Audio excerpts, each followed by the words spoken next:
Hey everybody, Jeff Bartel here. Are you excited? 'Cause I am excited. Excited because today's probably the first and only only debate between JD Van between Trader JD Vance and Tim Walz.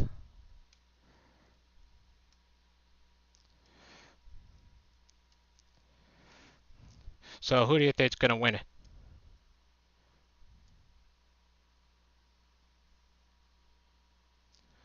I don't know, but I'm getting pretty excited. My money's on Yin. It's on Tim Walz.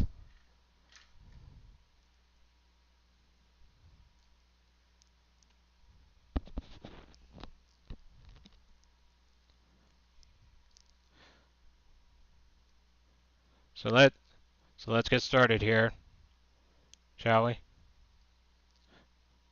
We have 1 minute till it starts, so here we go. I don't know if she's done enough to sort of split herself from Biden, but also I don't know if I'm entirely the biggest fan of Donald Trump. Can I ask you, this is also your first election as well. Is there weight with that? Is there pressure, do you feel, at this moment? I mean, certainly I'm nervous. You would expect in the first election, you've voted in that you'd feel confident, but I feel a little nervous, to be frank. Do you feel like tonight will help you decide?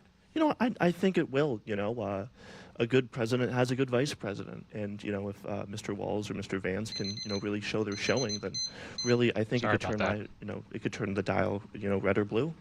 It's going to be a great question. I think all of the people that are on this focus group, Jake, will be paying attention to throughout the course of the 90 minutes. Undecided voters in October. The clock is obviously ticking down, and the young voters that both campaigns desperately want to come out for them. We'll be watching them, seeing how they feel about the specific moments, and then we'll be talking to them after the debate, see if they've made up their minds or see what moments really stuck out to them, Jake. All right, Phil, go blue. We're getting closer to the start of the vice presidential debate. Our coverage continues right now. Under the bright lights of the Big Apple, the vice presidential nominee. Walz's record is a joke. These guys are creepy and yes, just weird as hell. Tonight in New York City, it's J.D. Vance versus Tim Walz, the Ohio senator and the Minnesota governor, sharing a stage for the first time after weeks of hostility and making the case for their running mates in prime time. I say we get a president who knows what the hell he's doing. I say we get Donald J. Trump back in the Oval Office. No way. That would kill our democracy. Cracks in the glass ceiling. We're pushing President Harris through the glass. The VP picks of Kamala Harris and Donald Trump are about to be tested as they've never been tested before. Just 5 weeks before Election Day. When we fight, we win! It's debate night in America, and Organized, CNN's live coverage begins right now.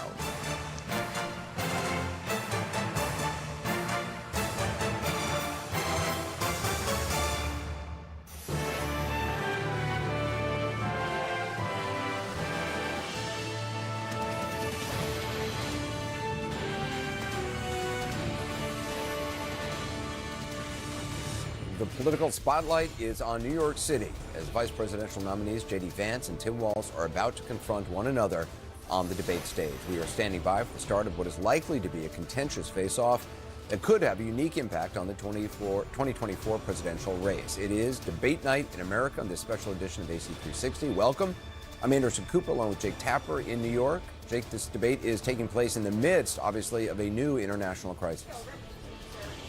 Anderson, Israel is assessing the damage from this major attack by Iran, with nearly 200 missiles spotting above Tel Aviv, Jerusalem, and Haifa on the west coast of Israel. Many of the missiles apparently intercepted by Israel, some by the United States. U.S. officials are monitoring this tense and dangerous conflict.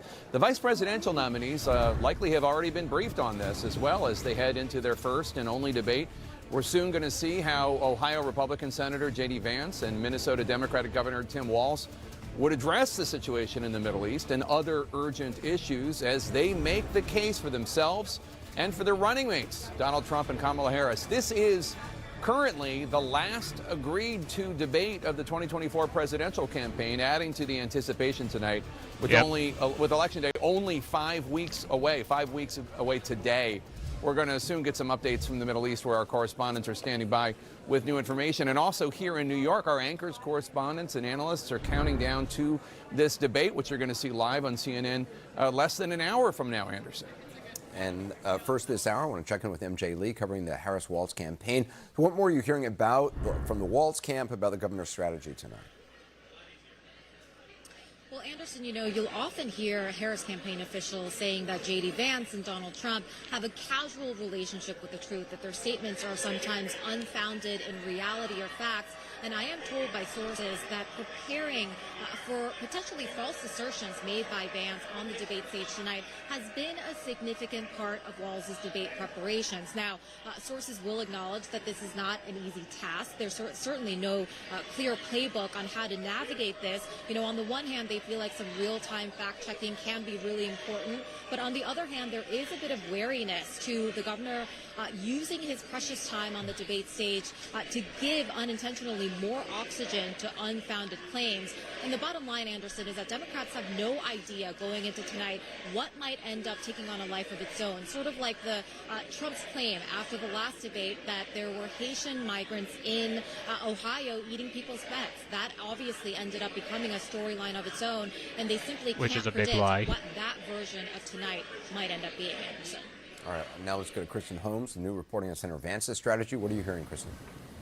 Yeah, Anderson, one of the things that J.D. Vance's team has been preparing him for, these potential deflections from Governor Tim Walz. His team, his advisors, believe that one of Walz's main strengths is disarming his opponent, particularly on the debate stage, using what they call folksy charm. That sometimes Walz uses this even for deflections in different answers. They've been trying to prepare J.D. Vance to deal with that. And one of the ways that they did this was by having Tom Emmer, the House Majority Whip, who played Tim Walz, who's known him for 10 years, study his mannerisms and use them effectively against J.D. Vance during these mock debates to try and disarm him. But I was told by a source earlier today they believe Vance is, quote unquote, unflappable. Now, as for the former president, I do just want to quickly note that he is getting on his plane shortly to go to Texas. He's expected to watch the debate, watch Vance in real time as he heads down to Texas and respond on social media. Anderson? All right, Kristen, thanks very much. Over to Caitlin Collins now with a look at the rules for tonight's debate. So what are the guidelines that the candidates have agreed to follow? Yeah, Anderson, when these two candidates are on stage tonight here in just an hour from now for the first time in this face-to-face that they both have spent weeks preparing for. Initially, of course, J.D. Vance thought he would be facing Kamala Harris on the debate stage, and now he will be facing her vice presidential pick in Governor Walz. But when they're on this stage tonight, expect this to last about 90 minutes. 2 commercial breaks that are expected to happen. There won't be any cheering from the audience because there will be no audience in the room. Just like in the last 2 presidential debates, there is not going to be anyone in there watching except for the moderators and a few reporters. Their microphones will not be muted, Anderson, but the producers do have the right to shut them off if there's too much overlap in the talking to where you can't actually hear what one of the candidates is saying during this debate. The other thing you'll notice is neither one of them is going to bring anything on stage with them. No props are allowed, no pre-written notes from either of them on that stage. So they will have a pad and some paper and a pen to write in case they take notes during that debate. But as this gets started, they're going to get straight to the questions, Anderson. There's no opening statements that are expected to happen, but you will see closing statements. And because Senator Vance won a virtual coin toss that CBS News had the other day, he has elected a debate format where they each have 2 minutes to answer the question, about a minute to respond. We'll see if that actually sticks. Of course, often it gets lost in the shuffle of the actual debate. But that is what everyone is going to be watching when the 2 of these candidates get on stage. They are pretty experienced debaters, actually, even though they've never had certainly this level of scrutiny for any of their debates. And Anderson, I'll note, I am in what is known as the spin room. This is where surrogates come after a debate happens to spin their so-called and respective candidates' performance. I will tell you, it's more like a spin closet. It's very snug in here. So once all of these surrogates are in here, because about each have 5 on each side, they'll be in here. One interesting thing to note, Anderson, Senator J.D. Vance himself will be here in the spin room after that debate tonight. So we'll hear from him how he thinks he did. Anderson? All right. Caitlin, thanks very much. Back with the team here in New York. Let's talk about the vulnerabilities of each of these people. First of all, J.D. Vance, he's obviously gotten a lot of attention for the childless cat lady. He's got a lot of attention for the cat comments. I just want to take a look at some of those comments he's made about Haitian, these false stories he's been spreading about Haitians in Springfield, Ohio, and how it sort of evolved over the weeks. Let's take a look. I don't know what are the full spate of animals that are being consumed there in Springfield, but I know that geese are certainly among them. And we've heard reports from a number of constituents on the ground that they have had pets abducted by some of the immigrants there. The American media totally ignored this stuff until Donald Trump and I started talking about cat memes. If I have to, create stories so that the American media actually pays attention to the suffering of the American people, then that's what I'm going to do, Dana. I mean, David, is this still a vulnerability for him? I mean, obviously he thinks this works. Do you think it'll be brought up tonight? You know, I think that they think this is a incendiary thing that will arouse the base that is not participating right now. They're doing better among voters who are on the sidelines and haven't committed to voting.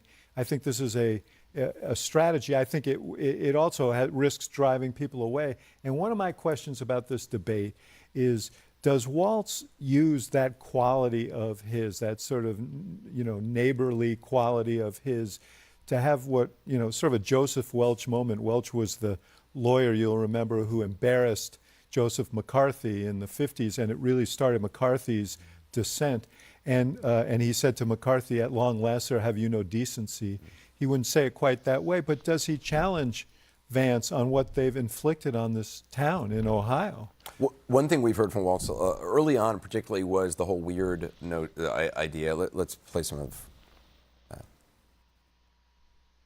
He's just a strange, weird dude. These guys are just weird. These guys are creepy and, yes, just weird as hell. These ideas that they're putting out there, they are weird as hell. It's an observation, and I didn't come up with it. Well, I'm a teacher, and you're trying to get things in. This is the emperor's wearing no clothes. Obviously, the danger of him using it tonight is something that J.D. Vance can obviously prepare for. Well, right, and I think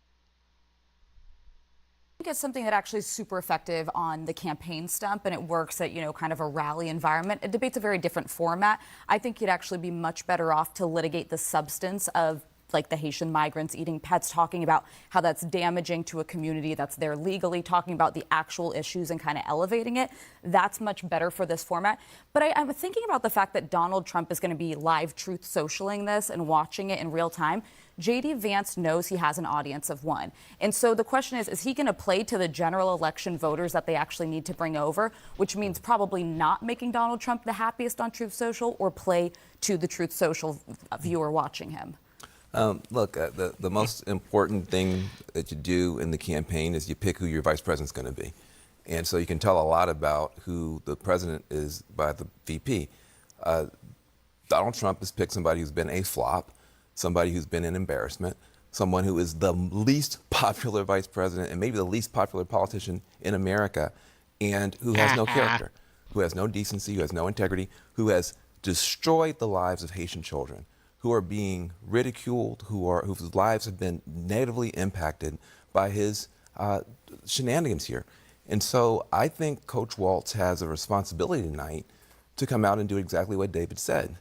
This is not acceptable behavior on the part of anybody in our American life. And I'm very glad that you have someone like Coach Walz, who has stood up for underdogs, who stood up for gay kids. He is used to standing on decency and standing up to bullies, and he's got to do it tonight. David, what do you expect? Yeah, so look, I think at the end of the day, winner or loser will be determined on who represents their principle the best, right? Because nobody's voting for either of these gentlemen, right? At the end of the day, they're here to defend Kamala Harris's record and her positions, and Donald Trump's record and his positions. So nobody cares about the individuals there. I mean, they'll get into the character. There will be some attacks, I'm sure, on whether, with Walz was in Tiananmen Square at the time when this went down, and not an army supply closet, and a guard duty. There'll be some of those things will come up. The cats and dogs will come up. But at the end of the day, Americans want to hear, right, about those bigger issues, the kitchen table issues, where immigration, the economy, the big things that they care about at home. That's what they want to hear litigated tonight. They don't want to hear the personalities. They'll see a little bit of it, but that's what I think. Well, I'm sure you're right that that's what Americans want to hear. But cats and dogs actually was something that Donald Trump said on a debate stage. Yep. And it really speaks to that issue of immigration and trying to inflame people with false narratives and conspiracy theories. That is not a true and president. It had an ancillary damage to human beings. The governor of Ohio, Mike DeWine, I applaud him for this. He's a Republican. Stood up for a Republican governor, stood up for the city of Springfield, spent time there. The mayor, Republican, stood up for the city, and they don't care. And that is an issue. That is an issue. And look, there's a lot of better ways to talk about it, right? I'd rather talk about the ICE report that just was released on the getaways. There are real issues that we could talk about in immigration. Hopefully we focus on those. There are a lot of bad folks wandering around this country. We don't know where they are. Right now, and I think we should talk about that. We should have a debate on those kind of substances. And by the way, one thing we haven't talked about is Donald Trump's the oldest candidate for president in modern history, and this is one of the least qualified vice presidential candidates. J.D. Vance is a junior senator, has been in the Senate just a couple of years, and while I think we're all saying don't underestimate him because he's genuinely a smart guy, this is not somebody who has long credentials even in the private sector, much less the public sector. So he needs to show up and convince people that a 78-year-old president, God forbid, on day one he could step in and himself be the president of the United States. That's a tall order. You know those talking points, Dave. Listen, if Trump becomes president, there too long. our democracy dies. Both candidates will handle the dramatic escalation in the Middle Project East. 2025. About 200 missiles into Israel. Stay with CNN for tonight's debate. We'll be right back.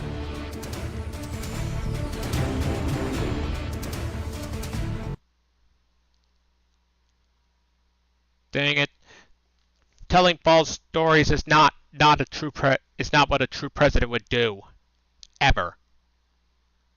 Get that through your mind for those who are watching this.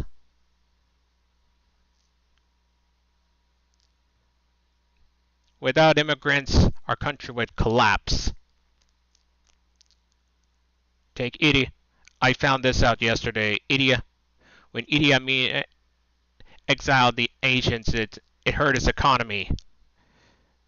It hurt Uganda's economy.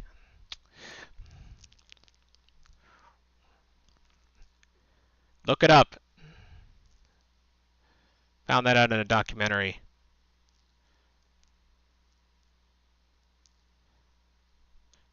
So you need to take this with a grain of salt. We not only need to preserve our democracy forever, kill Project 2025 forever. We also need to elect Kamala Harris.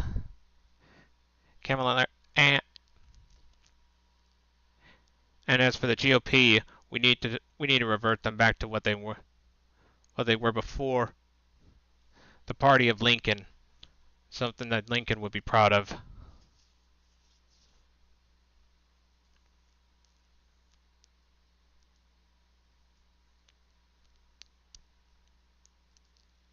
Because right now, I bet my bottom dollar.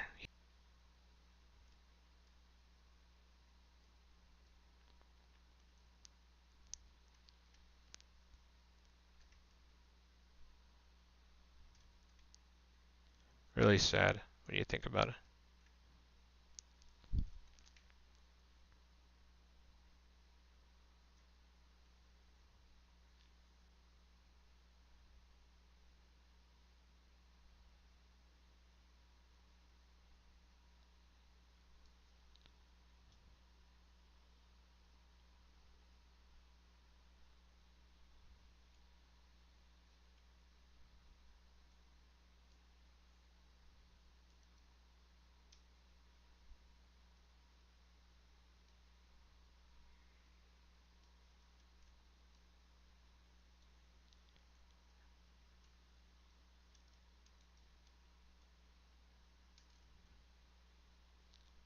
And Trump, if you think becoming king will make people obey you, think again.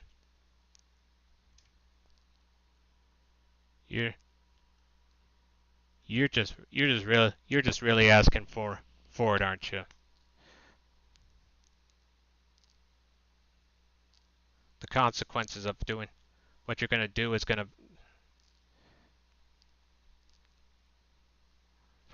on worst case scenario plunge the country into a civil war. Welcome back to New York and CNN's live coverage of the vice presidential debate. We are now less than an hour away from tonight's showdown between J.D. Vance and Tim Walz. You will see it all here on CNN in just a moment. But first, let's go to Tel Aviv, Israel, and get a live report. Officials there are assessing the damage from today's huge wave of Iranian missiles fired into Israel. CNN's Jim Sciutto is joining us now from Tel Aviv, as I said. Jim, what is the latest? Well, Jake, both U.S. and Israeli officials have described this attack as ineffective, largely repelled by Israeli and U.S. forces. But we're learning in the aftermath that some missiles, or perhaps pieces of missiles after impacts with interceptors, did get through. Perhaps the closest call, one that took place just to the north of us here in Tel Aviv, right near the Mossad headquarters. You can see it in the distance there. Then I believe we have closer pictures. The headquarters of the International Intelligence Services of Israel coming within and there have been other impacts at air bases and elsewhere.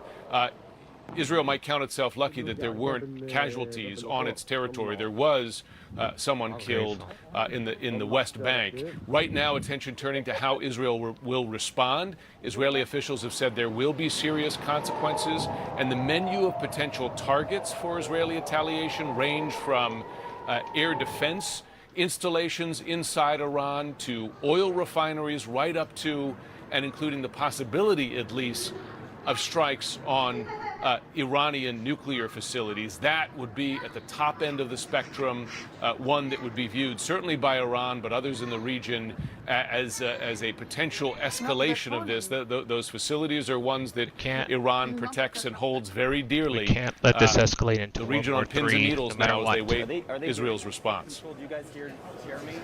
All right, Jim Sciutto in Tel Aviv, thank you so much. Let's talk about this insertion of a major issue of huge consequences into the debate. It wasn't as if it wasn't going to be asked about, but now it really brings it up first and foremost. J.D. Vance has been debating foreign policy now for several years. He's a senator. This is, even though Governor Walz served in the National Guard and served abroad, although not in a war zone, this is kind of a new issue for him. He doesn't talk about it quite a bit in his status as a governor of Minnesota.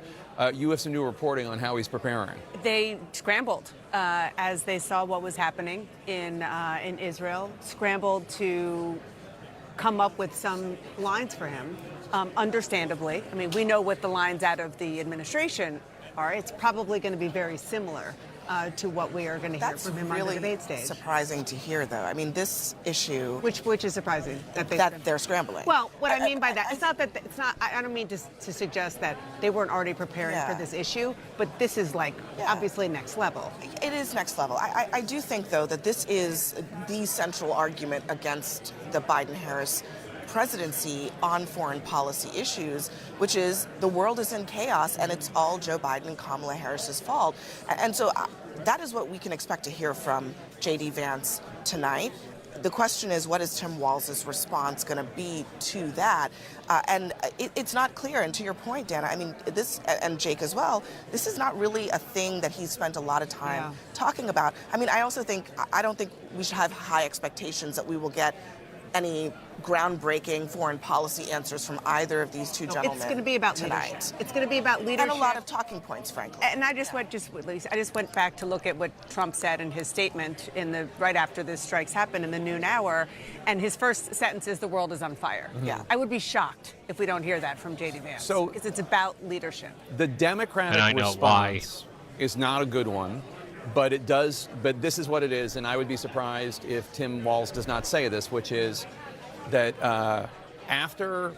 he won't mention this part of it, but after Trump struck Soleimani, the general in Iran, and killed him with a drone operation, Iran fired on Americans. Yeah.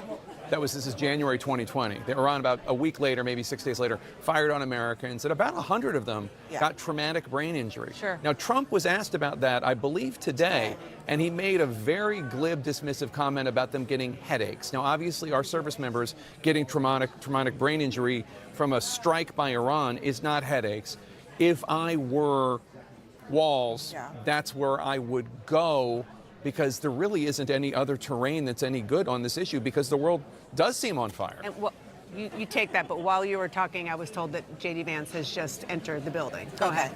Well, I think that the Trump world would like to memory hold that particular event, but it's probably not enough, to be honest, which I think is the point that you're making, for Walz to simply say that and dismiss the argument. I mean, there does need to be some articulation of what is the path forward here, because it's not another Biden term, but it's another Harris term that might be a continuation of the policy. And if it's not, he's not going to be the one to announce it tonight, but I think that's going to be the question, is what's the change? Is there going to be a change to the foreign policy? And so far, it's been very, very clear from Kamala Harris that there's going to be, on foreign policy, almost no change. Yeah. She doesn't want, she's opening up some cracks of daylight in economic policy and some other policy, but not on foreign policy at all, and immigration. Yeah. So, it's interesting. So there obviously was an attempt by the Biden administration to engage with Iran, and it obviously hasn't worked.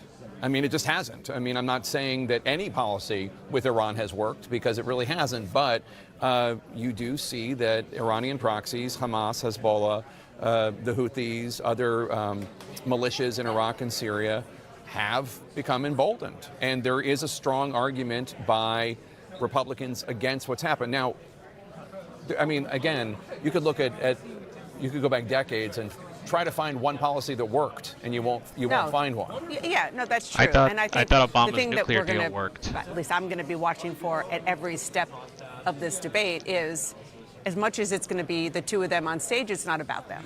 It's about the people at the top of the ticket.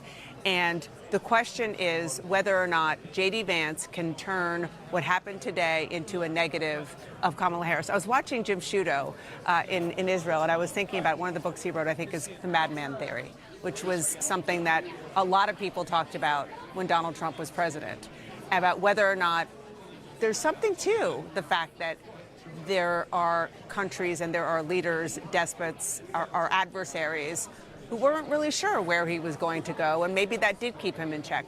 I don't think that J.D. Vance is going to say this is a madman, that my guy's a madman, but you can be sure he's going to talk about Kamala Harris as weak on foreign policy. He's going to say that the Iranians were afraid of Donald Trump. Yeah. Although I would add the intense sanctions regime that the Trump administration was imposing probably. And he is going to say probably that Israel had more respect, Netanyahu in particular, for Trump than they do for Biden. Stay with CNN as we cover both of the major breaking stories I lost unfolding respect this for evening. Netanyahu For when he updates turned on criminal. the Iranian attack on Israel, you can go to CNN.com. While you're watching the vice presidential debate right here live on CNN, still ahead, how Senator J.D. Vance and Governor Tim Walz are going to try to portray each other as extreme. Plus, we're going to talk with Republican Senator Katie Britt of Alabama and the Democratic Governor of Illinois, J.B. Pritzker. Stay with us. You know how I know? You know how I know? I did some research. Turns out all this probably could have been avoided. Well, probably not the Iran thing, but oh wait, the Iran thing probably could. Well, the Iran thing probably could have been avoided if we never interfered in their election. We just the pen is mightier than the sword. No matter how many people try to deny it, it is. Deny that it's not, it is.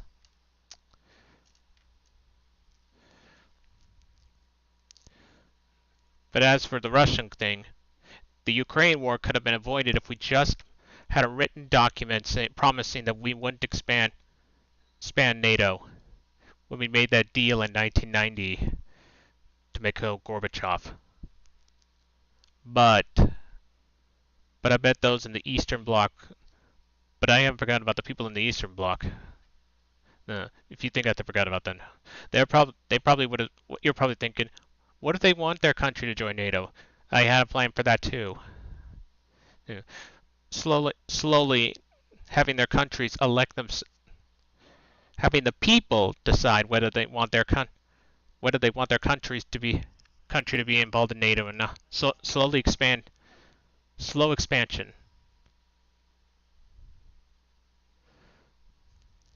This could have helped reduce tensions and even create a relationship between the U.S. and Russia.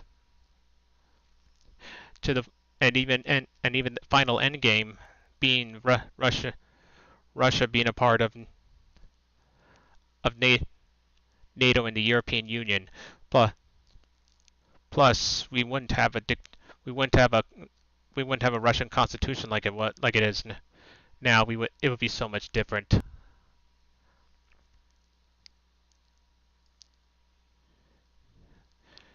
A democracy one, kind of like ours. And if Putin did get elected, he probably wouldn't become a tyrant like he is.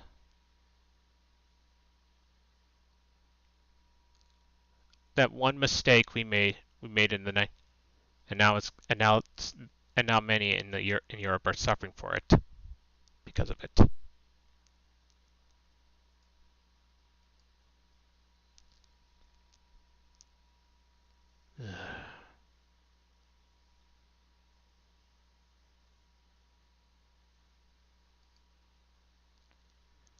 Man. If only I could go back in time and fix this, I would. I would tell the guy, hey, you better get this written down. You better put what you said on paper. Because if you don't, it's going to be double cross. NATO will expand all the way far east very quickly. Slowly would have been the nothing in politics is a sprint. It's a marathon. People have to understand that.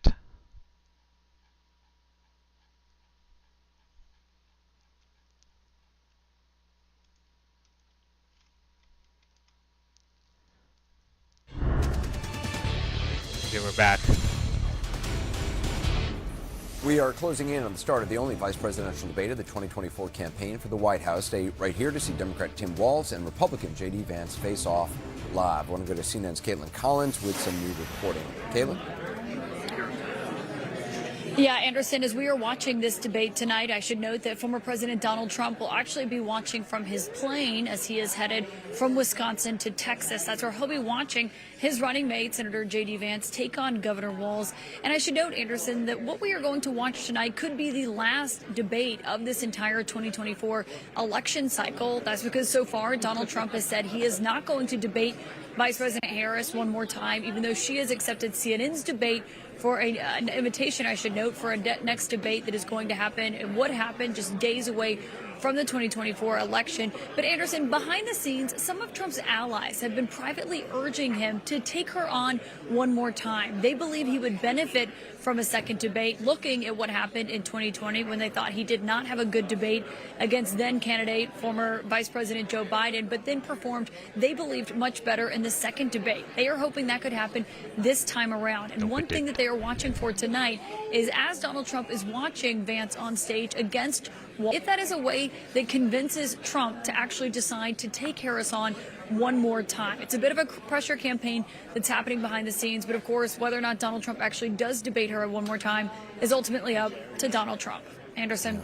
Caitlin, thanks. The historically close race for the White House will all come down to those all-important electoral votes. John King has had the magic wall mapping out the race to 270. John, what does it look like? So, Anderson, the big question, do the vice presidential candidates move the needle in what is a remarkably competitive race for 270 electoral votes? Mark me down as skeptical, but this is an unprecedented campaign, so we shall see. Where are we in the state of the race right now, real quickly, before I go through the states? National poll of polls, no clear leader. Maybe a slight advantage for Kamala Harris, but that's a national poll. We pick presidents state by state, so we have essentially a dead heat. So then you look at some of these battleground states, and you get the same picture. We'll pop these up. In Wisconsin, no clear leader, very close. In Michigan, the same.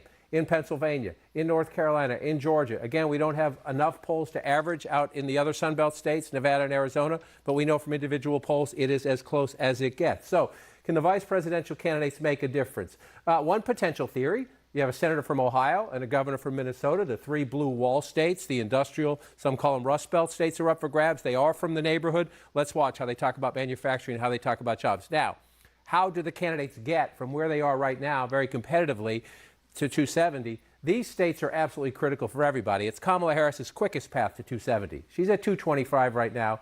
1, 2, 3, and you win Nebraska's 2nd congressional district, and you're done for the Democrats, right? But Harris can get there. Unlike Trump, Harris can get there without any of the blue wall states. Trump needs to win one of those states unless he somehow flips in Illinois or flips in New York, and that's unlikely to happen. Because if Harris won North Carolina, not saying this is easy, Georgia, Arizona, and Nevada, she gets there without the blue wall states. And so as we watch the race tonight, there are 100 different ways you could go through these scenarios. I would just argue Pennsylvania remains by far the biggest prize. That's why they're spending the most money there. It's 19 electoral votes. If you win that, the candidate who wins Pennsylvania gets 19. Makes that path to 270 so much easier. But again, Harris would love to just sweep right here. Then she's on the verge of the presidency. The Sun Belt states are in play. Will the vice presidential candidates move the dial? Not so sure about that, but we do know this. Number one, there's a pressing global issue that's going to come up a lot tonight. But when you travel in these states and these states, the number one issue in all of them, cost of living. Fascinating with the panel here in New York. David Urban, I mean, do both candidates on the stage tonight try to paint the other as the most extreme? I think both try to seem the most moderate? Yeah, I think you're going to hear a lot about China tonight, right? And that we talked about this earlier, that J.D. Vance, is my suspicion, will try to paint Tim Walz as the card-carrying member of the Chinese Communist Party. I mean, they did honeymoon in China. A little strange, most people go to the Bahamas or on a cruise, and the Waltz's honeymoon. Wasn't that the same as like the Bernie Sanders honeymooning in Soviet Union? Look, I don't know. It wouldn't be my. I do think they'll do that, but again, I agree. It's about the principles here and how do they defend their principles? Is Walz going to be asked to answer about do you support taxpayer-funded reparations? Where do you stand on paying for transgender surgery for illegal immigrants? Where do you stand on? I mean, if he's asked those questions, is he going to be able to answer them? He'll be on the defense. Look, I think that people are looking for somebody to bring this country back together. The level of division, the level of fear, and also you were saying before the break, who as president really matters. When you're picking somebody who has nothing on his resume except for a phony autobiography, J.D. Vance, sucking up to rich people and doing a bad job on Wall Street, J.D. Vance, and then being in the Senate for a year and a half and has insulted women, Haitians, and everybody else. That's who Donald Trump thinks America deserves as president if he falls.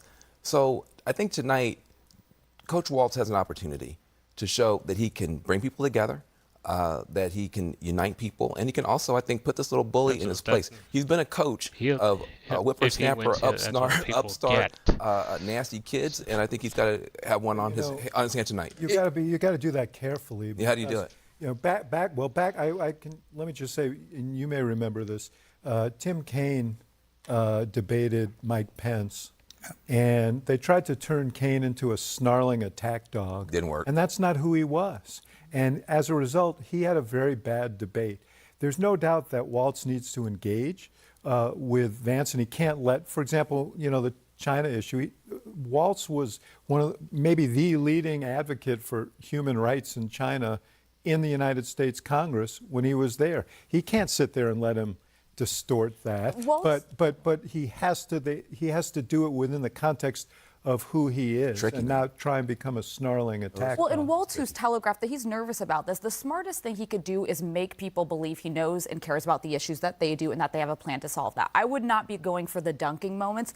J.D. Vance's uphill battle is the fact that he's smart, he's educated, he's well-spoken, he's not likable. You can't fix that off. I was going to say, but when your principal hasn't answered the questions, how do you expect the underlying? I want to go back to the debate hall with Jake. Jake? Thanks so much, Anderson. We're going to keep looking ahead to the debate coming up in just minutes. We have with us Republican Senator Katie Britt of Alabama. And I have to say, it's debate wisdom that you set expectations for your opponents high and for yourself low. But President Trump, former President Trump, has said that Vance is going up against, I'm quoting now, quote, going up against a moron, a total moron. Is that how you see expectations? Look, I think you look at Governor Walz, and he has been in the public eye for quite some time, having served in Congress and then obviously now in the governor's mansion.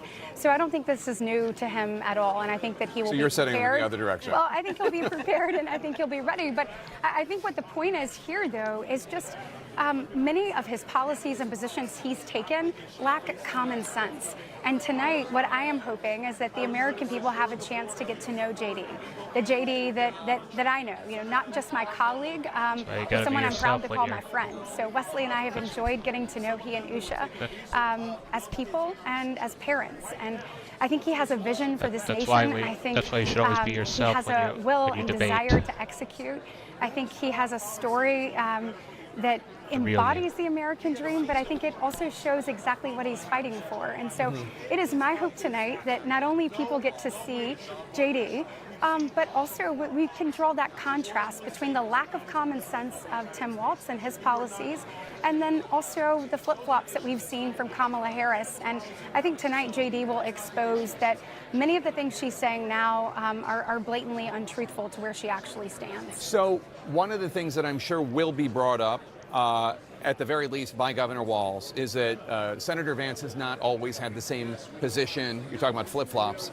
He hasn't always had the same position on Donald Trump that he has right now.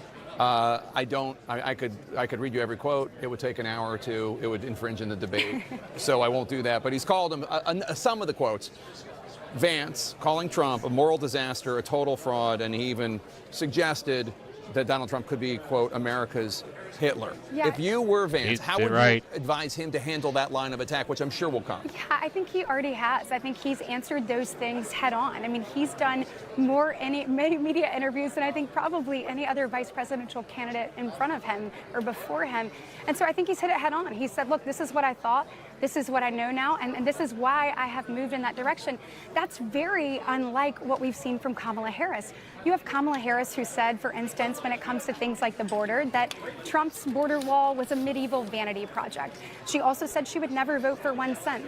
Well, now she actually has a border wall in her campaign commercials. So being able to rectify those two things, and you can say, well, maybe she changed her mind. If that's the case, she's been in office for 3.5 years. She was the border czar. They never put one new penny to new border wall construction. So I think whether it's those types of flip-flops or on energy, look, I believe we need to unleash American energy. We do it better, cleaner, and more efficiently than anywhere across the globe. That's President Trump's policy. That's what JD Vance stands for. You see Kamala Harris now saying she's for fracking and for drilling. I think those types of things, those real policy answers, Senator, I think are important. Senator, I want to talk to you about the gender gap. There's always been a gender gap. I don't need to tell you, you're a Republican woman, but it's very, very wide right now. And recently, Donald Trump said that he said, quote, I will be your protector, speaking to women. What woman do you think he's trying to reach in saying, I will be your protector? What's he trying to do there? And do you think that's an approach that he should take?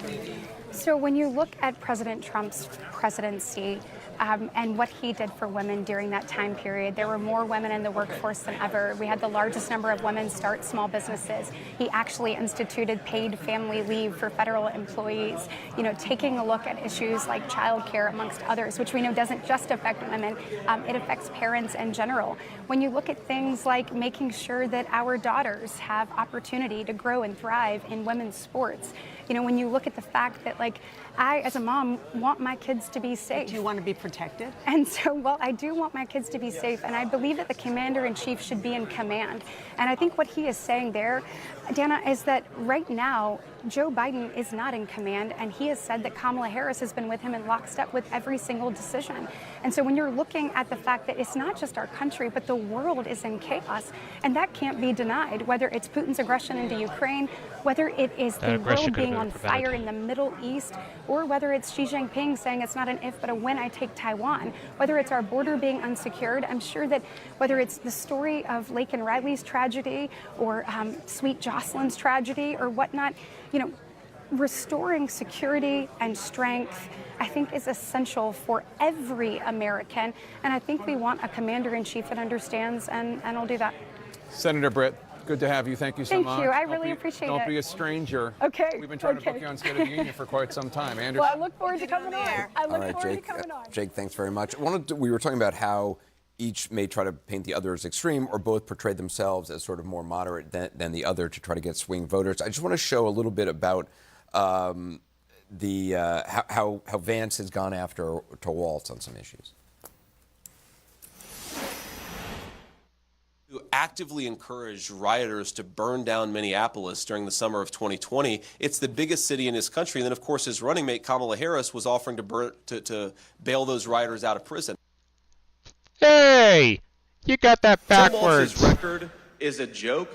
He's been one of the most far-left radicals in the entire United States government at any level. Kamala Harris has bent the knee to the far left of her party, which is what she always does. She selected Tim Walz, a guy who wants to ship more manufacturing jobs to China, who wants to give illegal aliens driver's license, and who wants to make the fentanyl crisis that we just heard about so much worse because he refuses to do his job. Okay, let's take a look at how Walz has tried to present J.D. Vance. His running mate shares his dangerous and backward agenda for this country. J.D. Vance literally wrote the foreword for the architect of the Project 2025 agenda. You know it, you feel it. These guys are what you see. So, Van? I think that we're going to see a lot of that kind of nastiness, but at the end of the day, I think that Coach Walz is going to be going for character, leadership, unity, and I think J.D. Vance is going to be going for distortions. That's what he does. J.D. Vance lies. J.D. Vance distorts. J.D. Vance demeans. And I'll be monitoring that's his shtick. That's why Trump picked him, and that's what you're going to see tonight. You're talking about a guy who lied about his DUI, who lied about his military record, who lied about, I can't go on, I don't want to cut into the debate. The guy says, you're going to call him coach, I'm going to call him command sergeant major. He lied about being a retired command sergeant major. I mean, you cannot acknowledge that. He's going to come out on the stage. He's going to come out on the stage. He's going to have to answer those. I don't like when he exaggerates. I think that's, no, that's not exaggeration. No. Saying you're a command sergeant major is not an exaggeration. I'm trying to give you a point here. I don't like that stuff, and I think it's a mark on his character. And it's like a little bitty squelch, and then you've got a massive wall of demeaning, horrible conduct on the part of J.D. Vance. Here's the strategic question. Vance will do what he just did. He will embellish. He will exaggerate. He may even lie about Walz's record. And Walz has a temper. Walz gets angry. How does that work in this debate? How does he handle those things? This is the problem that people often have in debating Donald Trump. Or in dealing with Donald Trump, because he serially lies about stuff, and you can't keep up with it. And here he'll be doing it about Walz. The question is, how does he deal with that? Well, David, your point. The gender gap is very real. It's a gender canyon, and I would guess that J.D. Vance actually plays even worse than Donald Trump with some voters. So I'm going to be very curious how he deals with one of the most important issues this cycle, which is reproductive rights. He's actually to the right of Donald Trump on it. He knows he has to stay within the bounds of saying throwing it back to the states, but he's expressed some positions that are going to be, I think he's going to be challenged on in a major way by a candidate who himself has talked about he went through IUI with his wife. That's going to be interesting to see if there's any way that he's even able to appeal to female voters, because again, a female vice presidential candidate on the Trump ticket would have been a much smarter move to I'm curious to see how much Walz tries to go toe-to-toe with J.D. Vance, like tit for tat, or how much, to Vance's point, he tries to sort of just do his own thing and answer his own questions. We'll take it. We'll see. Jake? Both of you. Thanks so much, Anderson. So joining us now, I mean, this is the thing about being in a spin room. All these big shots. Right now, we had just Senator Katie Britt. Now we have Governor J.B. Pritzker of Illinois. Thanks so much for being here. Now you're making fun of us. I'm not making fun of you. You're a big shot. You're not a big shot. So I'm a big guy. Yeah. So no big shots. Oh, okay. So I've heard David Axelrod, a Chicago native, said earlier that he thought it was a mistake that Tim Walz, the governor, has not done as many interviews as J.D. Walz, because that kind of gets you in good shape for a debate. What do you think? Well, he's been doing a lot of interviews. He's just been doing them regionally and locally. I mean, I think, network television isn't the only place to do interviews. And so that's where he's been. He's been out in the hinterlands, which is exactly where Democrats need to be winning back votes that have been lost to Republicans historically. So I'm actually proud of the work that he's done. I think he's got some experience doing these kinds of interviews. And remember, he's been governor for 6 years before this, and then for 12 years a congressman. So I'm not saying that he's slick the way that J.D. Vance is. J.D. Vance has been on the the floor of the Senate debating for a year and a half. It seems like, by the way, he can't hold a job for more than about a year and a half at a time, but he's been debating for a year and a half, and he had the campaign right before it. And he's a guy who's Yale educated, and I think that slickness is going to serve him well, but poorly over the long haul, because we're going to fact check him. Well, just in point of fact, I've interviewed you more this week than I've interviewed the entire Democratic ticket this year, but that's a separate issue. Okay, but the Democratic ticket has not been the Democratic ticket for very long. So make them all three of them. Make it all three. So Governor Walz, speaking of fact-checking, Governor Walz just tripped over another apparently false fact that he claimed. That he said that in the past that he was in Hong Kong during the 1989 Tiananmen Square protests. He was not. This does seem to be something of a pattern. I understand that J.D. Vance is no slouch to stories that are not accurate as well, though those are about Haitian migrants and dogs and cats. But how does he address this? Look, I mean, look, when you're in public life for a couple of decades, you're going to make a mistake here and there, and you're going to get called out on it in a presidential campaign. Somehow you've avoided this. Well, here's what I know. On the other side of the ticket, you've got guys who are lying every day to the American people, and I think that's what really matters. Tim Walz is somebody who is trustworthy. He's the guy who lives down the street that you'd trust, with your kids. He's the coach that everybody likes. He's a good guy, and he's been a trusted leader of Minnesota for some years now, and I think that's what really matters. You got, again, when you look on the other side of the stage, you're going to see J.D. Vance, who's been lying over and over again and standing up for the biggest liar of them all, and that's Donald Trump. And the funny thing, he used to be anti-Trump himself. Here? I mean, I wonder, what's the opening if you are Tim Walz, when you got two white guys on a stage, both from the Midwest? What is the opening? Is it that J.D. Vance is a flip-flopper? I think the biggest thing that Tim Walz has got to do tonight, I understand the question, is he's got to show his heart. I mean, this is the guy, he's a Midwestern governor. I've known him now as a fellow Midwestern governor. When he shows his heart, when he shows people who he really is, people love him. They fall in love with him. So I think that's the biggest job that he's got tonight. I also think that, and that's making sure that people know that J.D. Vance has been lying over and over again. There's a record of this. I mean, now what? When you're talking about lying, are you talking about policy or other things? I'm talking about he lies consistently when he stands up and backs up Donald Trump on his lies, and when he has talked about Springfield, Ohio, and the immigrants. And I mean, that's when you're doing that over and over, and you're showing kind of the racism, the xenophobia that comes across in his beliefs. I just think that that's going to be a big contrast tonight. Having said that, this is not going to be an easy debate, because when you're debating somebody who constantly lies, this is the problem, is you have to decide, when are you going to fact check him on stage when you got a minute and a half Should he to do get your it, message? in your opinion? It depends on what gets said, honestly. And this is a very tough thing. As governor, I've had to debate people who are lying on the other side of the stage constantly. And sometimes you just got to say, that's a lie, and move on. And sometimes you got to actually go into the detail of it. It really depends on the issue. Right. Illinois' own Land of Lincoln, Governor J.B. Pritzker, thank you so much for being here. Really appreciate it. Anderson? Thank you. Thanks very much. It is one of those questions, I mean, both from the moderator standpoint and also from the candidate standpoint, how much do you fact check? The moderators have sort of, I think in this one, or say it'll be up to their discretion. I think they've probably worked on this a lot. You don't want to chase rabbits down the hole. And so you have to decide, as J.B. Pritzker just said, what is core stuff that you have to pursue, and what is just a diversion that keeps you from going to your message. And that's one of the things that debate prep does for you. But he also said something else. The thing that Walz has is decency. And that's actually the thing that is a vulnerability of Trump and the ticket.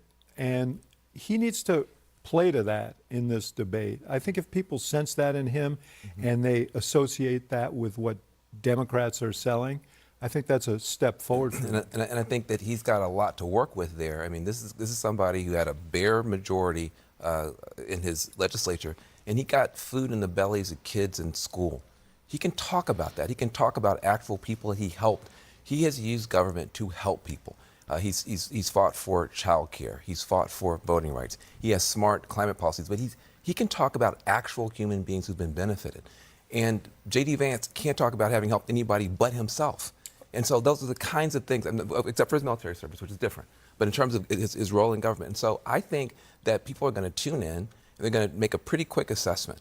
And I think to your point earlier, to movable women, this is a guy this is the kind of masculinity, this is the kind of man you want from a husband, a father, a son, a neighbor.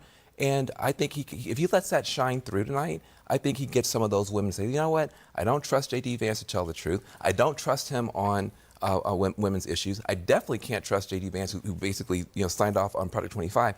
I can trust Coach Walz. So all I'll say is this about that. His congressional district that he ran in twice and won, when he got redistricted, so he kind of ran for governor.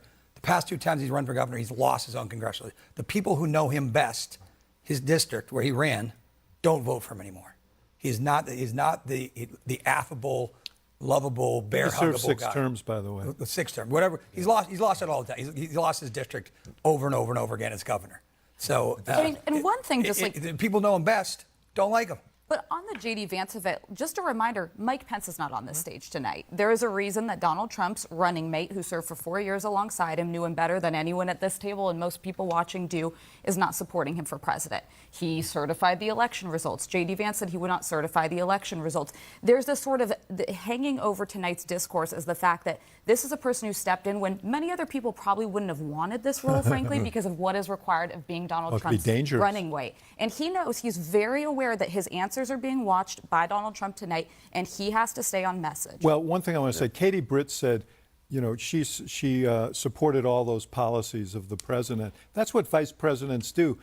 Mike Pence dissented once in 4 years. Nobody talks about the Pence years. He dissented once from Trump, and he almost was never heard from again. Jake, let's go back to you.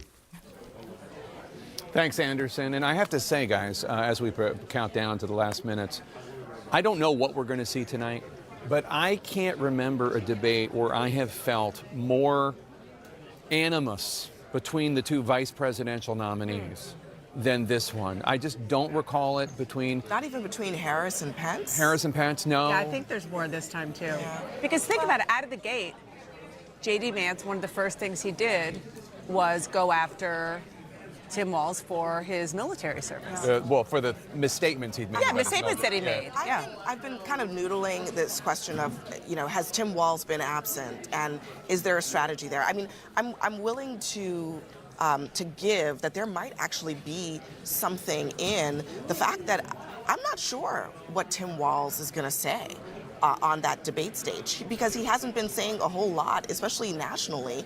And if you're J.D. Vance and you're in the debate prep room and you're trying to prepare for what he's going to say to every single question, maybe there's something about the fact that they've really kept it close to the vest that could give Walz an advantage tonight. How about stay out of our business? Stay out of my business is his line, right? But there are going to be a lot of questions on a whole lot of other issues as well. One of the things that's interesting is the degree to which J.D. Vance is really part of the extremely online right. And he's there for the base. Right? I mean, he throws red meat to the base, he attacks reporters, he attacks the media, he attacks the Democrats. And I'm sure that Donald Trump generally loves it. I mean, there is no stronger attack dog. He's setting a new standard for attack dogs. Speaking of dogs, you have that whole fake thing about Haitians in Springfield. But we haven't seen what Walz is going to be. I mean, he has done some attacking here and there, but he's really been more of a booster of Harris, it seems to me, than he has been an attack dog. Which, I mean, he's going to have to be a booster. And that's one of the fascinating dynamics here, is that he was picked for lots of reasons. One of the reasons is that he said very clearly he was very comfortable being the real number 2 to Kamala Harris, the real number 2 to a woman. And I'm wondering how much of that, either overtly or maybe the subtext of what J.D. Vance is going to say and do to Governor Walz is going to be about that, about sort of the manliness of it all. He also has a distinct advantage of coming into this debate, Tim Walz does, as much more popular than J.D. Vance is, much more liked generally. He's not as well known, but he's liked more. And J.D. Vance is underwater in his favorability among American voters. And if you're Tim Walz, you're probably thinking, how can I exacerbate that problem? for J.D. Vance. Make him seem more unlikable. That contrast, I think, is going to be key. It may not be explicit, but it might be implicit in, trying to lean into the Midwestern, nice dad kind of vibe that he came on the scene with. So Vance has a real problem with women. He needs to build up support with women. Yeah. And Walz has the opposite image. He needs to, he was one of the reasons he was brought on was to shore up Harris's support with men because, he fishes and he hunts and he was in the National Guard and all that. I wonder how much they're going to lean into either of those desires in their performances. I think they will. I think they definitely will. The question is, how much is Vance going to try to make up for the way that he has not necessarily ingratiated himself with a lot of female voters, some, but a lot no, and whether or not Walz is going to try to continue on that mission that you're totally right.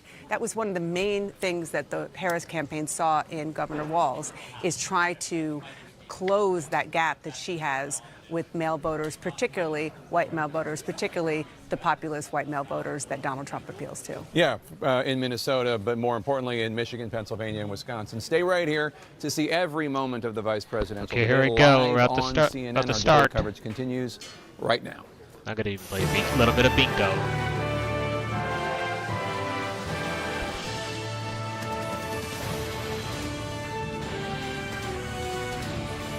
I'm rooting for you, Walz. We are less than a minute away from the vice presidential debate here in New York. Nominees are getting ready to take their places on stage. I'm Anderson Cooper. This is CNN's special live coverage of Debate Night in America. And I'm Jake Tapper. I am in the spin room of the debate here at CBS. After weeks of sparring from afar, it's time for Minnesota Governor Tim Walz and Ohio Senator J.D. Vance to go head-to-head. This 12, debate 11, making history 10, as the last 9, currently scheduled major television 8, event in the race 7, for the White House, 6, with the potential 5, to influence 4, the neck-and-neck contest 3, between Harris 2, and Trump. CNN's live 1, coverage of the CBS vice 0. presidential debate begins right now. Tonight, with just over a month to go until Election Day, the first and only meeting between the two men who hope to become vice president of the United States, Democratic Governor Tim Walz of Minnesota and Republican Senator J.D. Vance of Ohio. Now, this is likely the final debate of this election cycle, and voting is already underway in 20 states. CBS News polling shows this remains a race either presidential candidate could win. The CBS News vice presidential debate starts now. Fight for every single vote, and we're going to take this country back. And we are ready to continue to build the future together. We're going to turn this whole country red with President Donald J. Trump's leadership. You know what's at the end of this little journey? Kamala Harris as the next president of the United States. This is a CBS News special, live from CBS News headquarters in New York. America Decides, the vice presidential debate. Here we go, people. Good evening, I'm Nora O'Donnell, and thank you for joining us for tonight's CBS News vice presidential debate. We want to welcome our viewers on CBS, on other networks here in the U.S. and around the world. We have a consequential night ahead, and our focus is the issues that matter to you, the voter.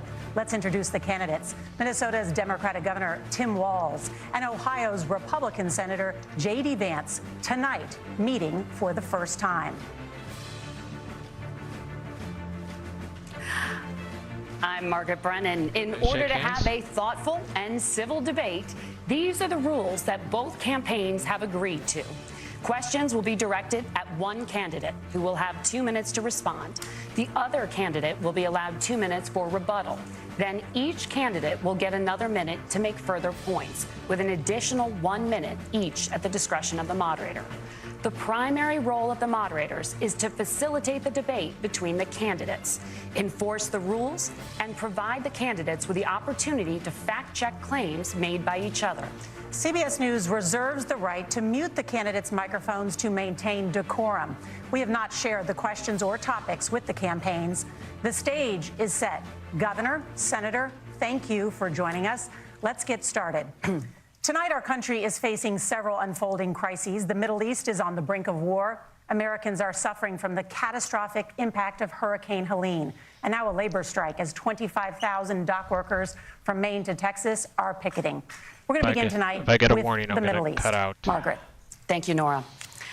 Earlier today, Iran launched its largest attack yet on Israel, but that attack failed, thanks to joint U.S. and Israeli defensive action. President Biden has deployed more than 40,000 U.S. military personnel and assets to that region over the past year to try to prevent a regional war. Iran is weakened, but the U.S. still considers it the largest state sponsor of terrorism in the world, and it has drastically reduced the time it would take to develop a nuclear weapon. It is down now to 1 or 2 weeks' time. Governor Walz, if you were the final voice in the Situation Room, would you support or oppose a preemptive strike by Israel on Iran? You have 2 minutes. Well, thank you, and thank you for those joining at home tonight. Let's keep in mind where this started. October 7th, Hamas terrorists massacred over 1,400 Israelis and took prisoners. Israel's ability to be able to defend itself is absolutely fundamental. Getting its hostages back, fundamental, and ending the humanitarian crisis in Gaza. But the expansion of Israel and its proxies is an absolute fundamental necessity for the United States to have the steady leadership there. You saw it experienced today, where along with our Israeli partners and our coalition, able to stop the incoming attack. But what's fundamental here is that steady leadership is going to matter. It's clear, and the world saw it on that debate stage a few weeks ago, a nearly 80-year-old Donald Trump talking about crowd sizes is not what we need in this moment. But it's not just that. It's those that were closest to Donald Trump that understand how dangerous he is when the world is this dangerous. His chief of staff, John Kelly, said that he was the most flawed human being he'd ever met. And both of his secretaries of defense and his national security advisors said he should be nowhere near the White House. Now, the person closest to them, Donald Trump, said he's unfit for the highest office. That was Senator Vance. What we've seen out of Vice President Harris is we've seen steady leadership. We've seen a calmness that is able to draw on the coalitions to bring them together. Understanding that our allies matter. When our allies see Donald Trump turn towards Vladimir Putin, turn towards North Korea, when we start to see that type of fickleness around holding the coalitions together, we will stay committed. And as the Vice President said today we will protect our forces and our allied forces, and there will be consequences. Governor, your time is up. Senator Vance, the same question. Would you support or oppose a preemptive strike by Israel on Iran? You have 2 minutes. So, Margaret, I want to answer the question. First of all, thanks, Governor. Thanks to CBS for hosting the debate. And thanks, most importantly, to the American people who are watching this evening and caring enough about this country to pay attention to this vice presidential debate.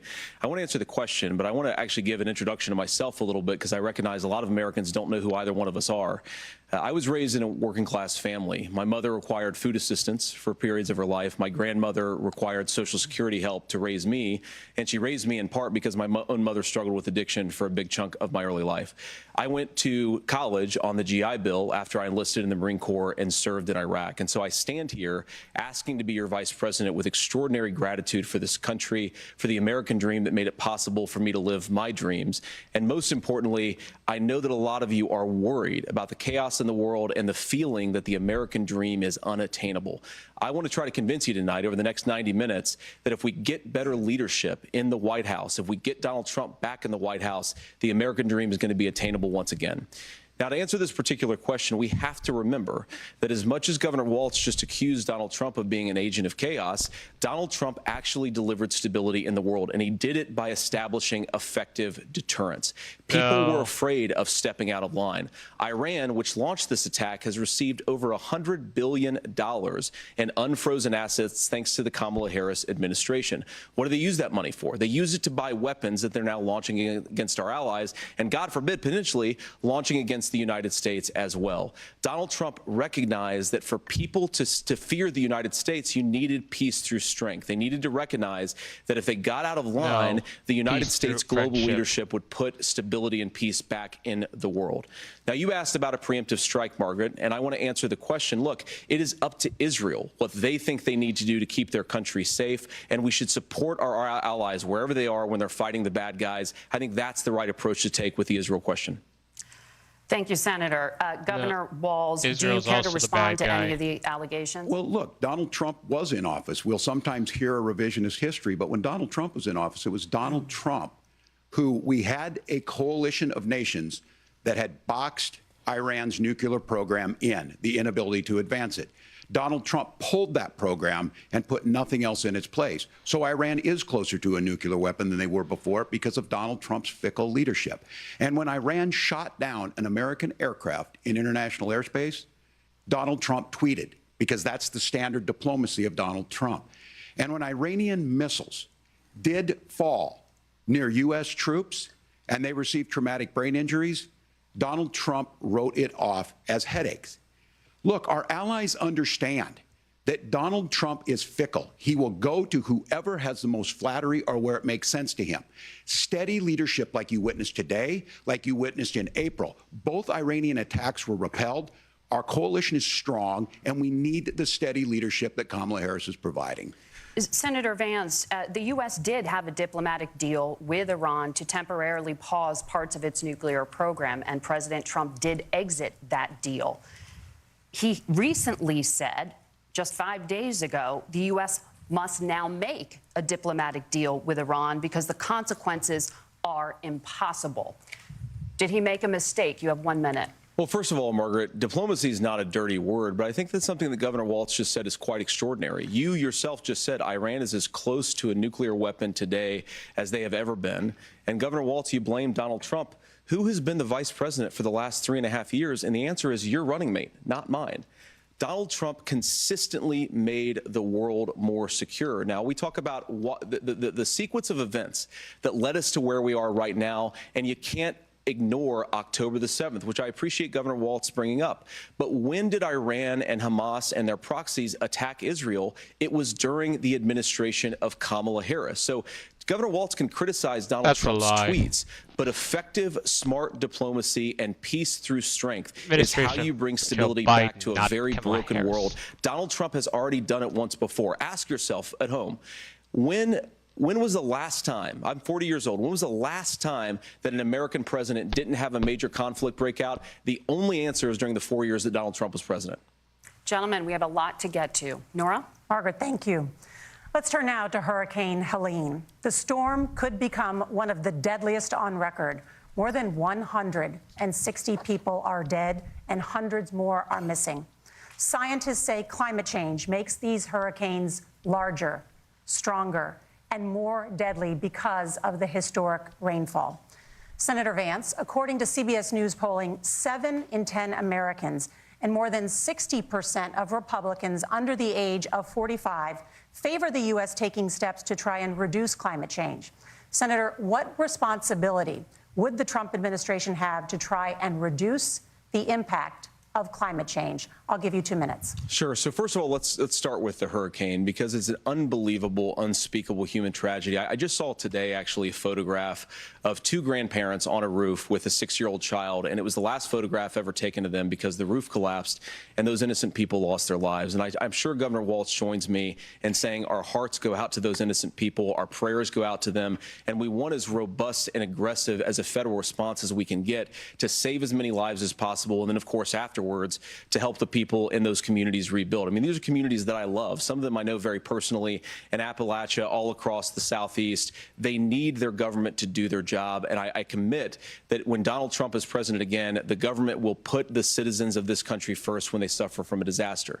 Now, Nora, you asked about climate change. I think this is a very important issue. Look, a lot of people are justifiably worried about all these crazy weather patterns. I think it's important for us, first of all, to say Donald Trump and I support clean air, clean water. We Lie. want the environment to be cleaner and safer. But one of the things that I've noticed some of our Democratic friends talking a lot about is a concern about carbon emissions, this idea that carbon emissions drives all of the climate change. Well, let's just say that's true, just for the sake of argument, so we're not arguing about weird science. Let's just say that's true. Well, if you believe that, what would you want to do? The answer is that you'd want to reshore as much American manufacturing as possible, and you'd want to produce as much energy as possible in the United States of America, because we're the cleanest economy in the entire world. What have Kamala Harris's policies actually led to?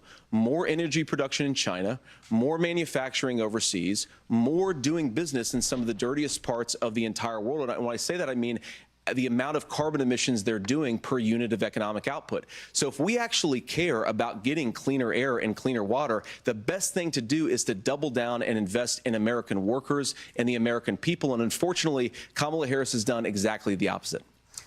Governor Walz, you have 2 minutes to respond. Well, we got close to an agreement because all those things are happening. Look, first of all, it is a horrific tragedy with this hurricane, and my heart goes out to the folks that are down there in contact with the governors. I serve as co-chair of the Council of Governors as we work together on these emergency managements. Governors know no partisanship. They work together. So all of the governors and the emergency responders are on the ground. Those happen on the front end. The federal government comes in, makes sure they're there to that we recover, but we're still in that phase where we need to make sure that they're staying there, staying focused. Now, look, coming back to the climate change issue, there's no doubt this thing roared onto the scene faster and stronger than anything we've seen. Senator Vance has said that there's a climate problem in the past. Donald Trump called it a hoax and then joked that these things would make more beachfront property to be able to invest in. What we've seen out of the Harris administration now, the Biden-Harris administration, is we've seen this investment. We've seen massive investments, the biggest in global history that we've seen in the Inflation Reduction Act, has created jobs all across the country. 2,000 in Jeffersonville, Ohio, taking the EV technology that we invented and making it here. 200,000 jobs across the country. The largest solar manufacturing plant in North America sits in Minnesota. But my farmers know climate change is real. They've seen 500-year droughts, 500-year floods back to back. But what they're doing is adapting, and this has allowed them to tell me, look, I harvest corn, I harvest soybean, and I harvest wind. We are producing more natural gas and more oil at any time than we ever have. We're also producing more clean energy. So the solution for us is to continue to move forward, that climate change is real. Reducing our impact is absolutely critical, but this is not a false choice. You can do that at the same time you're creating the jobs that we're seeing all across the country. That's exactly what this administration has done. We are seeing us becoming an energy superpower for the future, not just the current. And that's what absolutely makes sense. And then we start thinking about how do we mitigate these disasters. Thank you. Senator, I want to give you an opportunity to respond there. The governor mentioned that President Trump has called climate change a hoax. Do you agree? Well, look, what the president has said is that if the Democrats, in particular Kamala Harris and her leadership, if they really believe that climate change is serious, what they would be doing is more manufacturing and more energy production in the United States of America, and that's not what they're doing. So clearly Kamala Harris herself doesn't believe her own rhetoric on this. If she did, she would actually agree with Donald Trump's energy policies. Now, something Governor Walz said I think is important to touch upon, because when we talk about clean energy, I think that's a slogan that often the Democrats will use here. And I'm talking, of course, about the Democratic leadership. And the real issue is that if you're spending hundreds of millions or even billions of dollars of American taxpayer money on solar panels that are made in China, number one, you're going to make the economy dirtier. We should be making more of those solar panels here in the United States of America. Some of them are, Tim, but a lot of them are being made overseas in China, especially the components that go into those solar panels. So if you really want to make the environment cleaner, you've got to invest in more energy production. We haven't built a nuclear facility, I think, one in the past 40 years. Natural gas, we got to invest more in it. Kamala Harris has done the opposite. That's raised energy prices and also meant that we're doing worse by the climate. Senator, your time is up. Governor, would you like to respond? Well, look, we're producing more natural gas than we ever have. There's no moratorium on that. We're producing more oil. But the folks know, and like I said again, these are not liberal folks. These are not folks that are Green New Deal folks. These are farmers that have been drought one year, massive flooding the next year. They understand that it makes sense. Look, our #1 export cannot be topsoil from erosion from these massive storms. We saw it in Minnesota this summer.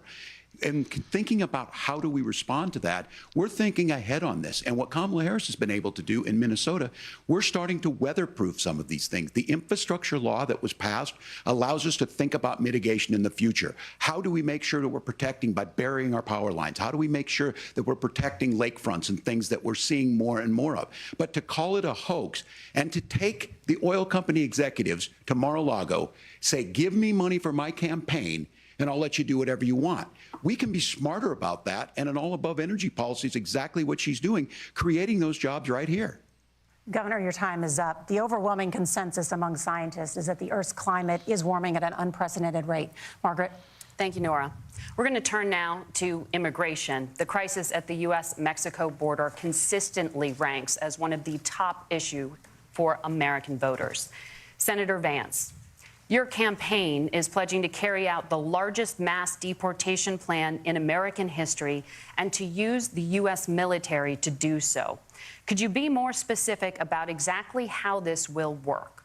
For example, would you deport parents who have entered the U.S. illegally and separate them from any of their children who were born on U.S. soil? You have 2 minutes. So first of all, Margaret, before we talk about deportations, we have to stop the bleeding. We have a historic immigration crisis because Kamala Harris started and said that she wanted to undo all of Donald Trump's border policies. 94 executive orders suspending deportations, Donald Trump's border policies were a disaster.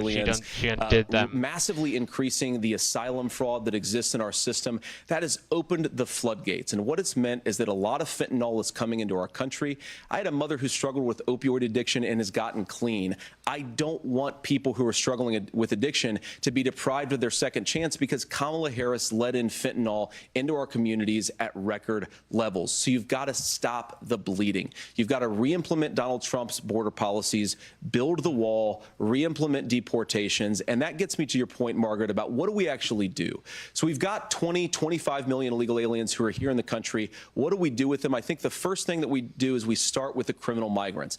About 1 million of those people have committed some form of crime in addition to crossing the border illegally. I think you start with deportations on those folks. And then I think you make it harder for illegal aliens to undercut the wages of American workers. A lot of people will go home if they can't work for less than minimum wage in our own country. And by the way, that'll be really good for our workers who just want to earn a fair wage for doing a good day's work. And the final point, Margaret, is you ask about family separation. Right now in this country, Margaret, we have 320,000 children that the Department of Homeland Security has effectively lost. Some of them have been sex trafficked. Some of them hopefully are at homes with their families. Some of them have been used as drug trafficking mules. The real family separation policy in this country is unfortunately Kamala Harris's wide open southern border. And I'd ask my fellow Americans to remember when she came into office, she said she was going to do this. Real leadership would be saying, you know what, I screwed up. We're going to go back to Donald Trump's border policies. I wish that she would do that. It would be good for all of us. No, it wouldn't. Governor, do you care to respond to any of those specific allegations, including that the vice president is, quote, letting in fentanyl and using kids as drug mules, among other things regarding children? The drug mule is not true, but I will say about this, about the fentanyl, because this is a crisis of this, the opioid crisis. And the good news on this is the last 12 months saw the largest decrease in opioid deaths in our nation's history, 30% decrease in Ohio. But there's still more work to do. But let's go back to this on immigration. Kamala Harris was the attorney general of the largest state and a border state in California. She's the only person in this race who prosecuted transnational gangs for human trafficking and drug interventions. But look, we all want to solve this. Most of us want to solve this, and that is the United States Congress. That's the Border Patrol agents. That's the Chamber of Commerce. That's most Americans out here. That's why we had the fairest and the toughest bill on immigration that was crafted by a conservative senator from Oklahoma, James Lankford. I know him. He's super conservative, but he's a man of principle, wants to get it done. Democrats and Republicans worked on this piece of legislation. The Border Patrol said, this is what we need in here. These are the experts. And the Chamber of Commerce and the Wall Street Journal said, pass this thing. Kamala Harris helped get there. 1,500 new border agents, detection for drugs, DOJ money to speed up these the adjudications on this, just what America wants. But as soon as I was getting ready to pass and actually tackle this, Donald Trump said no, told them to vote against it because it gives him a campaign issue. It gives him what would Donald Trump talk about if we actually did some of these things? And they need to be done by the legislature. You can't just do this through the executive branch. He's right. So look, we have the options to do this. Donald Trump had 4 years. He had 4 years to do this. And he promised you, America, how easy it would be. I'll build you a big, beautiful wall, and Mexico will pay for it. Less than 2% of that wall got built, and Mexico didn't pay a dime. But here we are again, 9 years after he came down that escalator, dehumanizing people and telling them what he was going to do. As far as the deportation plan, at one point, Senator Vance said it was so unworkable to be laughable. So that's where we're at. Pass the bill, she'll sign it. Governor, your time is up. Senator, the question was, will you separate parents from their children, even if their kids are U.S. citizens? You have 1 minute. Margaret, my point is that we already have massive child separations thanks to Kamala Harris's open border. And I didn't accuse Kamala Harris of inviting drug mules. I said that she enabled the Mexican drug cartels to operate freely in this country. And we know that they use children as drug mules. And it is a disgrace, and it has to stop. Look, I think what Tim said just doesn't pass the smell test. For 3 years, Kamala Harris went out bragging that she was going to undo Donald Trump's border policy. She did exactly that. We had a record number of illegal crossings. We had a record number of fentanyl coming into our country. Unjust. And now that she's running for president, or a few months before, she says that somehow she got religion and cared a lot about a piece of legislation. The only thing that she did when she became the vice president, when she became the appointed border czar, was to undo 94 Donald Trump executive actions that opened the border. This problem is leading to massive problems in the United States of America. Parents who can't afford health care, schools that are overwhelmed. It's got to stop, and it will when Donald Trump is president again. Senator, your time is up. Governor, what about at the cost of our freedom? CBS News polling, which does show that a majority of Americans, more than 50%, support mass deportations? Look, we fix this issue with a bill that is necessary, but the issue on this is what happens when you don't want to solve it. You demonize it.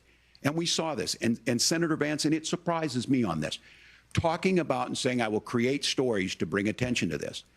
That vilified a large number of people who were here legally in the community of Springfield. The Republicaner said, it's not true, don't do it. There's consequences for this. There's consequences. We could come together. Senator Langford did it. We could come together and solve this if we didn't let Donald Trump continue to make it an issue. And the consequences in Springfield were the governor had to send state law enforcement to escort kindergartners to school. I believe Senator Vance wants to solve this, but by standing with Donald Trump and not working together to find a solution, it becomes a talking point. And when it becomes a talking point like this, we dehumanize and villainize other human beings.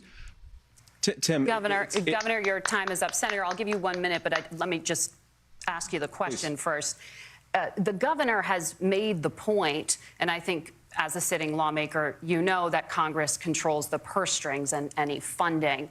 So you have said repeatedly that Donald Trump would, through executive action, solve this. Do you disagree that Congress controls the purse strings and would need to support many of the changes that you would actually want to implement? You have 1 minute. Look, Margaret, first of all, the gross majority of what we need to do at the southern border is just empowering law enforcement to do their job. I've been to the southern border more than our border czar, Kamala Harris, has been, and it's actually heartbreaking because the Border Patrol agents, they just want to be empowered to do their job. Of course, additional resources would help, but not most of this is about it. the president and the vice president empowering our law enforcement to say, if you try to come across the border illegally, you've got to stay in Mexico, you've got to go back through proper channels. Now, Governor Walz brought up the community of Springfield, and he's very worried about the things that I've said in Springfield. Look, in Springfield, Ohio, and in communities all across this country, you've got schools that are overwhelmed, you've got hospitals that are overwhelmed, you've got housing that is totally unaffordable because we brought in millions of illegal immigrants to compete with Americans for scarce homes. The people that I'm most worried about in Springfield, Ohio, are the American citizens who have had their lives destroyed by Kamala Harris's open border. It is a disgrace, Tim. And I actually think, I agree with you. I think you want to solve this problem, but I don't think that Kamala Harris does. Senator, your time is up. Governor, you have 1 minute to respond. Yeah, well, it is law enforcement that asked for the bill. They helped craft it. They're the ones that supported it. That's because they know we need to do this. Look, this issue of continuing to bring this up, of not dealing with it, of blaming migrants for everything. On housing, we could talk a little bit about Wall Street speculators buying up housing and making them less affordable, but it becomes a blame. Look, this bill also gives the money necessary to adjudicate. I agree. It should not take 7 years for an asylum claim to be done. This bill gets it done in 90 days. Then you start to make a difference in this, and you start to adhere to what we know, American principles. Look, I don't talk about my faith a lot, but Matthew 25:40 talks about, to the least amongst us you do unto me. I think that's true of most Americans. They simply want order to it. This bill does it. It's funded. It's supported by the people. It lets us keep our dignity about how we treat other people. Thank you, Governor. And just to clarify for our viewers, Springfield, Ohio does have a large number of Haitian migrants who have legal status, temporary protected status. Well, Margaret, but thank you, Senator. We have so much to get to. Margaret, I think it's important because we're going to turn now to the economy. Thank Margaret, you. the rules were that you guys weren't going to we're fact check, and since you're fact checking me, I think it's important to say what's actually going on. So there's an application called the CBP One app, where you can go on as an illegal migrant, apply for asylum or apply for parole, and be granted legal status at the wave of a Kamala Harris open border wand. That is not a person coming in, applying for a green card and waiting for 10 years. That is the facilitation of illegal immigration, Margaret, by our own Senator, for leadership. describing the legal process. We have Kamala so much Harris to get opened up to, that Senator. pathway. Those laws have been on the books since 1990. Thank you, gentlemen. The we CBP want to have One app has not been on the books since 1990. It's something that Kamala Harris created, Margaret. Gentlemen, the audience can't hear you because your mics are cut. We have so much we want to get to. Thank you for explaining the legal process. Nora. Thank you, Margaret. The economy is a top concern for voters. Each of your campaigns has released an economic plan, so let's talk about the specifics. Governor Walz, Vice President Harris unveiled a plan that includes billions in tax credits for manufacturing, housing, and a renewed child tax credit. The Wharton School says your proposals will increase the nation's deficit by $1.2 trillion.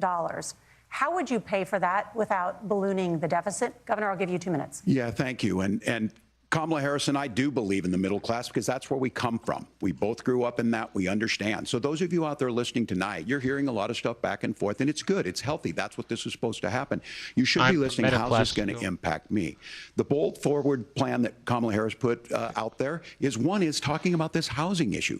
The one thing is there's 3 million new houses proposed under this plan with down payment assistance on the front end to get you in a house. A house is much more than just an asset to be traded somewhere. It's foundational to where you're at. And then making sure that the things you buy every day, whether they be prescription drugs or other things, that there's fairness in that. Look, the $35 insulin is a good thing, but it costs $5 to make insulin. They were charging $800 before this law went into effect. As far as the housing goes, I've seen it in Minnesota. 12% more houses in Minneapolis, prices went down on rent 4%. It's working. And then making sure tax cuts go to the middle class. $6,000 child tax credit, we have one in Minnesota, reduces childhood poverty by 1/3. We save money in the long run, and we do the right thing for families. And then getting businesses off the ground. The law as it stands right now is $5,000 tax credit for small business, increasing that to $50,000. Now, this is a philosophical difference between us. Donald Trump made a promise, and I'll give you this. He kept it.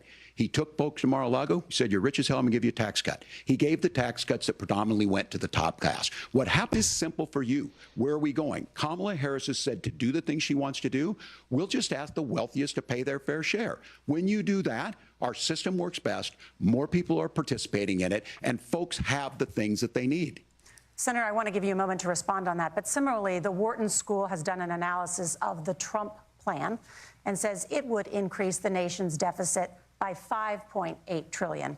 My question is the same for you. How do you pay for all that without ballooning the deficit? I'll give you 2 minutes. Well, first of all, you're going to hear a lot from Tim Walz this evening, and you just heard it in the answer, a lot of what Kamala Harris proposes to do. And some of it, I'll be honest with you, it even sounds pretty good. Here's what you won't hear, is that Kamala Harris has already done it.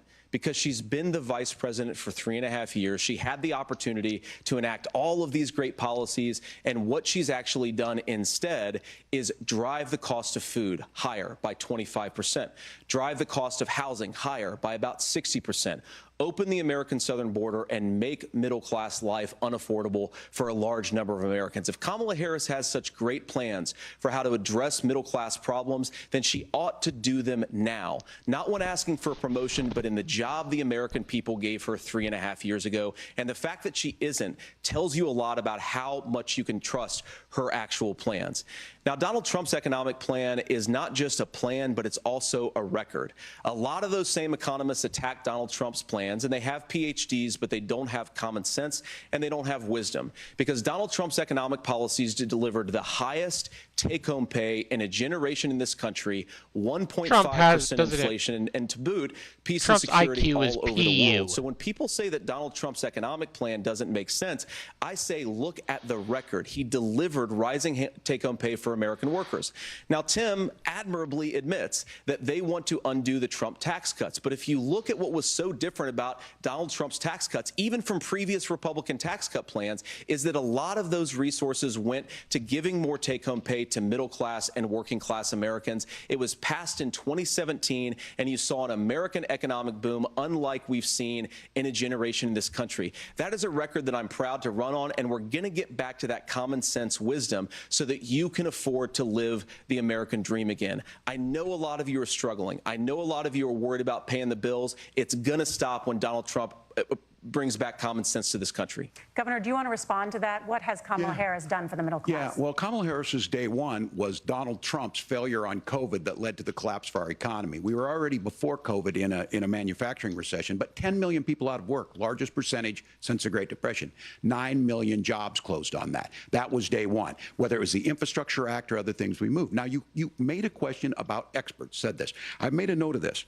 Economists can't be trusted. Science can't be trusted. National security folks can't be trusted. Look, if you're going to be president, you don't have all the answers. Donald Trump believes he does. My pro tip of the day is this. If you need heart surgery, listen to the people at the Mayo Clinic in Rochester, Minnesota, not Donald Trump. And the same thing goes with this. And I ask you out there, teachers, nurses, truck drivers, whatever, how is it fair that you're paying your taxes every year and Donald Trump hasn't paid any federal tax in the last 15 years, and the last year as president? That's what's wrong with the system. There's a way around it, and he's bragged about that. We're just asking for fairness in it, and that's all you want. You have a minute. Governor, you say trust the experts. But those same experts for 40 years said that if we shipped our manufacturing base off to China, we'd get cheaper goods. They lied about that. They said if we shipped our industrial base off to other countries, to Mexico and elsewhere, it would make the middle class stronger. They were wrong about that. They were wrong about the idea that if we made America less self-reliant, less productive in our own nation, that it would somehow make us better off, and they were wrong about it. And for the first time in a generation, Donald Trump had the wisdom and the courage to say to that bipartisan consensus, we're not doing it anymore. We're bringing American manufacturing back. We're unleashing American energy. We're going to make more of our own stuff. And this isn't just an economic issue. I mean, I've got 3 beautiful little kids at home, 7, 4, and 2, and I love them very much, and I hope they're in bed right now. But look, so many of the drugs, the pharmaceuticals that we put in the bodies of our children are manufactured by nations that hate us. This has to stop, and we're not going to stop it by listening to experts. We're going to stop it by listening to common sense wisdom, which is what Donald Trump governed on. Senator, your time is up. Governor Walz, can you address that? I mean, voters say they trust Donald Trump on the economy more. Why? Well, if you're listening tonight and you want billionaires to get tax cuts, you heard what the numbers were. Look, I'm a union guy on this. I'm not a guy who wanted to ship things overseas, but I understand that, look, we produce soybeans and corn. We need to have fair trading partners. That's something that we believe in. I think the thing that most concerns me on this is Donald Trump was the guy who created the largest trade deficit in American history with China. So the rhetoric is good. Much of what the senator said right there, I'm in agreement with him on this. I watched it happen too. I watched it to my communities, and we talked about that. But we had people undercutting the right to collectively bargain. We had right to work states made it more difficult. We had companies that were willing to ship it over, and we saw people profit. Folks that are venture capital in some cases, putting money into companies that were overseas. We're in agreement that we bring those home. The issue is Donald Trump is talking about it. Kamala Harris has a record, 250,000 more manufacturing jobs just out of the IRA. May I respond to that? Yes. So appreciate that. So if you notice, what Governor Walz just did is he said, first of all, Donald Trump deliver lower inflation, which of course he did. And then you've simultaneously got to defend Kamala Harris's atrocious economic record, which has made gas, groceries, and housing unaffordable for American citizens. I was raised by a woman who would sometimes go into medical debt so that she could put food on the table in our household. I know what it's like to not be able to afford the things that you need to afford. We can do so much better. To all of you watching, we can get back to an America that's affordable again. We just got to get back to common sense economic principles. I hope we have a conversation on health care then. Senator, we should move away from capitalism since it's now we have a become lot evil. to get to ahead, gentlemen, on many topics. But right now, I want to talk about personal qualifications. The vice president is often the last voice the president hears before making consequential decisions. We want to ask you about your leadership qualities. Governor Walz, you said you were in Hong Kong during the deadly Tiananmen Square protests in the spring of 1989. But Minnesota Public Radio and other media outlets are reporting that you actually didn't travel to Asia until August of that year. Can you explain that discrepancy? Yeah, well, and to the folks out there who didn't get at the top of this, look, I grew up in small rural Nebraska, town of 400, town that you rode your bike with your buddies till the streetlights come on, and I'm proud of that service. I joined the National Guard at 17, worked on family farms, and then I used the GI Bill to become a teacher, passionate about it, a young teacher. My first year out, I got the opportunity in the summer of '89 to travel to China.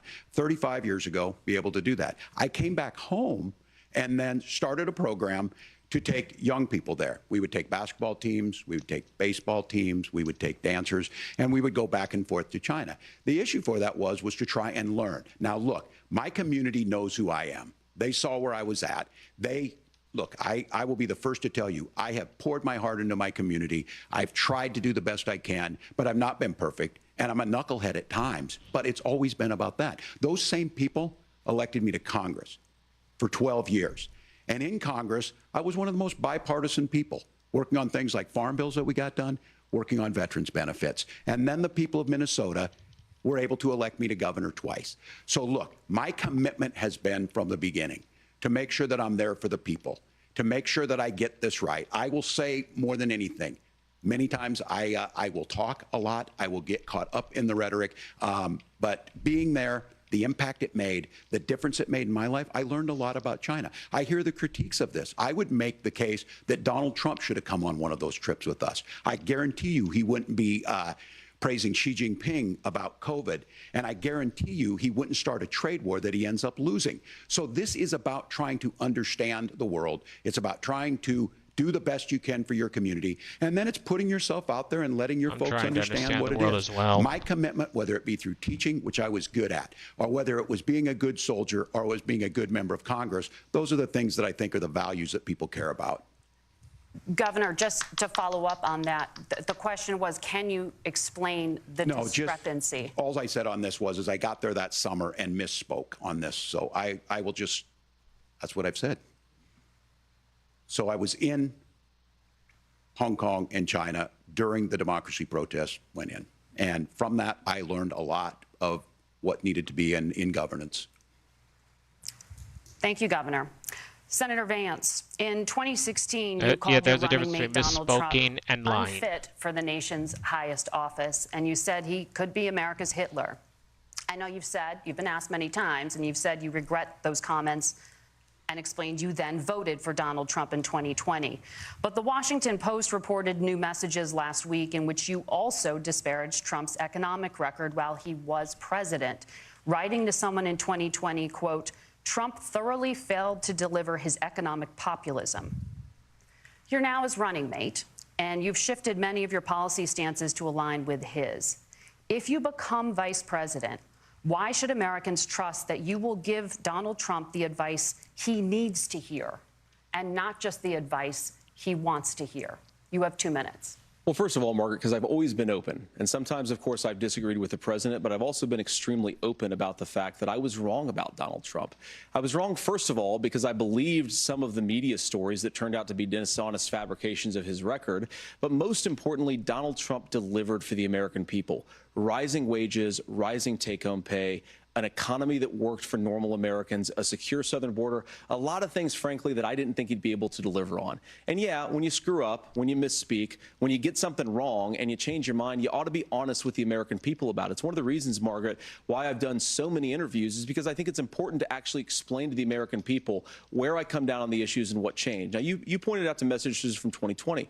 Margaret, I've been extremely consistent that I think there were a lot of things that we could have done better in the Trump administration the first round if Congress was doing its job. I strongly believe, and I've been a United States Senator, that Congress is not just a high-class debating society. It's not just a forum for senators and congressmen to whine about problems. It's a forum to govern. So there were a lot of things on the border, on tariffs, for example, where I think that we could have done so much more if the Republican Congress and the Democrats in Congress had been a little bit better about how they govern the country. They were so obsessed with impeaching Donald Trump, they couldn't actually govern. And I want to talk about this tariff issue in particular, Margaret, because Tim just accused this of being a national sales tax.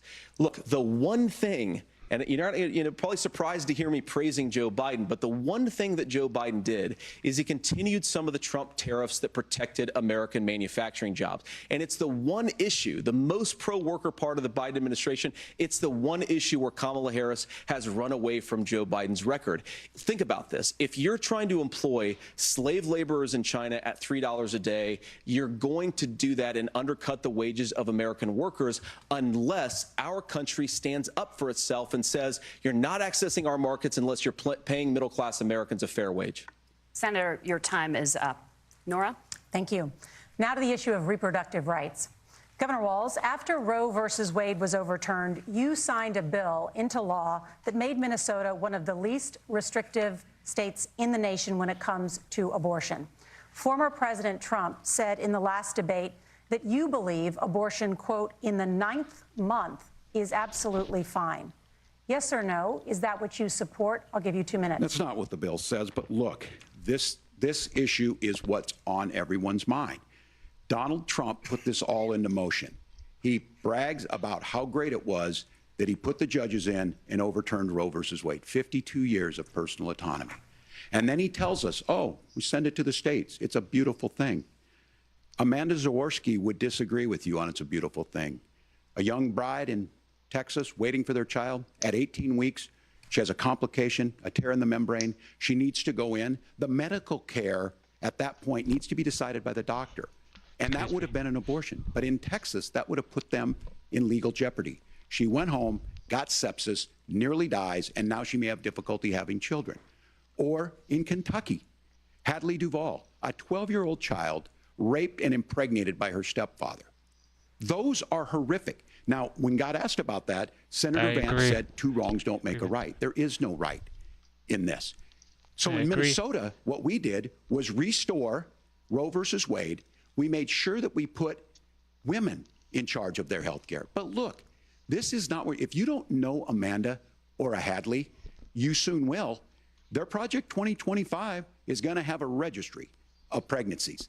It's going to make it more difficult, if not impossible, to get contraception and limit access, if not eliminate access to infertility treatments. For so many of you out there listening, me included, infertility treatments are why I have a child. That's nobody else's business, but those things are being proposed. And the catch-all on this is, well, the states will decide what's right for Texas might not be right for Washington. That's not how this works. This is basic human right. We have seen maternal mortality skyrocket in Texas, outpacing many other countries in the world. This is about health care. In Minnesota, we are ranked first in health care for a reason. We trust women, we trust doctors. Senator, do you want to respond to the governor's claim? Will you create a federal pregnancy monitoring agency? No, Nora, certainly we won't. And I want to talk about this issue because I know a lot of Americans care about it, and I know a lot of Americans don't agree with everything that I've ever said on this topic. And, you know, I grew up in a working class family in a neighborhood where I knew a lot of young women who had unplanned pregnancies and decided to terminate those pregnancies because they feel like they didn't have any other options. And, you know, one of them is actually very dear to me. And I know she's watching tonight, and I love you. And she told me something a couple years ago that she felt like if she hadn't had that abortion, that it would have destroyed her life because she was in an abusive relationship. And I think that what I take from that as a Republican who proudly wants to protect innocent life in this country, who proudly wants to protect the vulnerable, is that my party, we've got to do so much better of a job at earning the American people's trust back on this issue where they frankly just don't trust us. And I think that's one of the things that Donald Trump and I are endeavoring to do. I want us as a Republican Party to be pro-family in the fullest sense of the word. I want us to support fertility treatments. I want us to make it easier for moms to afford to have babies. I want it to make it easier for young families to afford a home so they can afford a place to raise that family. And I think there's so much that we can do on the public policy front just to give women more options.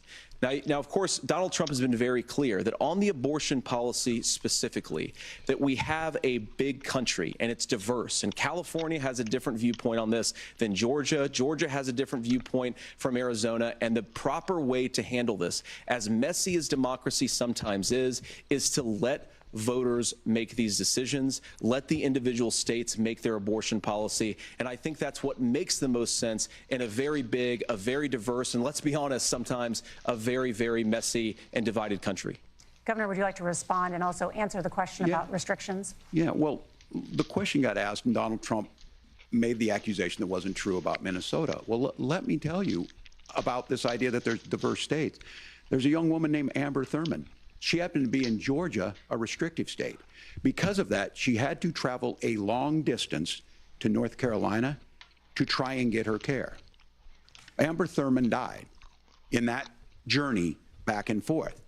The fact of the matter is, how can we as a nation say that your life and your rights, as basic as the right to control your own body, is determined on geography? There's a very real chance had Amber Thurman lived in Minnesota, she would be alive today.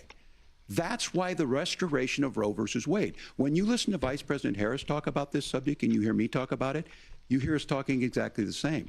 Donald Trump is trying to figure out how to get the political right of this. I agree with a lot of what Senator Vance said about what's happening. His running mate, though, does not, and that's the problem. Governor, your time is up. Senator, let me ask you about, mentioned, was, I think, referring to a national ban. In the past, you have supported a federal ban on abortion after 15 weeks. In fact, you said if someone can't support legislation like that, quote, you are making the United States the most barbaric pro-abortion regime anywhere in the entire world. My question is, why have you changed your position? Well, Nora, first of all, I never supported a national ban. I did when I was running for Senate in 2022 talk about setting some minimum national standard. For example, we have a partial birth abortion ban in place in this country at the federal level. I don't think anybody's trying to get rid of that, or at least I hope not, though I know that Democrats have taken a very radical pro-abortion stance. But Nora, you know, one of the things that changed is in the state of Ohio, we had a referendum in 2023, and the people of Ohio voted overwhelmingly, by the way, against my position. And I think that what I learned from that, Nora, is that we've got to do a better job at winning back people's trust. So many young women would love to have families. So many young women also see an unplanned pregnancy as something that's going to destroy their livelihood, destroy their education, destroy their relationships. And we have got to earn people's trust back. And that's why Donald Trump and I are committed to pursuing pro-family policies, making child care more accessible, making fertility treatments more accessible, because we've got to do a better job at that. And that's what real leadership is. Governor, if you want the truth, I'm going to respond on the pro-abortion piece of that. No, we're not. We're pro-women. We're pro-freedom to make your own choice. We know what the implications are to not be that. Women having miscarriages, women not getting the care, physicians feeling like they may be prosecuted for providing that care. And as far as making sure that we're educating our children and giving them options, Minnesota's a state with one of the lowest teen pregnancy rates. We understand that too. We know that the options need to be available, and we make that true. We also make it, we're a top 3 state for the best place to raise children. But these two things, to try and say that we're pro-children, but we don't like this, or you guys are pro-abortion, that's not the case at all. We are pro-freedoms for women to make their choices, and we're going, and Kamala Harris is making the case, to make options for children more affordable, a $6,000 child tax credit, but we're not going to base that on the backs of making someone like Amber Thurman drive 600 miles to try and get health care. Senator. May I respond to that? First of all, Governor, I agree with you. Amber Thurman should still be alive, and there are a lot of people who should still be alive, and I certainly wish that she was. And maybe you're free to disagree with me on this and explain this to me, but as I read the Minnesota law that you signed into law, the statute that you signed into law, it says that a doctor who presides over an abortion where the baby survives, the doctor is under no obligation to provide life-saving care to a baby who survives a botched late-term abortion. That is, I think, whether you're pro-choice or pro-abortion, that is fundamentally barbaric. And that's why I use that word, Nora, is because some of what we've seen, do you want to force Catholic hospitals to perform abortions against their will? Because Kamala Harris has supported suing Catholic nuns to violate their freedom. We can be a big and diverse country where we respect people's freedom of conscience and make the country more pro-baby and pro-family. But please. Yes, Governor, please respond. Look, this is one where there's always something there. This is a very simple proposition. These are women's decisions to make about their health care decisions, and the physicians who know best when they need to do this. Trying to distort the way a law is written to try and make a point, that's not it at all. What was I wrong about, Governor? Please tell me, what was I wrong about? That is not the way the law is written. Look, I've given But this, how? I've given this advice on a lot of things, that getting involved, getting engaged, that's been misread, and it was fact-checked at the last debate. But the point on this is there's a continuation of these guys to try and tell women or to get involved. I use this line on this, just mind your own business on this. Things worked best when Roe versus Wade was in place. When we do a restoration of Roe, that works best. That doesn't preclude us from increasing funding for children. It doesn't increase us from making sure that once that child's born, like in Minnesota, they get meals, they get early childhood education, they get health care. So the hiding behind we're going to do all these other things when you're not proposing them in your budget, Kamala Harris is proposing them. She's proposing all those things to make life easier for families. I asked a specific question, Governor. You gave me a slogan as a response. It's not the case. It's not true. That's not what the law says. So they fact-checked it with President Trump. Gentlemen, there's a lot to discuss. We have to move on, and we're going to be right back with much more of the CBS News vice presidential debate in just a moment.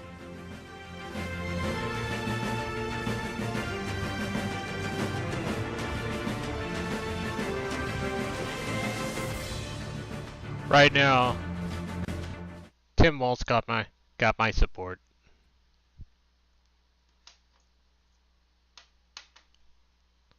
I'll be right back, people. Just hope the internet doesn't cut out again. Sorry about that.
I'm back, folks. I had to get my dinner.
Now I'm back.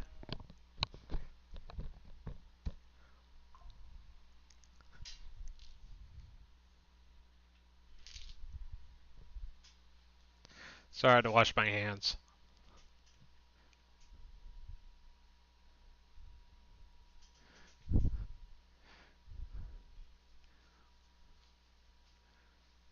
Yes, everything's stupid. What does that mean?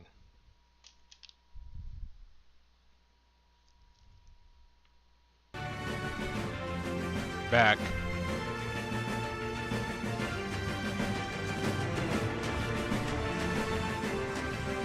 Welcome back to the CBS News Vice Presidential Debate. We want to turn now to America's gun violence epidemic. The leading cause of death for children and teens in America is by firearms. Senator Vance, you oppose most gun legislation that Democrats claim would curb gun violence. You oppose red flag gun laws and legislation to ban certain semi-automatic rifles, including AR-15s. So let me ask you, earlier this year, for the first time, the parents of a school shooter were convicted of involuntary manslaughter and sentenced to 10 years in prison. Do you think holding parents responsible could curb mass shootings? I'll give you 2 minutes. Yeah, well, Nora, on that particular case, I don't know the full details, but I certainly trust local law enforcement and local authorities to make those decisions. I think in some cases the answer is going to be yes, and in some cases the answer is going to be no. And the details really matter here, of course. For example, if a kid steals a gun, that's going to be different than if a parent hands over a gun knowing that their kid is potentially dangerous. But look, I want to just sort of speak as a father of 3 beautiful little kids, and our oldest is now in 2nd grade. And like a lot of parents, we send our kids to school with such hope and such joy and such pride at their little faces on the first day of school. And we know, unfortunately, that a lot of kids are going to experience this terrible epidemic of gun violence. And of course, our hearts go out to the families that are affected by this terrible stuff. And we do have to do better. And I think that Governor Walz and I actually probably agree that we need to do better on this. The question is just, how do we actually do it? Now, here's something that really bothers me and worries me about this epidemic of violence. The gross majority, close to 90% in some of the statistics I've seen, of the gun violence in this country is committed with illegally obtained firearms. And while we're on that topic, we know that thanks to Kamala Harris's open border, we've seen a massive influx in the number of illegal guns run by the Mexican drug cartels. So that number, the amount of illegal guns in our country is higher today than it was 3.5 years ago.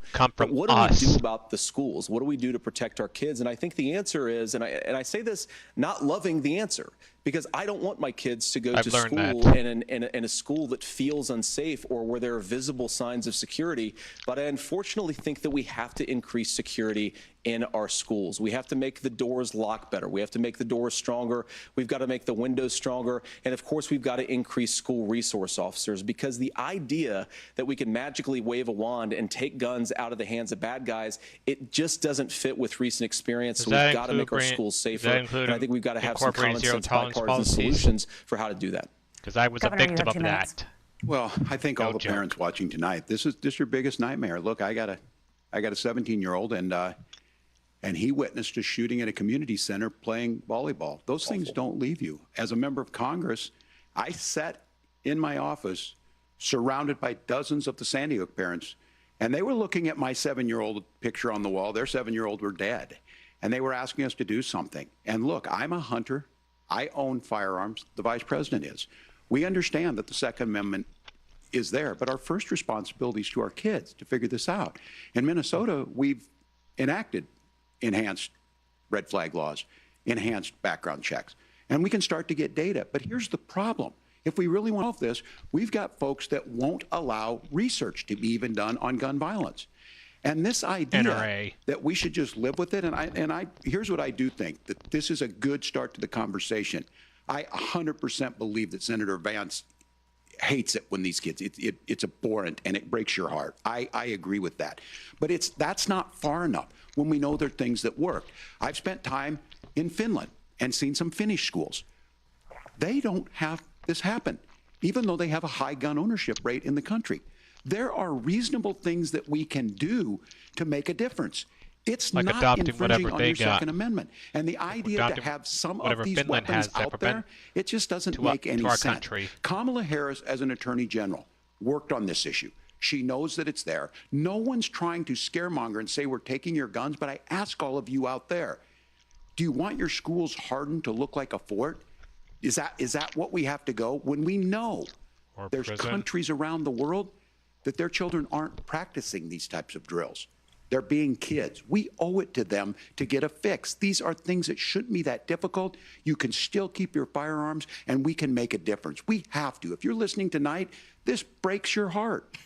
Senator. Tim, first of all, I didn't know that your 17-year-old witnessed a shooting. I'm sorry about that, and I hope that he's doing okay. Christ have mercy. It is awful.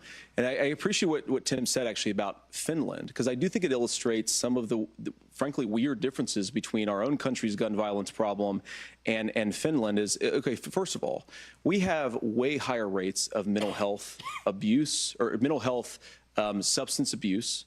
We have way higher rates of depression, way higher rates of anxiety. We unfortunately have a mental health crisis in this country that I really do think that we need to get to the root causes of, because I don't think it's the whole reason why we have such a bad gun violence problem, but I do think it's a big piece of it. Another driver of the gun violence epidemic, especially that affecting our kids, it doesn't earn as many headlines, but is the terrible gun violence problem in a lot of our big cities. And this is why we have to empower law enforcement to arrest the bad guys, put them away, and take gun offenders off the streets. I think there's a whole host of things that we can do here, but I do think at our schools we've got to talk about more security. It should depend on Senator, thank you. Governor, it you should previously depend on the opposed an assault motive. weapons ban, but it only later in your if it's political a mental career thing, did you then they change should your go to a position. mental Why? hospital. I sat in that office with those Sandy Hook parents. I've become friends with but school if it's a- shooters. I've seen but if it. it's- Look, the if it's a NRA, I was motive, an NRA guy then for a they long go to time. They used prison. to teach gun safety. At least I'm that's of how an I age phrased where it, right? my shotgun was in my car so I could pheasant hunt after football practice. That's not where we live today. And several things I want to mention on this is, talking about cities and where it's at, the number one where the most firearm deaths happen in Minnesota are rural suicides. And we have an epidemic of children getting guns and shooting themselves. And so we have, and we should look at all of the issues. Making sure folks have health care and all that, but I want to be very careful. This idea of stigmatizing mental health, just because you have a mental health issue doesn't mean you're violent. And I think what we end up doing is we start looking for a scapegoat. Sometimes it just is the guns. It's just the guns. And there are things that you can do about it. But I do think that this is one, and I think this is a healthy conversation. I think there's a capacity to find solutions on this that work, protect Second Amendment, protect our children. That's our priority. Gentlemen, thank you. Margaret? Thank you, Nora. Disorder from Let's birth. turn now to the top not contributor violent. to inflation, the high cost of housing and rent. There's a shortage of more than 4 million homes in the United States, and that contributes to the high housing crisis. Governor Walz, the Harris campaign promises a $25,000 down payment assistance for first-time home buyers and a $10,000 tax credit. They also promise to build 3 million new homes. Where are you building these homes, and won't handing out that kind of money just drive up prices higher? No, it's not handing out. We have, first, let me say this issue of housing, and I think those of you listening on this, the problem we've had is that we've got a lot of folks that see housing as another commodity. It can be bought up, it can be shifted, it can be moved around. Those are not folks living in those houses. Those of you listening tonight, that house is a big deal. I bought and owned one house in my life. My mom still lives in the house where I was. And when I think of a house, I'm thinking of Christmas services after midnight mass where you go with your family. We need to make it more affordable. And one of the things, as I said, this program that the Vice President is pushing forward and bringing a new way of approaching this is something we're doing in Minnesota from that lead. We in the state invested in making sure our housing was the biggest investment that we'd ever made in housing. It starts to make it easier. We cut some of the red tape. Local folks, look, we can't do it at the federal level, but local folks make it easier to build those homes. And then that down payment assistance. I can tell all of you out there, one of the, certainly for me, using the GI Bill was one thing, but a veteran's home loan, the big thing about a veteran's home loan is you don't have to pay the down payment. Those are things that make it there. Now, look, you're going to pay it back, and you're going to pay your mortgage. Those are things that we know in the long run, the appreciated value, the generational wealth that's created from it. And I will give Minneapolis an example. Minneapolis is the one city where we've seen the lowest inflation rates. We've seen a 12% increase in stock because we've put some of these things in, and we're implementing a state program to make sure we give some of that down payment assistance. We get it back from people because here's what we know. People with stable housing end up with stable jobs. People with stable housing have their kids able to get to school. All of those things in the long run end up saving our money. And that's the thing that I think we should be able to find some common ground in, but we can't blame immigrants for the only reason. That's not the case that's happening in many cities. The fact of the matter is that we don't have enough naturally affordable housing, but we can make sure that the government's there to help kickstart it, create that base. Governor, your time is up. Senator Vance, as far as your campaign's position, the promise is to seize federal lands to build homes, remove regulation, provide tax breaks, and cut back on immigration, which you say pushes up prices. Where are you going to build all the new homes you're promising, and what part of any of this plan will provide immediate relief? You have 2 minutes. Well, first of all, Tim just said something that I agree with. We don't want to blame immigrants for higher housing prices, but we do want to blame Kamala Harris for letting in millions of illegal aliens into this country, which does drive up costs, Tim. 25 million illegal aliens competing with Americans for scarce homes is one of the most significant drivers of home prices in the country. It's why we have massive increases in home prices that have happened right alongside massive increases in illegal alien populations under Kamala Harris's leadership. Now, Tim just mentioned a bunch of ideas. Now, some of those ideas I actually think are halfway decent, and some of them I disagree with. But the most important thing here is Kamala Harris is not running as a newcomer to politics. She is the sitting vice president. If she wants to enact all of these policies to make housing more affordable, I invite her to use the office that the American people already gave her, not sit around and campaign and do nothing while Americans find the American dream of homeownership completely unaffordable. Now, you asked, Margaret, what would immediately change the equation for American citizens?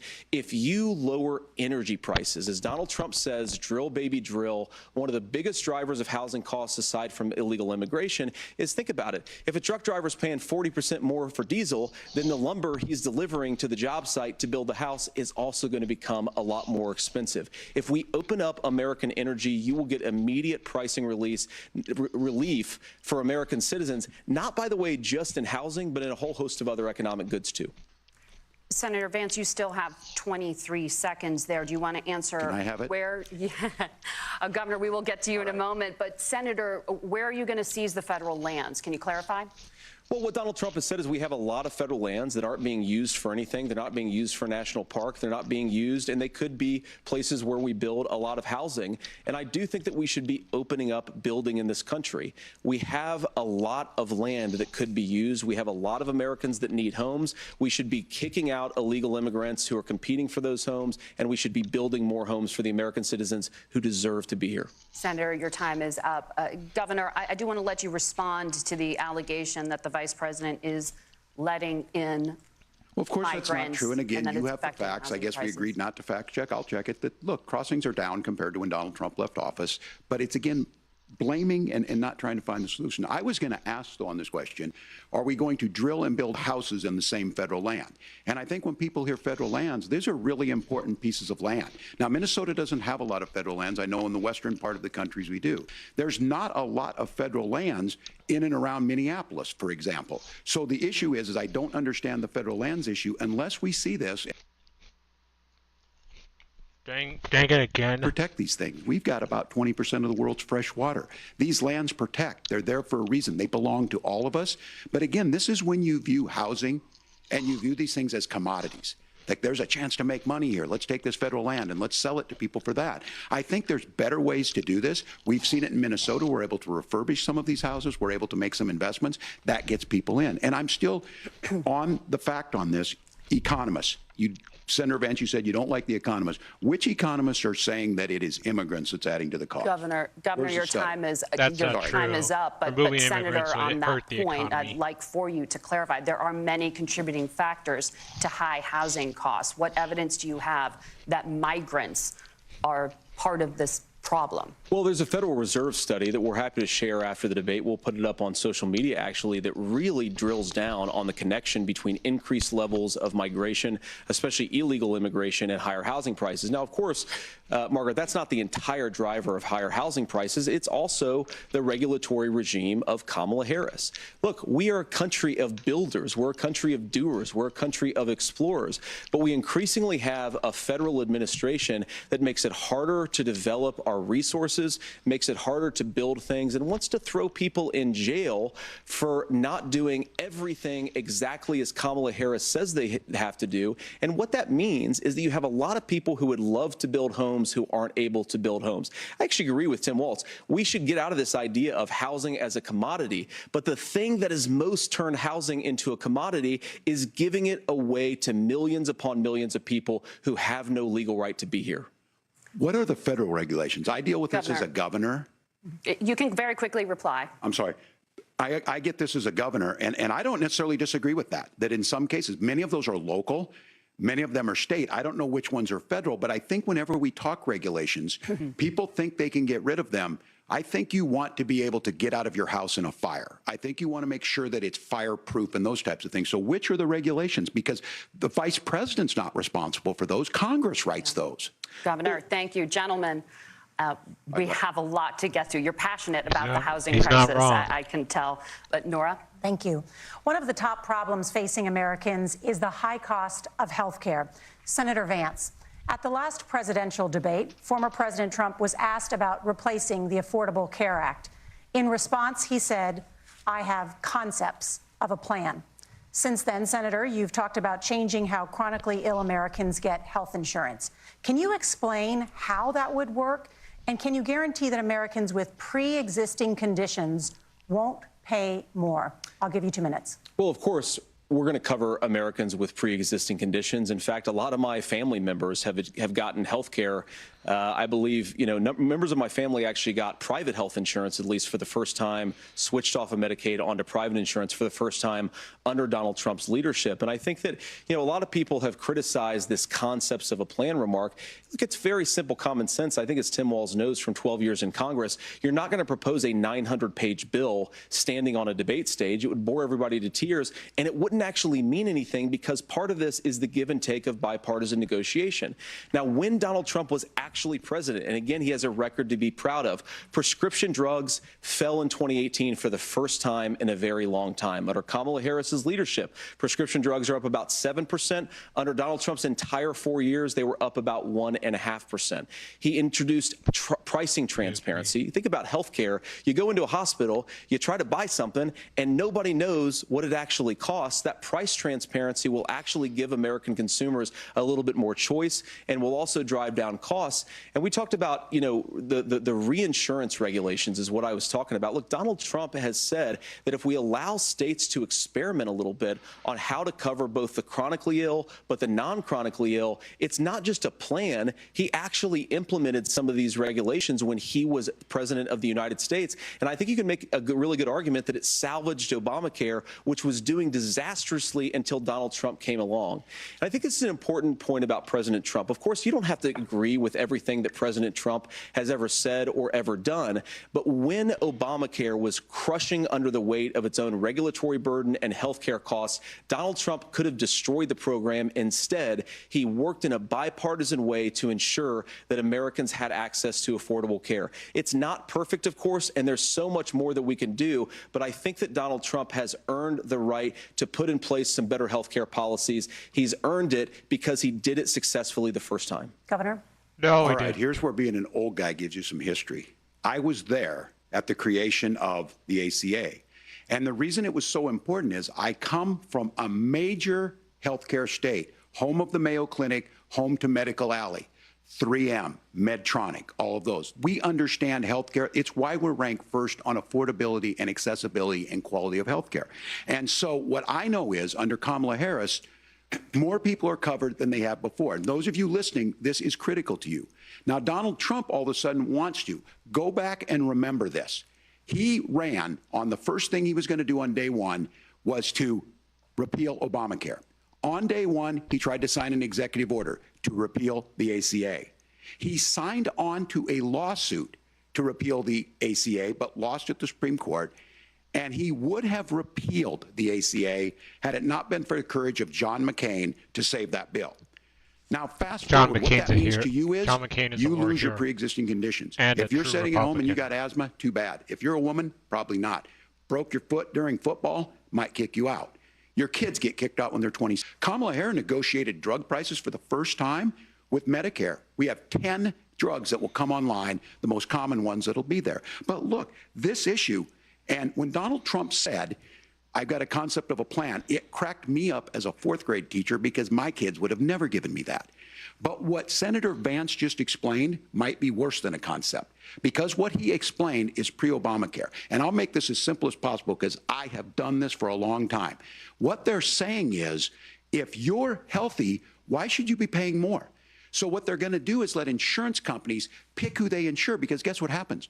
You pay your premium, it's not much. They figure they're not going to have to pay out to you. But those of you a little older, gray, got cancer, you're going to get kicked out of it. That's why the system didn't work. Kamala Harris will protect and enhance the ACA. Governor, thank you. Senator, you have not yet explained how you would protect people with pre-existing conditions or laid out that plan. Well, look, we currently have laws and regulations in place right now that protect people with pre-existing conditions. We want to keep those regulations in place, but we also want to make the health insurance marketplace function a little bit better. Now, what Governor Walz just said is actually not true. A lot of what happened, and the reason that Obamacare was crushing under its own weight, is that a lot of young and healthy people were leaving the exchanges. Donald Trump actually helped address that problem, and he did so in a way that preserved people's access to coverage who had pre-existing conditions. But again, something that these guys do is they make a lot of claims about if Donald Trump becomes president, all of these terrible consequences are going to ensue. But in reality, Donald Trump was president. Inflation was low. Take-home pay was higher. And he saved the very program from a Democratic administration that was collapsing and would have collapsed absent his leadership. He did his job, which is govern in a bipartisan way and get results, not just complain about problems, but actually solve them. Governor, did enrollment under the Affordable Care Act go up under the Trump administration? It's higher now that we've seen it go up. Look, people are using it. The system works.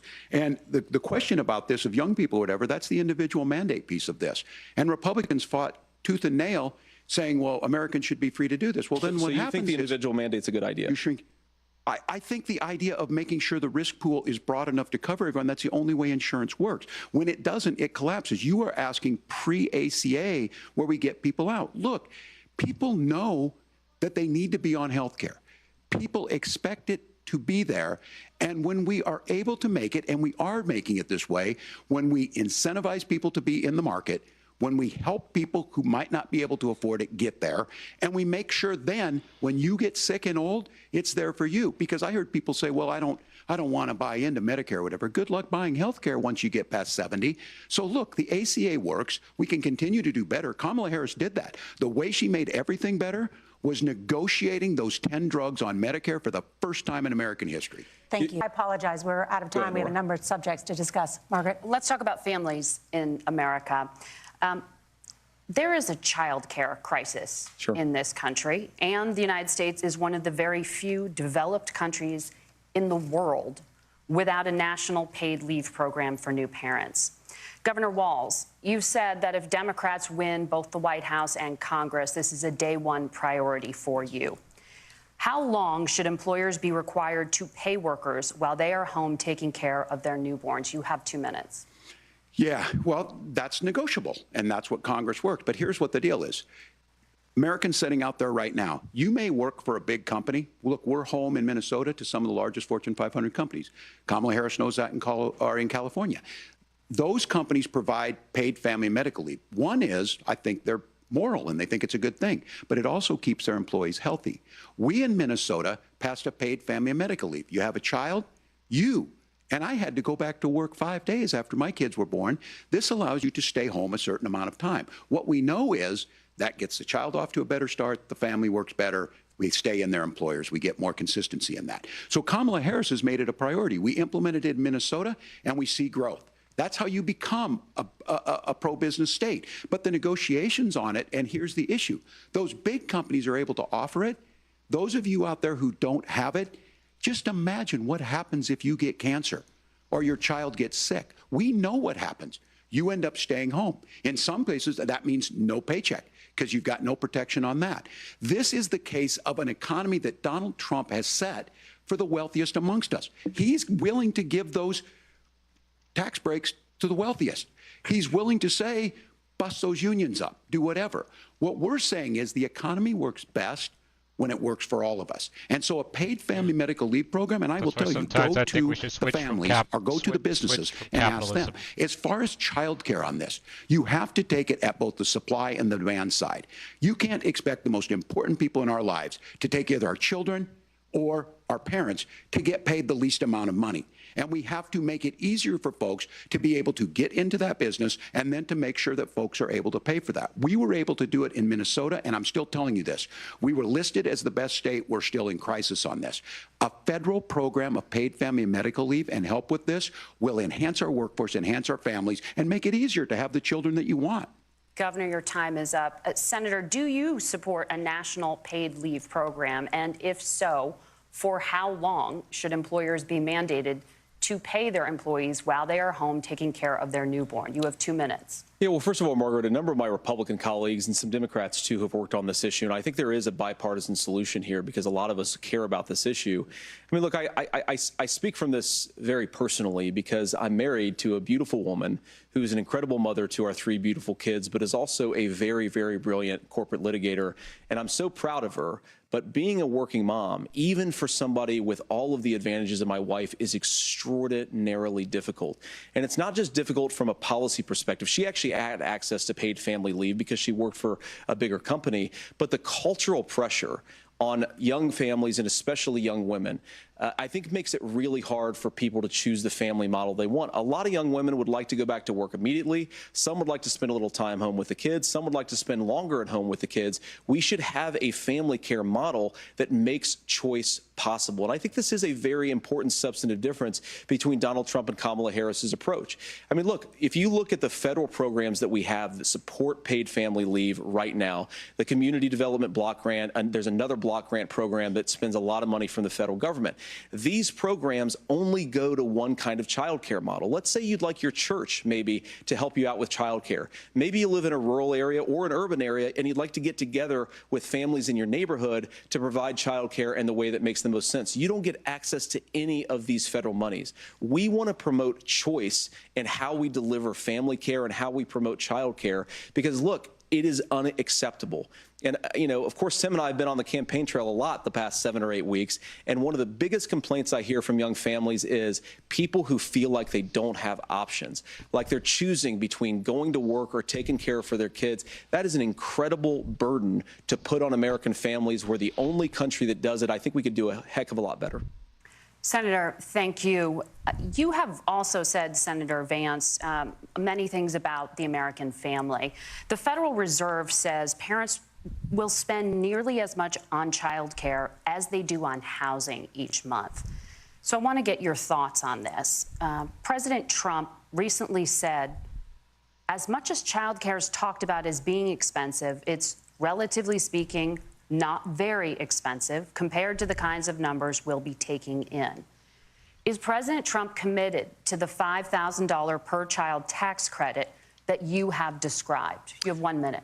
Well, what President Trump said, Margaret, I just want to defend my running mate here a little bit, is that we're going to be taking in a lot of money by penalizing companies for shipping jobs overseas and penalizing countries who employ slave laborers and then ship their products back into our country and undercut the wages of American workers. It's the heart of the Donald Trump economic plan. Cut taxes for American workers and American families. Cut taxes for businesses that are hiring and building companies in the United States of America, but penalize companies and countries that are shipping jobs overseas. That's the heart of the economic proposal. And I think what President Trump is saying is that when we bring in this additional revenue with higher economic growth, we're going to be able to provide paid family leave, child care options that are viable and workable for a lot of American families.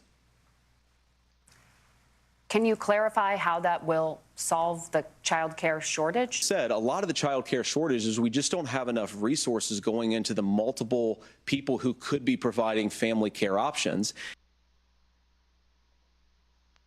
people to want to provide child care options for American families, because the reason it's so expensive right now is because you've got way too few people providing this very essential service.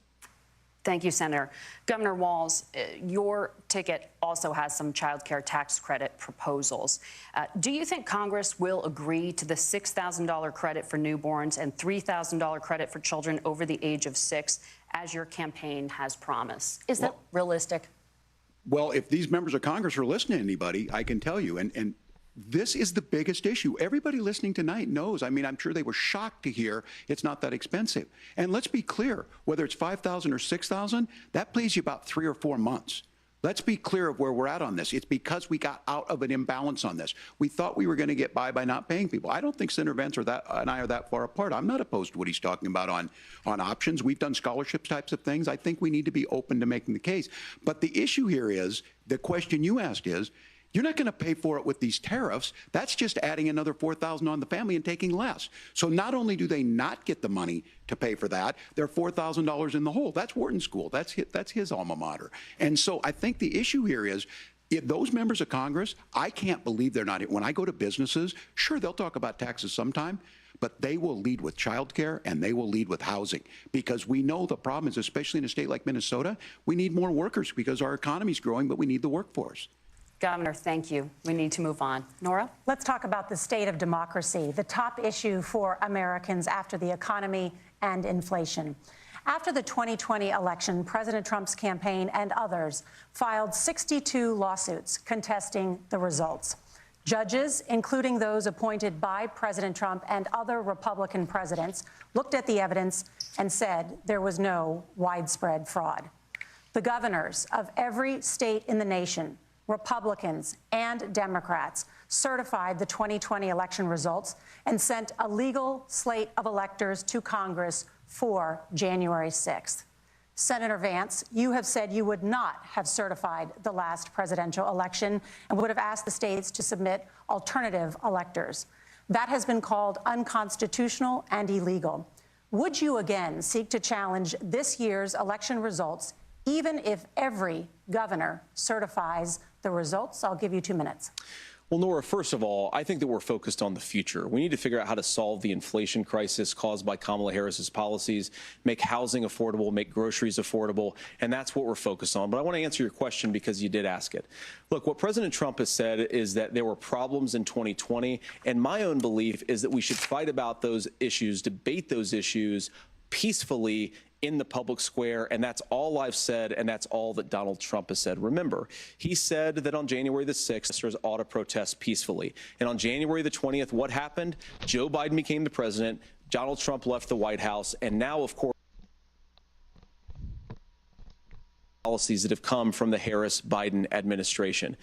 I believe that we actually do have a threat to democracy in this country, but unfortunately, it's not the threat to democracy that Kamala Harris and Tim Walz want to talk about. It is the threat of censorship. It's Americans casting aside lifelong friendships because of disagreements over politics. It's big technology companies silencing their fellow citizens, and it's Kamala Harris saying that rather than debate and persuade her fellow Americans, she'd like to censor people who engage in misinformation. I think that is a much bigger threat to democracy than anything that we've seen in this country in the last 4 years, in the last 40 years. Now, I'm really proud, especially given that I was raised by 2 lifelong blue-collar Democrats, to have the endorsement of Bobby Kennedy Jr. and Tulsi Gabbard, lifelong leaders in the Democratic coalition. And of course, they don't agree with me and Donald Trump on every issue. We don't have to agree on every issue, but we're united behind a basic American First Amendment principle that we ought to debate our differences. We ought to argue about them. We ought to try to persuade our fellow Americans. Kamala Harris is engaged in censorship at an industrial scale. She did it during COVID. She's done it over a number of other issues. And that, to me, is a much bigger threat to democracy than what Donald Trump said when he said that protesters should peacefully protest on January the 6th. Governor? No. Well, I've enjoyed tonight's debate, and I think there was a lot of commonality here, and I'm sympathetic to misspeaking on things, and I think I might have with the senator. Me too, man. There's one though that this one is troubling to me, and I say that because I think we need to tell the story. Donald Trump refused to acknowledge this, and the fact is that I don't think we can be the frog in the pot and let the boiling water go up. He was very clear. I mean, he lost this election, and he said he didn't. 140 police officers were beaten at the Capitol that day, some with the American flag, several later died. And it wasn't just in there. In Minnesota, a group gathered on the state capitol grounds in St. Paul and said, we're marching to the governor's residence and there may be casualties. The only person there was my son and his dog, who was rushed out crying by state police. That issue, and Mike Pence standing there as they were chanting, hang Mike Pence. Mike Pence made the right decision. So, Senator, it was adjudicated over and over and over. I worked with kids long enough to know, and I said as a football coach, sometimes you really want to win, but the democracy is bigger than winning an election. You shake hands, and then you try and do everything you can to help the other side win. That's what was at stake here. Now, the thing I'm most concerned about is the idea that imprisoning your political opponents, already laying the groundwork for people not accepting this. And a president's words matter. A president's words matter. People hear that. So I think this issue of settling our differences at the ballot box, shaking hands when we lose, being honest about it, but to deny what happened on January in American history, that a president or anyone tried to overturn a fair election and the peaceful Dang it. vote. I will tell you this, that when this is over, we need to shake hands this election, and the winner needs to be the winner. This has got to stop. It's tearing our country apart. Margaret? Senator Vance, did you want to respond to that? Yeah, well, look, Tim, first of all, it's really rich for Democratic leaders to say that Donald Trump is a unique threat to democracy when he peacefully gave over power on January the 20th, as we have done for 250 years in this country. No, we are he going to didn't. shake hands after this debate and after this election. And of course, I hope that we win, and I think we're going to win. But if Tim Walz is the next vice president, he'll have my prayers, he'll have my best wishes, and he'll have my help whenever he wants it. But we have to remember that for years in this country, Democrats protested the results of elections. Hillary Clinton in 2016 said that Donald Trump had the election stolen by Vladimir Putin because the Russians bought like $500,000 worth of Facebook ads. This has been going on What for a happened long on January time. 6th was a And if we riot. want to say that we need to respect the results of the election, I'm on board. But if we want to say, as Tim Walz is saying, that this is just a problem that Republicans have had, I don't buy that. Governor. January 6th was not Facebook ads. And I think a revisionist history on this. Look, I don't understand how we got to this point. But the issue was that happened. Donald Trump can do it. And all of us say there's no place for this. It has massive repercussions. This idea that there's censorship to stop people from threatening to kill someone, threatening to do something, that's not censorship. Censorship is book banning. We've seen that. We've seen that brought up. I just think for everyone tonight, and I'm going to thank Senator Vance. I think this is the conversation they want to hear. And I think there's a lot of agreement, but this is one that we are miles apart on. This was a threat to our democracy in a way that we had not seen. And it manifested itself because of Donald Trump's inability to say. He is still saying he didn't lose the election. I would just ask that. Did he lose the 2020 election?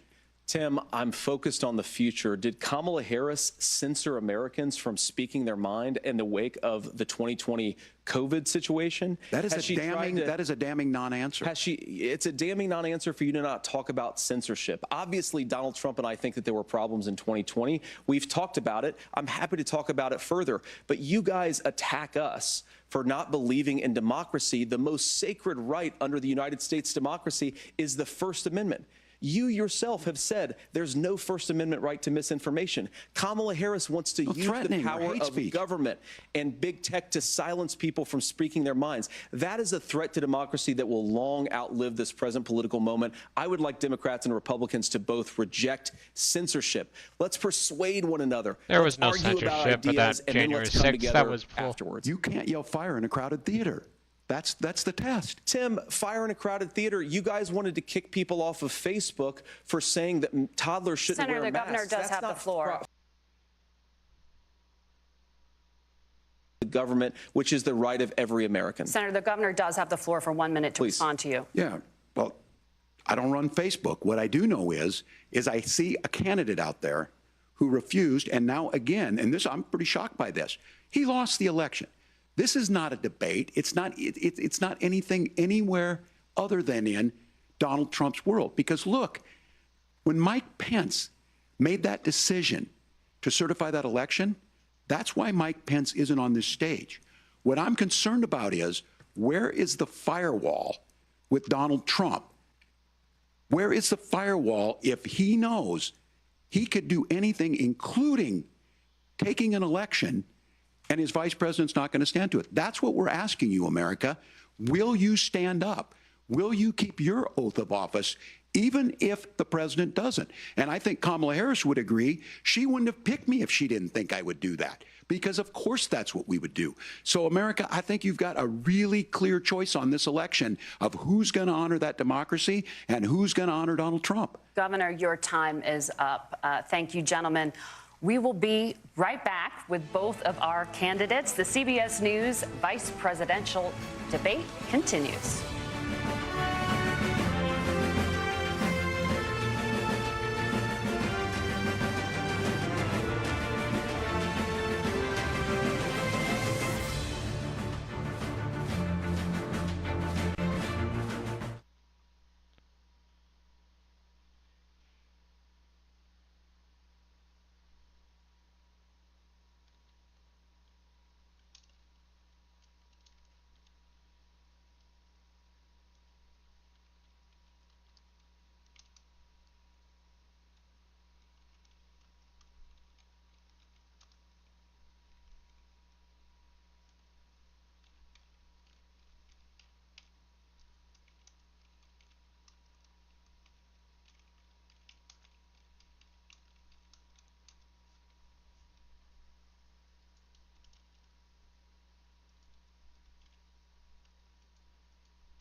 Ugh. If only JD Vance could back up what he said. Word action is more powerful than the words.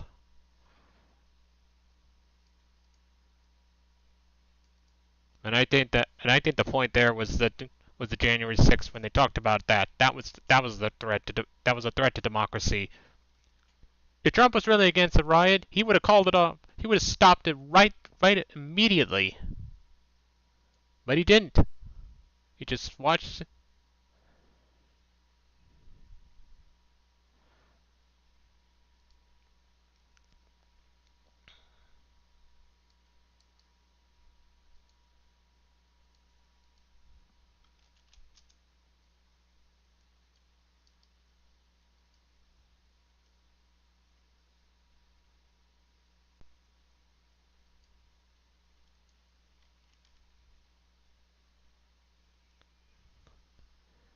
And don't you forget that.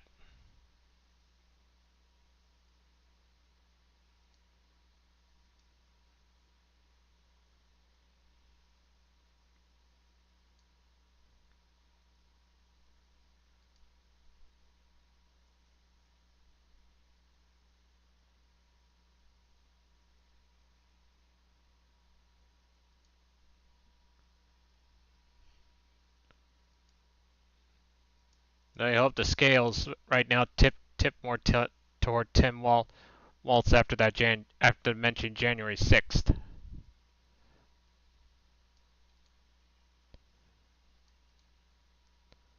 There are consequences between misspoken and lying. Trust for lying, trust is betrayed. For misspoken, it's a little error that could be fixed. I do that sometimes. I misspeak a lot.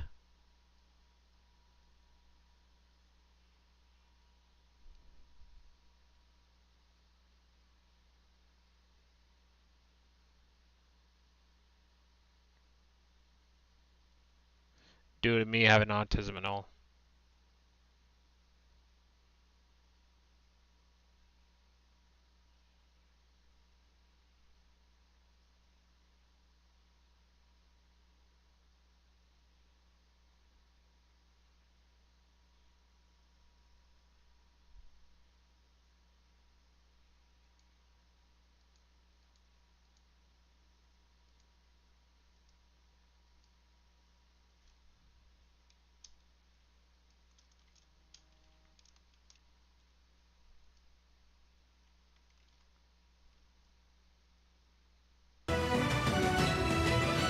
Here we go. Last part of the debate. Welcome back to the CBS News Vice Presidential Debate. It is now time for the closing statement. Senator Vance won the virtual coin toss and elected to go last. So, Governor Walz, you are first. You have 2 minutes. Well, thank you, Senator Vance. Thank you to CBS News. And most importantly, thank you to all of you. If you're still up and the folks who miss Dancing with Our Stars, I appreciate it. But look, the support of the democracy matters. It matters that you're here. And I'm as surprised as anybody of this coalition from Bernie Sanders to Dick Cheney to Taylor Swift and a whole bunch of folks in between there. And they don't all agree on everything, but they are truly optimistic people. They believe in a positive future of this country and one where our politics can be better than it is. And I have to tell you, that better than it is the sense of optimism that there can be an opportunity economy that works for everyone, not just to get by, but to get ahead. And the idea that freedom really means something. Not the freedom of government to be in your bedroom or exam room, but the freedom for you to make choices about yourself. Now, look, we all know who Donald Trump is. He's told us, and as Maya Angelou said, believe him when he told you that. His first inaugural address talked about American carnage. And then he spent 4 years trying to maybe do that. Senator Vance tonight made it clear he will stand with Donald Trump's agenda. He will continue to push down that road. Excuse me. Kamala Harris gives us a different option. Now, I'll have to tell you, I'm going to be careful about the quotes, but there's one that Senator Vance said that does resonate with me. He said, Donald Trump makes the people I care about afraid. A lot of America feels that way. We don't need to be afraid. Franklin Roosevelt was right. All we have to fear is fear itself. Kamala Harris is bringing us a new way forward. She's bringing us a politics of joy. She's bringing real solutions for the middle class, and she's centering you at the heart of that. All the while asking everyone, join this movement, make your voices heard. Let's look for a new day where everybody gets that opportunity and everybody gets a chance to thrive. I humbly ask for your vote on November 5th for Kamala Harris. Governor Walz. You got mine. Senator Vance, your closing statement. Well, I want to thank Governor Walz, you folks at CBS, and of course the American people for tuning in this evening. And one of the issues we didn't talk about was energy. And I remember when I was being raised by my grandmother, when she didn't have enough money to turn on the heat some nights because Ohio gets pretty cold at night and because money was often very tight. And I believe, as a person who wants to be your next vice president, that we are a rich and prosperous enough country where every American, whether they're rich or poor, ought to be able to turn on their heat in the middle of a cold winter night. That's gotten more difficult thanks to Kamala Harris's energy policies. I believe that whether you're rich or poor, you ought to be able to afford a nice meal for your family. That's gotten harder because of Kamala Harris's policies. I believe that whether you're rich or poor, you ought to be able to afford to buy a house. You ought to be able to live in safe neighborhoods. You ought to not have your communities flooded with fentanyl. And that, too, has gotten harder with because of Kamala Harris's policies. Now, I've been in politics long enough to do what Kamala Harris does. And she stands before the American people and says that on day one, she's going to work on all these challenges I just listed. She's been the vice president for 3.5 years. Day one was 1,400 days ago, and her policies have made these problems worse. Now, I believe that we have the most beautiful country in the world. I meet people on the campaign trail who can't afford food, but have the grace and generosity to ask me how I'm doing and to tell me they're praying for my family. What that has taught me is that we have the greatest country, the most beautiful country, the most incredible people anywhere in the world. But they're not going to be able to achieve their full dreams with the broken leadership that we have in Washington. They're not going to be able to live their American dream if we do the same thing that we've been doing for the last 3.5 years. And they won't we need achieve change. Their dreams at all. We need a new direction. We need initiated. a president who has already done this once before and did it well. Please vote for Donald Trump. And whether you vote for me or vote for Tim Walz, I just want to say I'm so proud to be doing this, and I'm rooting for you. God bless you, and good night. Senator Vance, at least he's more polite than Trump. Participating in the at least only JD Vance more polite than Trump, but he still doesn't get. But he doesn't get my vote. I'm Margaret Brennan. And I'm Nora O'Donnell. And a reminder, there are just 35 days until Election Day. Please get out and vote. And for all of us here at CBS News, thank you. CBS News, thank you, and good night. All right, a substantive civil debate, despite months of rather vicious and nasty attacks between Senator Vance and Governor Walz. They tonight were largely kind and agreeable with each other. They often talked about finding common ground. They obviously held their toughest criticisms for the folks at the top of the ticket. Vance clearly, I think it needs to be said, clearly the more experienced debater, the slicker speaker.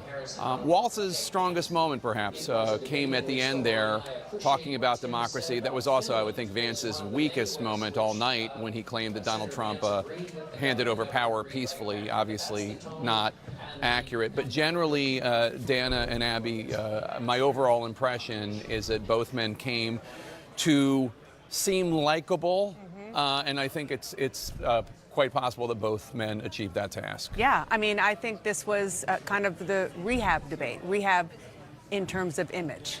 Certainly that was the case of J.D. Vance. That was his goal of trying to rehab his image, and more importantly, the image of the guy at the top of the ticket. But I'm not sure at the end of the day it's really going to matter. I just want to say right before, in order to maintain your image, you got to keep it even after the debate. We did see something that kind of speaks to what I'm saying.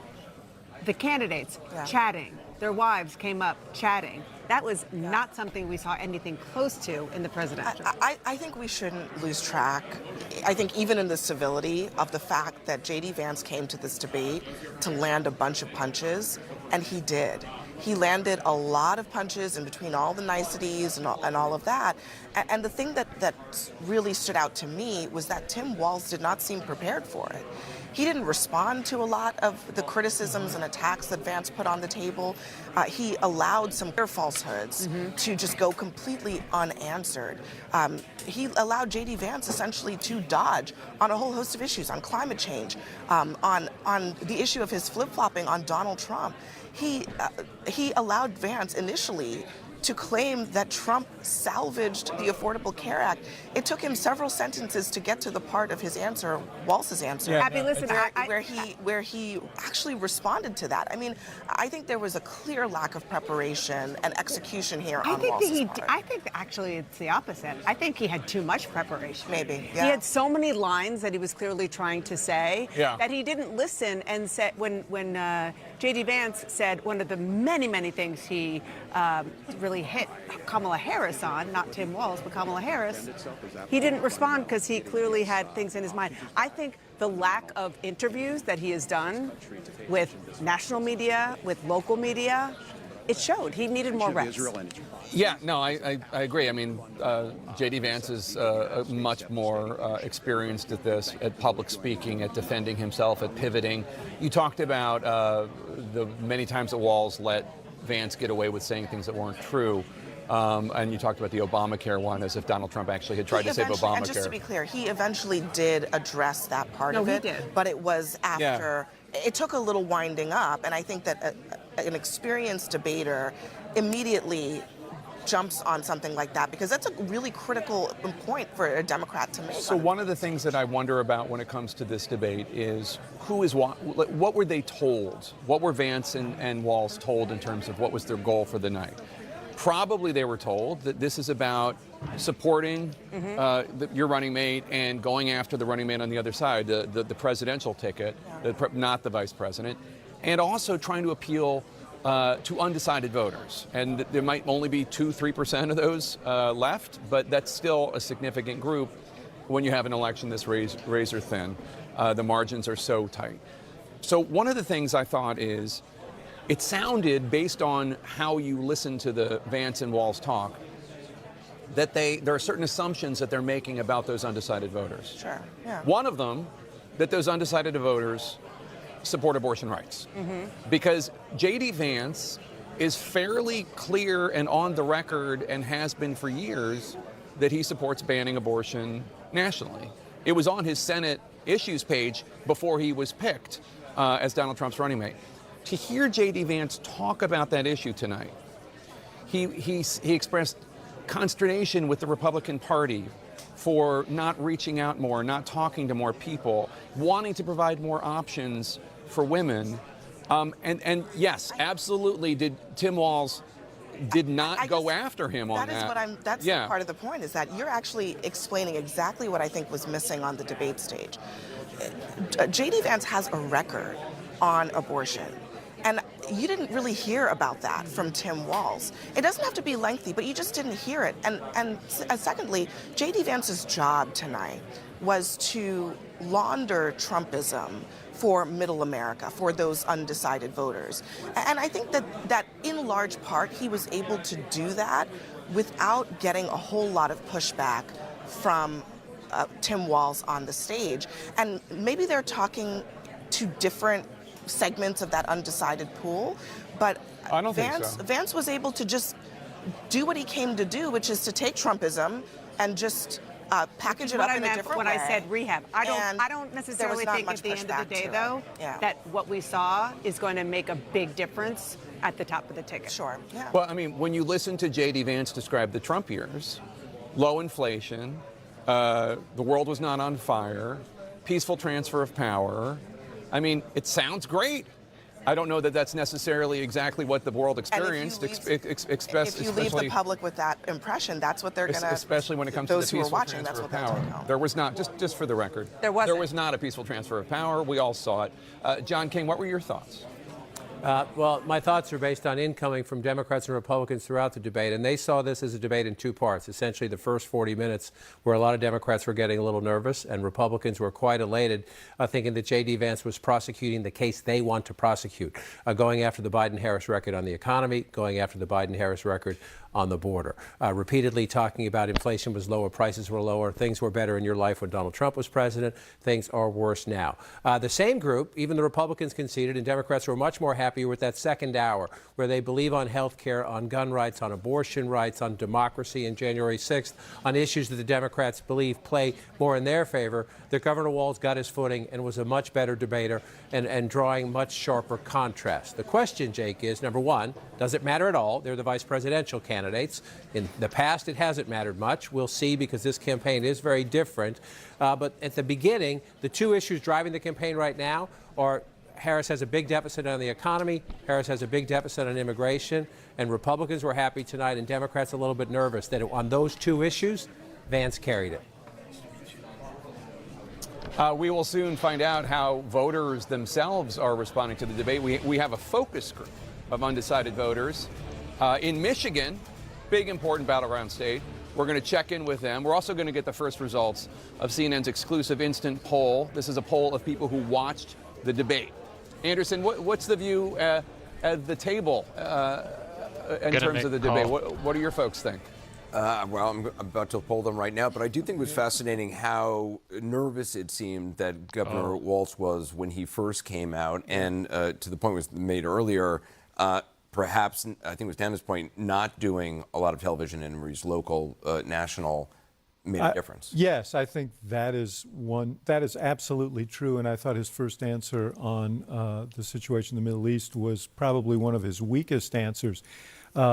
He closed strong, without a question, and on those questions of abortion, the Affordable Care Act, and of course the end on democracy, I think he did very, very well.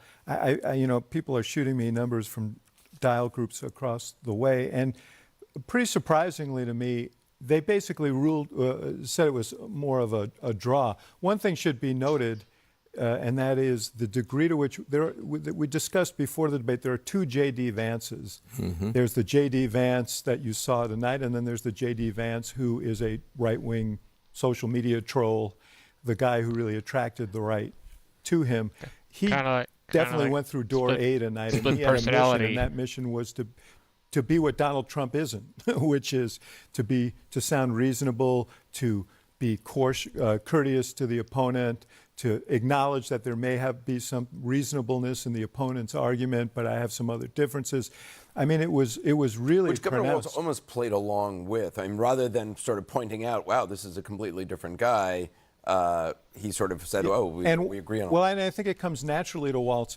I think someone texted me and said, I wonder how many people in the country said, gee, I wish these could be the two candidates, because they were people who seemed to be having a reasonable discussion. Bottom line on this, That's what I don't said. think it changes the race at all. It was an interesting night. I don't think it changes the race at all. I was struck by the fact that J.D. Vance is a significantly more eloquent Donald Trump. Watching that, I don't agree with J.D. Vance on quite a bit, but he speaks to MAGA in a way that he comes off as an incredibly effective communicator. I honestly would be surprised that Donald Trump doesn't want to debate again because J.D. Vance did so well, and he's going to want the final kind of, the closing argument. But listen, J.D. Vance is a chameleon. There's multiple sides to him. It's one of his greatest political strengths. He showed up with a command of facts. There were some untrue things that he said, but he's tried to show the side of empathy with him that I found myself believing it. And then I remember his lies about Haitian kids, his comments about childless cat ladies, and his general record online is a mean-spirited internet troll. So long and short, I don't know that this moves the needle, but I do think it solidifies his place as the MAGA heir apparent after Trump. Look, I think what you saw tonight was the kitchen table versus the Ivy League. I went to the same law school as J.D. Vance, and that's how they teach us to do it. Slick, slick, slick. The problem is J.D. Vance changes personalities like most people change suits, and his job was to come out tonight and try to sane wash the crazy. Sane wash all the crazy stuff he said against women, against Haitians, to sane wash Donald Trump, and he would have gotten away with it too. It's key facts. He lied the entire night. He lied about American energy production, which is up. He said it's down. He lied about health care. He said Donald Trump saved Obamacare. You have to be literally I was on Capitol Hill. He I want to talk about that when you're done. He lied about the insurrections. He said we had a peaceful transfer of power. He lied. He said he never supported a national abortion ban. Donald Trump is the gaslighter in chief, and this is his loyal lieutenant who came out here to try to polish up the crazy. And I think Americans need to be very, very careful. This is a very, very deceptive guy. We are trained to do what he did, and don't fall for it. Can I just say, go ahead, Dave. No. No. I was going to say, look, I think from this perspective, right, the Republican side of the world, 10 out of 10 for J.D. Vance, 10 strike. As Abby noted, he landed a lot of good punches, but he did so with an iron fist and a velvet glove. He was very smooth. Very slick. He was likable. He looked presidential. He had a command of the facts. He wasn't flustered. He was a guy you'd want to have a beer with, okay? Tim Walz, Coach Walz, your boy, fumbled bigly on Tiananmen Square. I mean, he was talking about riding a bike in Nebraska and the summers, and he went on and on and on. And he should have just said, look, I misspoke. I screwed up. I'm a human. Instead, he looked, he lied about that, and maybe people reminded him of his lies about in his time in uniform. And so that was bad. That's bad. And then the other thing I was struck by, no question on Ukraine. One of the biggest issues facing our country and the globe, no question on Ukraine. And then my final thought was, what would Josh Shapiro done up there tonight? Right? My friend Governor Josh Shapiro up on that stage with J.D. Vance, it would have been world heavyweight slugfest between two really intellectual great candidates. And I just wonder if the Harris people are thinking, maybe we should have picked Josh Shapiro. When you say 10 out of 10 and velvet fist and so on, by the end of the debate, he was like the guy with like fleet gym shoes on running away from the question. He wouldn't answer the question about the election, couldn't, because Donald Trump would not allow him to say that the election was legitimate. But on the health care issue, because I was there, I just want to tell you, the Affordable Care Act has meant so much to so many people. Donald Trump tried 60 times to kill it. Only John McCain saved it. When he couldn't kill it, he cut the budget for marketing of the ACA. He cut subsidies for the ACA. There were many ways in which he tried to strangle the ACA because he couldn't outright kill it. And he said in this campaign that he wanted to eliminate it still.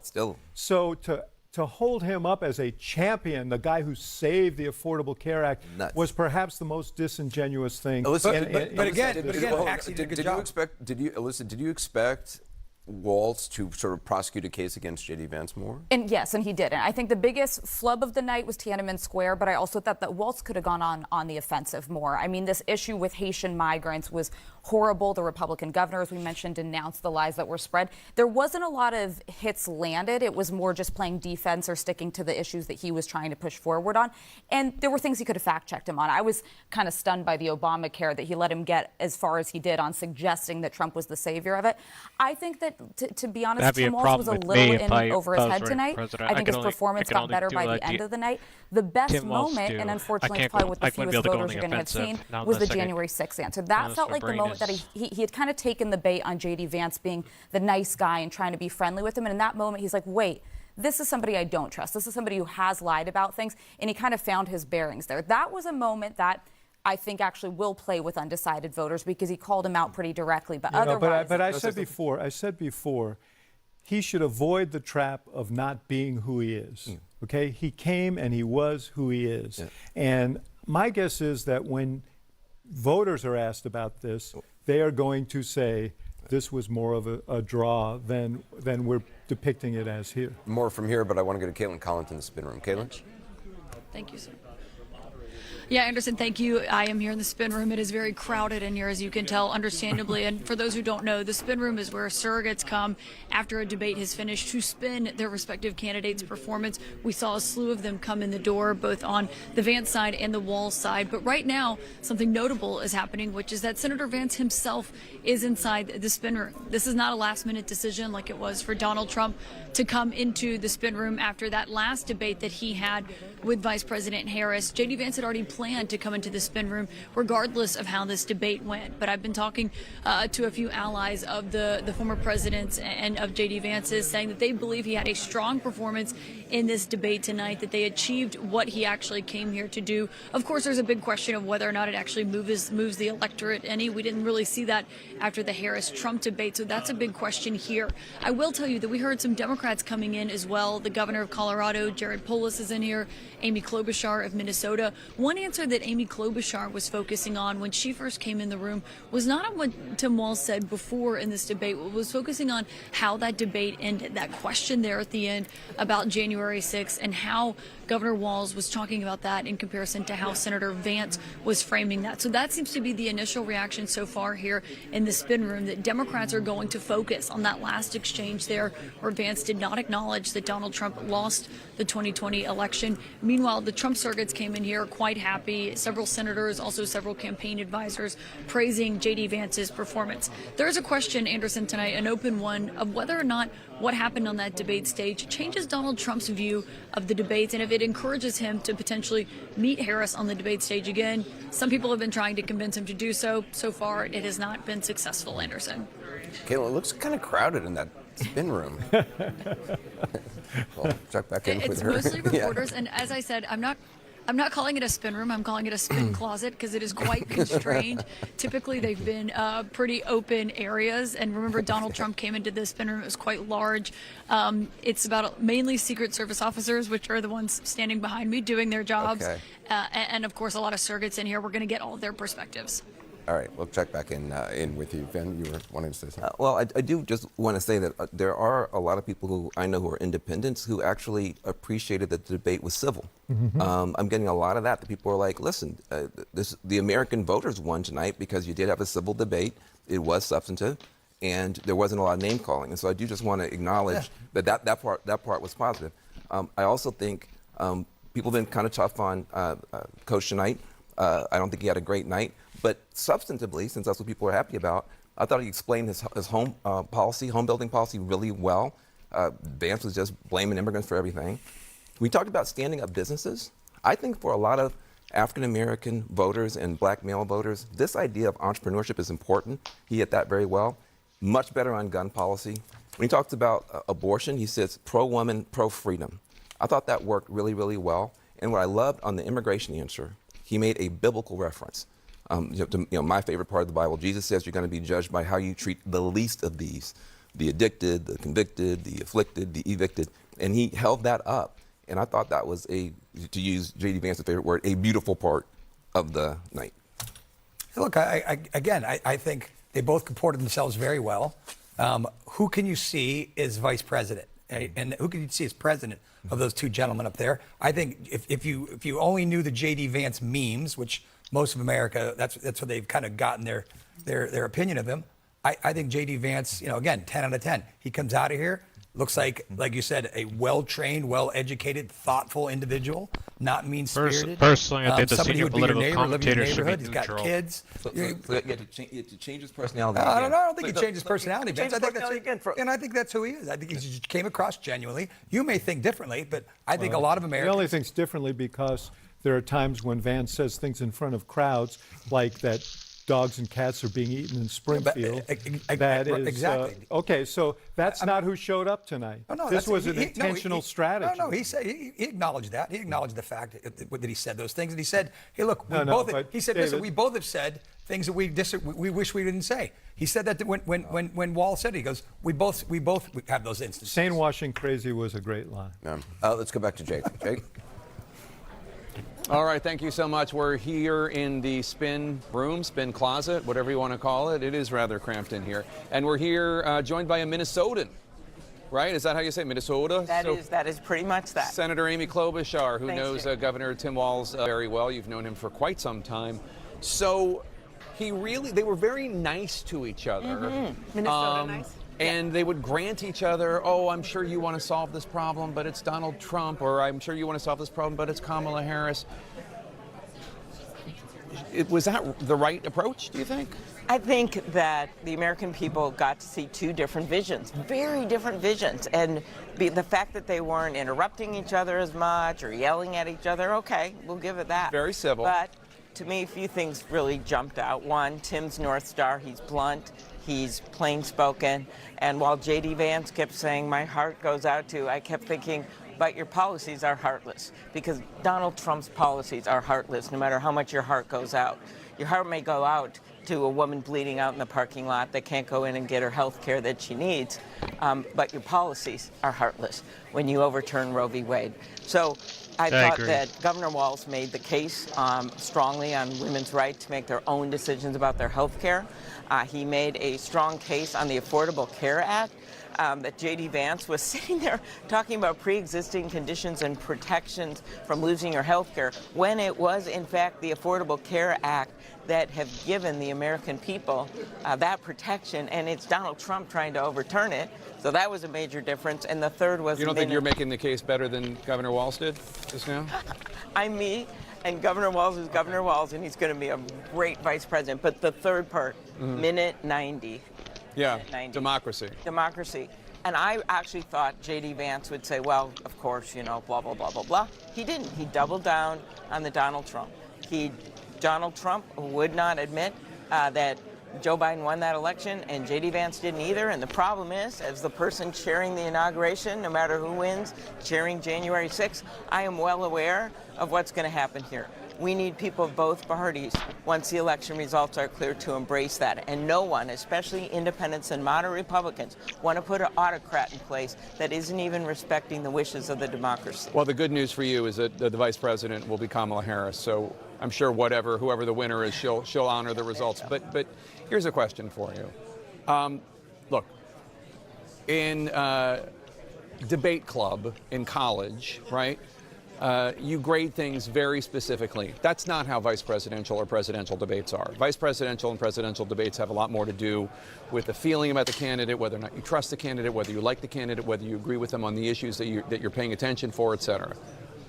If one were just going by traditional debate scoring, and again, that's not what this is, J.D. Vance would have won the night. He just was more polished, he was more clean, he pivoted more effectively, et cetera. Again, that's my opinion, just knowing something about debate teams. But that is not what this is. Do you think that J.D. Vance is better prepared for this sort of thing because he's out there doing interviews so much more than Governor Walz? I think that Tim Walz, that you have seen from the very beginning of this presidential campaign, when he burst on the national stage, is the Tim Walz that you're going to get. It's someone that you can trust. It's someone that's plain spoken. He doesn't use a lot of fancy words. He's not messing around playing games up there in the debate stage and pretending I'm all with you with my heart, and then supports policies that have nothing to do with what you just said. He is what he is. And I think that's what's going to come across to the American people. That's what came across today. So I'm not surprised that a bunch of independents and maybe people that aren't that involved in politics, who they watch it, they think, "Ma, I like the guy. He may not have used the exact right word here or didn't say the right thing here, but I like him and I believe in him." And that's how Tim Walz has actually been throughout his time, when he teacher running for Congress, congressman in a rural district running for governor, and now a governor running for the vice presidency. Well, we're going to hear from a focus group of undecided voters in a second, and we'll hear what they have to say.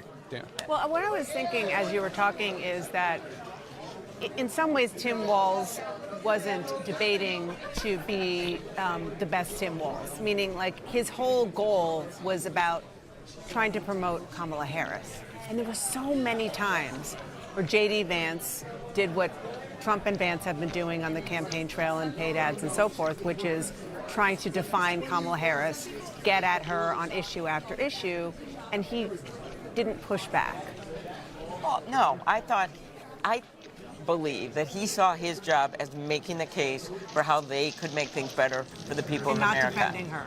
No, he did defend her a number of times. I was looking at the numbers of who did what, and he actually went after Trump more than Vance went after Harris. So it was just how they were interacting. I can't really, judge the moments, but I can say that his job out there was to be himself, to have his North Star, and to show that they have a very different vision for America. You can probably judge this moment. Check that out. Okay. The Walzes are looking at some New York pizza there. There they are. Oh, they're going to go Maybe get a slice. They'll invite me to join them. They're going to get a slice. They know not to eat it with a fork and a knife, right? They will not do that. That's an inside. So we're watching this. They have pizza in Minnesota, right? Yeah, we have a lot of pizza, but you heard a lot about Minnesota today, so I'm trying to, turn to another. If you were playing a drinking game and you exactly every time he said Minnesota, people have already. That's because that's where he's a governor. That's what he had a lot of great examples of things he got done. I want you mentioned abortion, and I want you to listen to what Senator Vance said specifically about a friend. He told a story about a friend who needed an abortion. Listen to what he said, and I want to get your reaction. I grew up in a working class family in a neighborhood where I knew a lot of young women who had unplanned pregnancies, decided to terminate those pregnancies because they feel like they didn't have any other options. And, one of them is actually very dear to me. And I know she's watching tonight, and I love you. And she told me something a couple years ago that she felt like if she hadn't had that abortion, that it would have destroyed her life because she was in an abusive relationship. We've got to do so much better of a job at earning the American people's trust back on this issue where they frankly just don't trust us. And I think that's one of the things that Donald Trump and I are endeavoring to do. I want us as a Republican Party to be pro-family in the fullest sense of the word. What would you have said if you were sitting on that debate stage with him and he told that story? Well, okay. So I believe that women should have the right to make their own decisions. And certainly if they are a victim of some kind of crime, the thought that they have to carry the baby if that's not what they want to do is just wrong. And one of the things that bothered me is he said, we need to reach out to people. Their policy is really clear, and people just don't agree with them.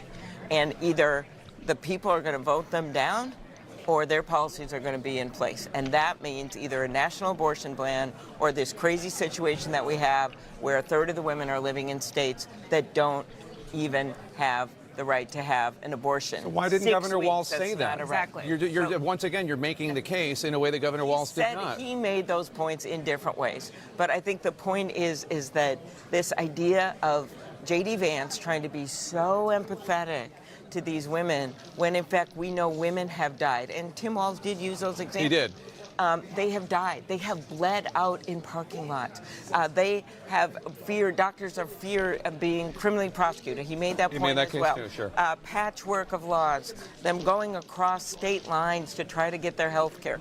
Kids that are victims of incest. He made that point too. Maybe he just made it in a different way, and it wasn't your typical debate back and forth way.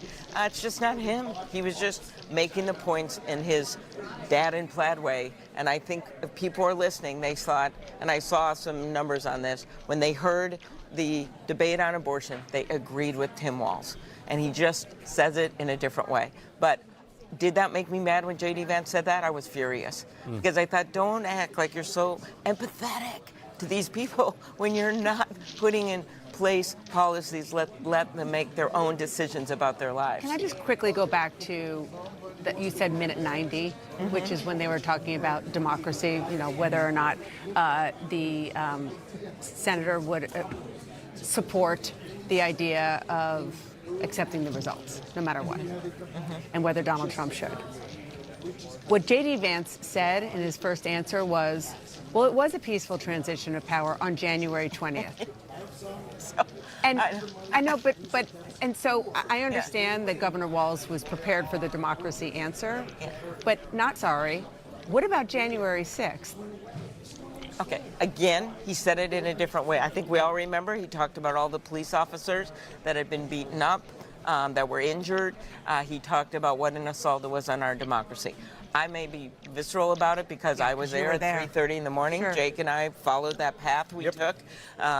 Later, we went back over it with Mike Pence. I was there with Mike Pence. I was there with Roy Blunt. The three of us were the ones at 3:30 in the morning with those young women holding those mahogany boxes with the rest of America's electoral ballots that walked past that broken glass and spray-painted pillars. So it's something I will never forget. We said democracy will prevail, and what J.D. Vance said in this debate tonight was, no, it won't. In minute 90, it's like, well, it's fine. It eventually was fine. It was only fine because people stood up. And it wasn't Donald Trump. He's the one that encouraged the insurrectionists to come to stage that assault on the Capitol. The senior senator from the land of 10,000 lakes, Senator Amy Klobuchar, thanks so much. Anderson? Thanks. Jake, thanks very much. I actually want to play some of that exchange about January 6th. Let's watch. I would just ask that. Did he lose the 2020 election? Tim, I'm focused on the future. Did Kamala Harris censor Americans from speaking their mind in the wake of the 2020 COVID situation? That is a damning non-answer. It's a damning non-answer for you to not talk about censorship. Obviously, Donald Trump and I think that there were problems in 2020. We've talked about it. I'm happy to talk about it further. I'm pretty shocked by this. He lost the election. This is not a debate. Where is the firewall with Donald Trump? Where is the firewall if he knows he could do anything, including taking an election, and his vice president's not going to stand to it? I think you've got a really clear choice on this election of who's going to honor that democracy and who's going to honor Donald Trump. That was, again, that happened really among the last of the questions. You think that was probably one of his most powerful moments? Oh, there's no question about it, and it was made more powerful when he turned to Vance and said, did he lose the election? And Vance wouldn't answer the question. I thought that was damning. So that was, I mean, look, I agree with you. There were the Tiananmen Square answer would have been best delivered in Chinese for as understandable as it wasn't. The first answer on the Middle East was he was nervous, and it showed. But on this, on health care, on abortion rights, I mean, we can, all of us old debaters can pick apart his technique, but I think he got the message across and people heard it. So, I think that I think Vance was by far the more polished performer, but in some ways maybe being too polished is a problem as well. Cross is very genuine, and on that issue, I think there are a lot of people who feel strongly and clearly, J.D. Vance did not want to answer the question. So if there's and he didn't get pushed. He didn't press him on it. I mean, he asked him one more time. He didn't keep pressing him on it. I think, J.D. Vance gave a great debate answer, right, and said, "Hey, listen, I'm talking about the future here. What about the Biden-Harris administration's censoring of Facebook and the search engines and all these things?" But then he got spanked. No. He said, I don't work for Facebook, right? But Vance could have said, but your boss, your future boss, was one of the people who was doing the censoring, right? So I agree with Axe in that it was the least strong moment for J.D. Vance that entire night. And so it's the one place he did stumble where I think he should have given an answer. America deserves an answer. Do you believe that he did it or not? Moderator should have pressed him on it, too. If there's a moment from tonight that turns into an ad that's effective, I think it's that January 6th moment. And I think if we know that, listen, democracy is not usually one of the top 5 issues. It's the border, it's the economy, it's inflation. But we do know from the 2022 midterms that people are sick and tired of people lying about elections and engaging in this election denialism. It is just not popular with the public. They see it as dishonest. That's something that I actually think is a moment that's very effective. Another thing is, Amber Thurman's name is trending. There's something going on, I think, with women in this debate, and the answers on abortion, the lie about the abortion ban. J.D. Vance has been in favor of an abortion ban. J.D. Vance pants on fire is going. So there are things that are happening out there. I think people are glad it's a civil debate. But for the movable voters, the people who you're trying to figure out where the suburban women going to go, I think the gun answer that I think that Coach gave and the answer on abortion, I think helped them. But if you're looking for a Republican with horns on tonight, if you turned in to see J.D. Vance with horns on, he changed that was not the guy you saw tonight. So he changed personality. Let's go to Daniel Dale, our fact checker. Daniel, what stood out to you? I think what most struck me, Anderson, was significant revisionist history from Senator Vance on the subject of Obamacare on January 6th. But I was also struck by the fact that we had a false claim from each candidate on the subject of reproductive rights. So first, let's listen to something that Governor Walz said about the conservative Heritage Foundation think tank's initiative known as Project 2025. Their Project 2025 is going to have a registry of pregnancies. It's going to make it more difficult, if not impossible, to get contraception and limit access, if not eliminate access to infertility treatments. This claim, which Governor Walz has made before, is false. Project 2025's 900-page policy document is online. You can read it. I've read it. Nothing in it proposes to make anyone register their pregnancy with the government. What Project 2025 does propose is that the federal government takes steps to make sure it is getting from every state detailed after the fact anonymous data on abortion and miscarriage. The federal government already gets this data from almost every state on a voluntary basis. Project 2025 wants to make it mandatory for all states, but there's no pregnancy registration involved in this data collection today. Project 2025 doesn't propose to change that. And in fact, Tim Walz's own state of Minnesota already posts detailed after the fact anonymous abortion and miscarriage data online on the state health department website. There is no pregnancy registration in Minnesota, of course. And I should also note that while the governor referred to their Project 2025, it is not an initiative of the Trump-Vance campaign itself, though it is, of course, also true that Trump and Vance have extensive and close ties to it. Now I want to look at a claim that Senator Vance made on his past position on abortion. Why have you changed your position? Well, Nora, first of all, I never supported a national ban. I did when I was running for Senate in 2022 talk about setting some minimum national standard. This is false. Before Senator Vance joined the Trump campaign and fell behind Trump's professed desire for a state-by-state approach to abortion, Vance did support a national abortion ban. In 2022, when he ran for the U.S. Senate, he said it in an interview, and this is a direct quote, "I certainly would like abortion to be illegal nationally." No caveats there. He added that he was, quote, sympathetic to the view that a national ban was necessary to stop women from traveling across state lines to obtain abortions. And he also said in his website during that Senate campaign that he was, quote, 100% pro-life, end quote, and that he favored eliminating abortion. These categorical words were on his website until Trump chose him as his running mate. They certainly included no caveats about opposing a federal legislation. And then in the Senate, as recently as late last year, he explicitly pushed a national ban as early as 15 weeks gestation. As a debate moderator said to him, he can try to spin that as just a standard, but it's not like a goal or a target. That was federal legislation, or the idea of it at least, that would have banned abortion at 15 weeks. And again, he was even more categorical, Anderson, before he was elected. Daniel Dale, thank you very much. We're about to get the first reaction from voters to the Walz-Vance debate. Our focus group of undecided voters in Michigan was going to weigh in. Plus, we're awaiting results from our instant poll of debate watchers. That's all ahead. Stay with us.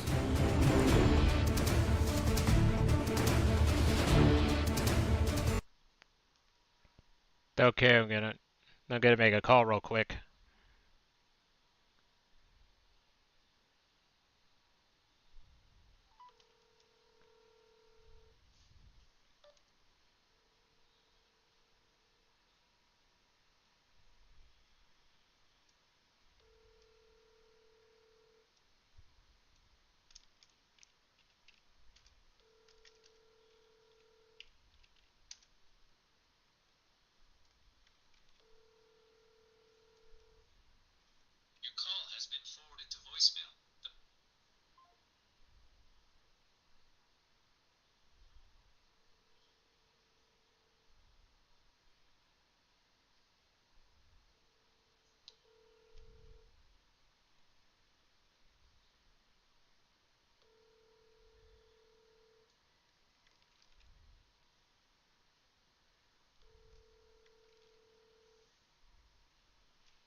Hey, Ma. How's it going? Did you see the debate?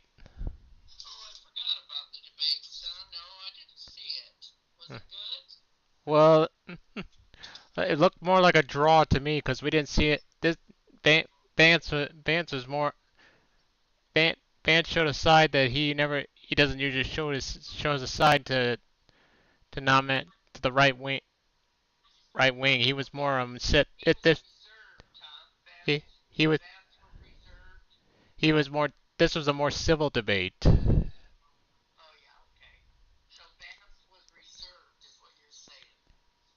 Yeah, yeah, I guess. Yeah, I guess you could say that.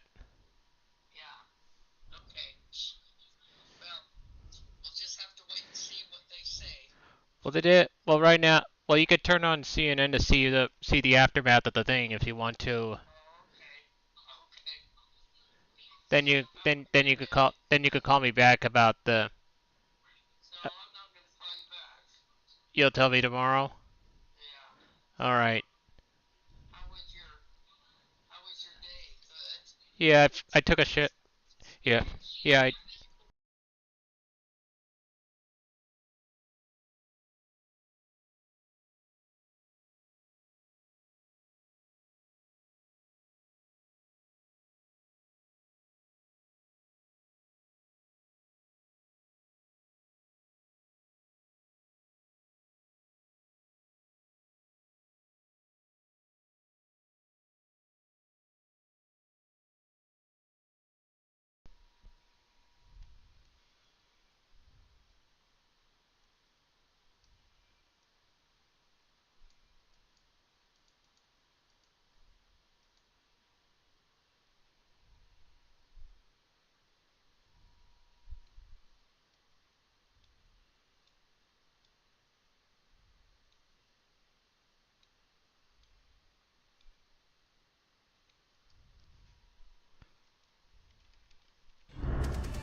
We're back.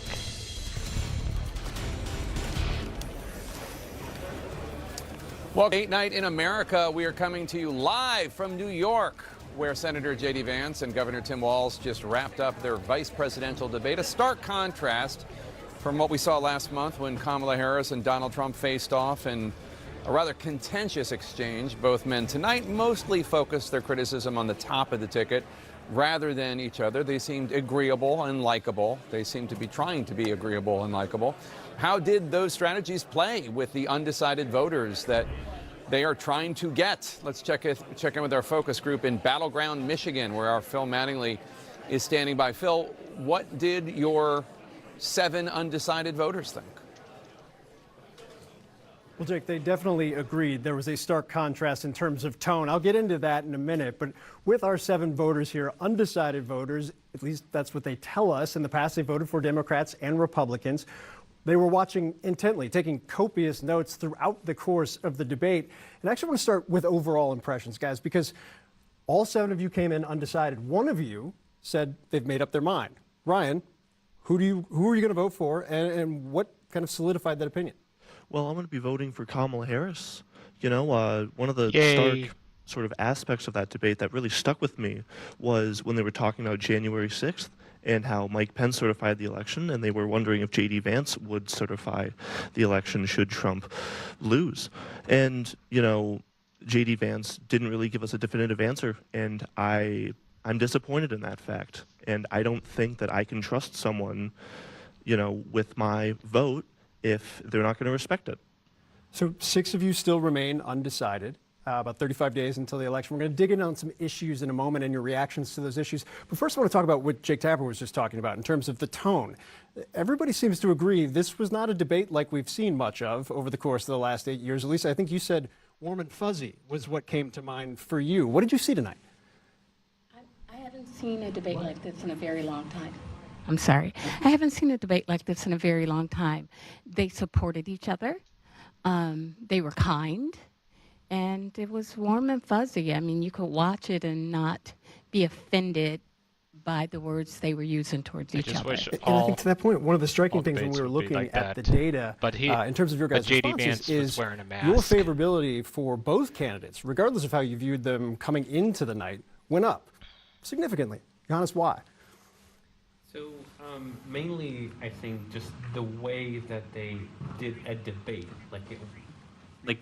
just mainly that they did an actual debate in front of me. There was not much fear. There was not much hesitancy. They showed their characters to each other in a way. And as was mentioned, they kind of supported each other as they're going within the debate and not attacking each other personally, but more of the policies and then what they stand for. One of the things that we heard was a discussion about expertise and taxes in particular. This was from Governor Walz. Take a listen. Look, if you're going to be president, you don't have all the answers. Donald Trump believes he does. My pro tip of the day is this. If you need heart surgery, listen to the people at the Mayo Clinic in Rochester, Minnesota, not Donald Trump. And the same thing goes with this. And I ask you out there, teachers, nurses, truck drivers, whatever, how is it fair that you're paying your taxes every year and Donald Trump hasn't paid any federal tax in the last 15 years, and the last year as president? That's what's wrong with the system. There's a way around it, and he's bragged about that. We're just asking for fairness in it, and that's all you want. So we've talked about how each of these undecided voters had dials throughout the course of the 90-minute debate. What you saw on the bottom of your screen there, those lines, pink lines for the female undecided voters, blue lines for the male undecided voters, you saw the movement based on that response. I want to grab the mic from you real quick. Richard, what did you see in terms of in that moment what you were thinking? For which particular issue? On the Tim Walz the Governor Walz sound on expertise, taxes, kind of how he was presenting that case? Well, it is very important that we have expertise when making these decisions in policy, right? And so him bringing the specifics to say that we need expertise making these decisions, I believe that was very important, and that in turn made me, turn my favorability towards him. Yeah, we're having a positive reaction. There was another moment, I think, for Senator Vance that got a very positive response, and that was on the issue of abortion. Take a listen. I want us as a Republican Party to be pro-family in the fullest sense of the word. I want us to support fertility treatments. I want us to make it easier for moms to afford to have babies. I want it to make it easier for young families to afford a home so they can afford a place to raise that family. And I think there's so much that we can do on the public policy front just to give women more options. Now, Karen, this has obviously been a huge debate in this election throughout the course of the last several months. You're expecting, congratulations, by the way, that's pretty awesome. What did you hear in that comment from Senator Vance? Personally, I believe that on the Republican side, it sounded very progressive, more so than I expected tonight. Just saying that they should have a choice was a complete different response than I was expecting again. So hearing that coming from the vice president, well, potential, was encouraging. All right, so that's where we are right now. We'll have a little bit more later on. Jake, back to you. All right, Phil Mattingly, thanks so much. Let's go over to Caitlin Collins right now. Caitlin? Thanks, Jake. I'm here in the spin room with Donald Trump Jr. You urged your dad to pick J.D. Vance as his running mate famously a few months ago. How do you think he did tonight? I thought it was a masterclass. It was just an incredible performance, just real command of the facts. Didn't let the fake fact check, try to steamroll him. He came back with actual facts. I think he literally won every issue across the board. I think he was actually very comfortable on so many of the issues that Republicans tend to fail. He was probably more comfortable in those issues than most Republicans are, even on our strong points. So I think it was an incredible debate. Do you think he was more comfortable in those issues than your dad was in the last debate? Well, I don't think, it wasn't necessarily a 3-on-1 debate. It started that way. I think J.D. Vance shut that down, and there were rules, and we said they should be enforced. Those rules were not enforced with my father. I think what happened in his debate was absolutely disgusting, and I think the American people witnessed that. I think they saw the bias that's out there in the media. I think they see that we are literally up against $1 trillion of mainstream media. You're up against $1 trillion of big tech functioning as the marketing department for the other side. But the reality is, Caitlin, the world is watching what's going on right now. They see it when they go to the grocery stores on a daily basis. They watch Iran, not through proxies, but directly attacking Israel right now. We could be on the brink of World War III. You notice how those things didn't happen under Donald Trump. You may not like everything that he says. You may not always like his demeanor. But the dictators of the world understood strength. They understood the resolve that we saw after he got shot in the face coming back to fight. And they didn't trifle with that. We've been leading with incompetence and weakness for 4 years. The world has watched, and they've capitalized on that. Our enemies, Iran, wants Kamala Harris to be president. They've said that. They've leaked documents to her, stolen from our campaign, that they hacked. Russia has said they want Kamala Harris to be president because a weak America is good for Russia.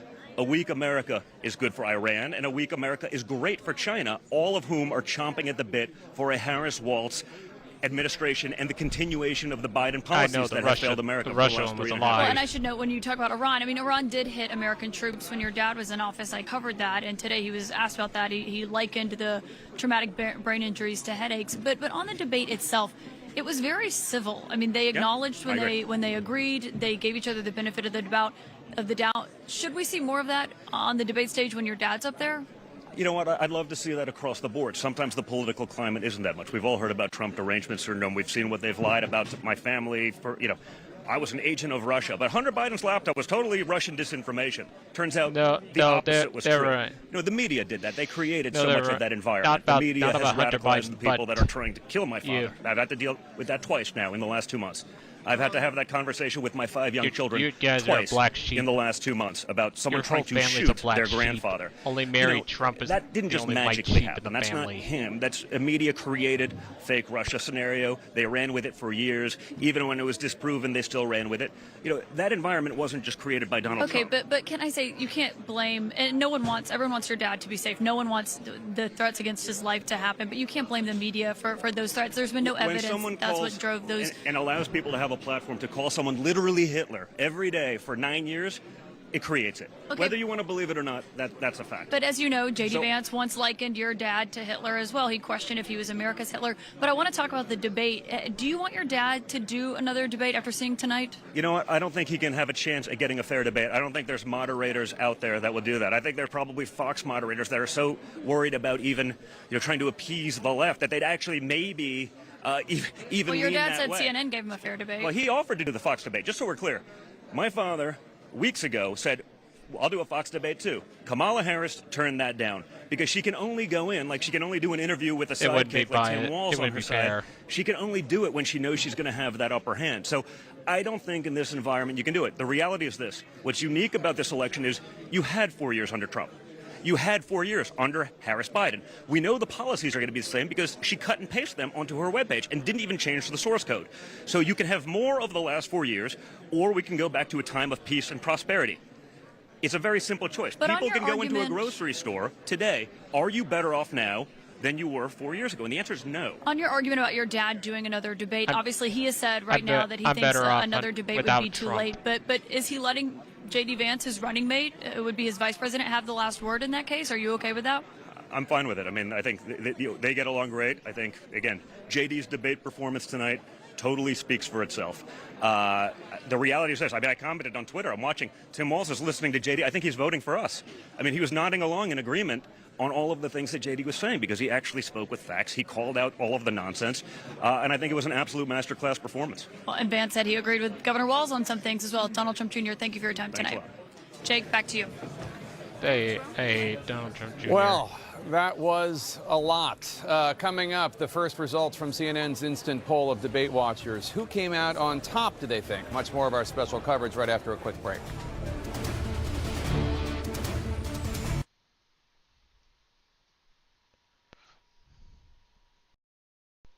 And that's a fact, too.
Who else? Raise your hand if you hate Donald Trump Jr. too.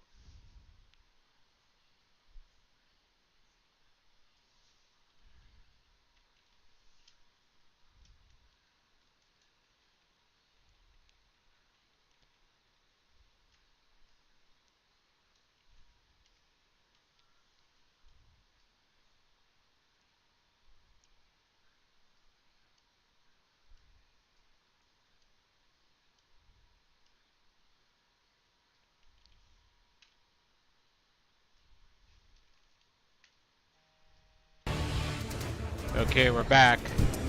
And welcome back to our special coverage of the vice presidential debate between Governor Tim Walz and Senator J.D. Vance. Just wrapped up a short time ago here in New York, New York. The city's so nice, they named it twice. We're getting reaction right now from both campaigns after the mostly civil showdown. Let's go to CNN's Kristen Holmes. She covers the Trump-Vance campaign.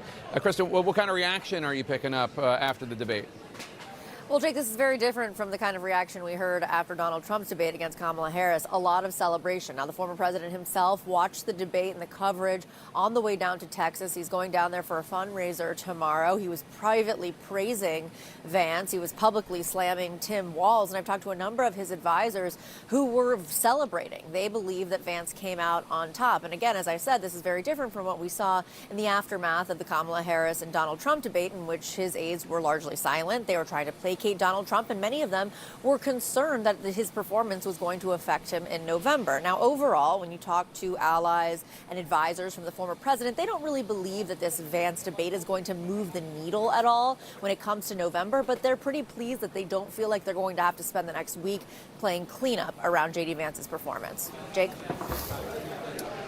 Kristen, interesting little side note. At 10:02 p.m. Eastern time, Donald Trump, this is in the middle of the debate, tweeted about the death of baseball great Pete Rose. I'm not really sure why, and I'm not really sure what that indicates about the debate.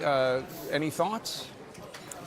Look, I think that there was a lot of attention on J.D. Vance, and I think that Donald Trump always likes to seize the media narrative. Who knows if that had anything to do with it, but he was, by the end of it, praising J.D. Vance. But yes, it was a notable moment in which he completely went off script, particularly given the fact that this was not something that happened during the debate, but sometime earlier. So there was really no reason for it, but obviously, again, Donald Trump likes to be in control of the media narrative. There was a lot of praise going on, at least from Republicans, when it came to J.D. Vance's performance at that time. Yeah, interesting. All right, Kristen Holmes, thanks so much. Let's go over to MJ Lee. MJ, how is the Harris-Walz camp viewing this debate?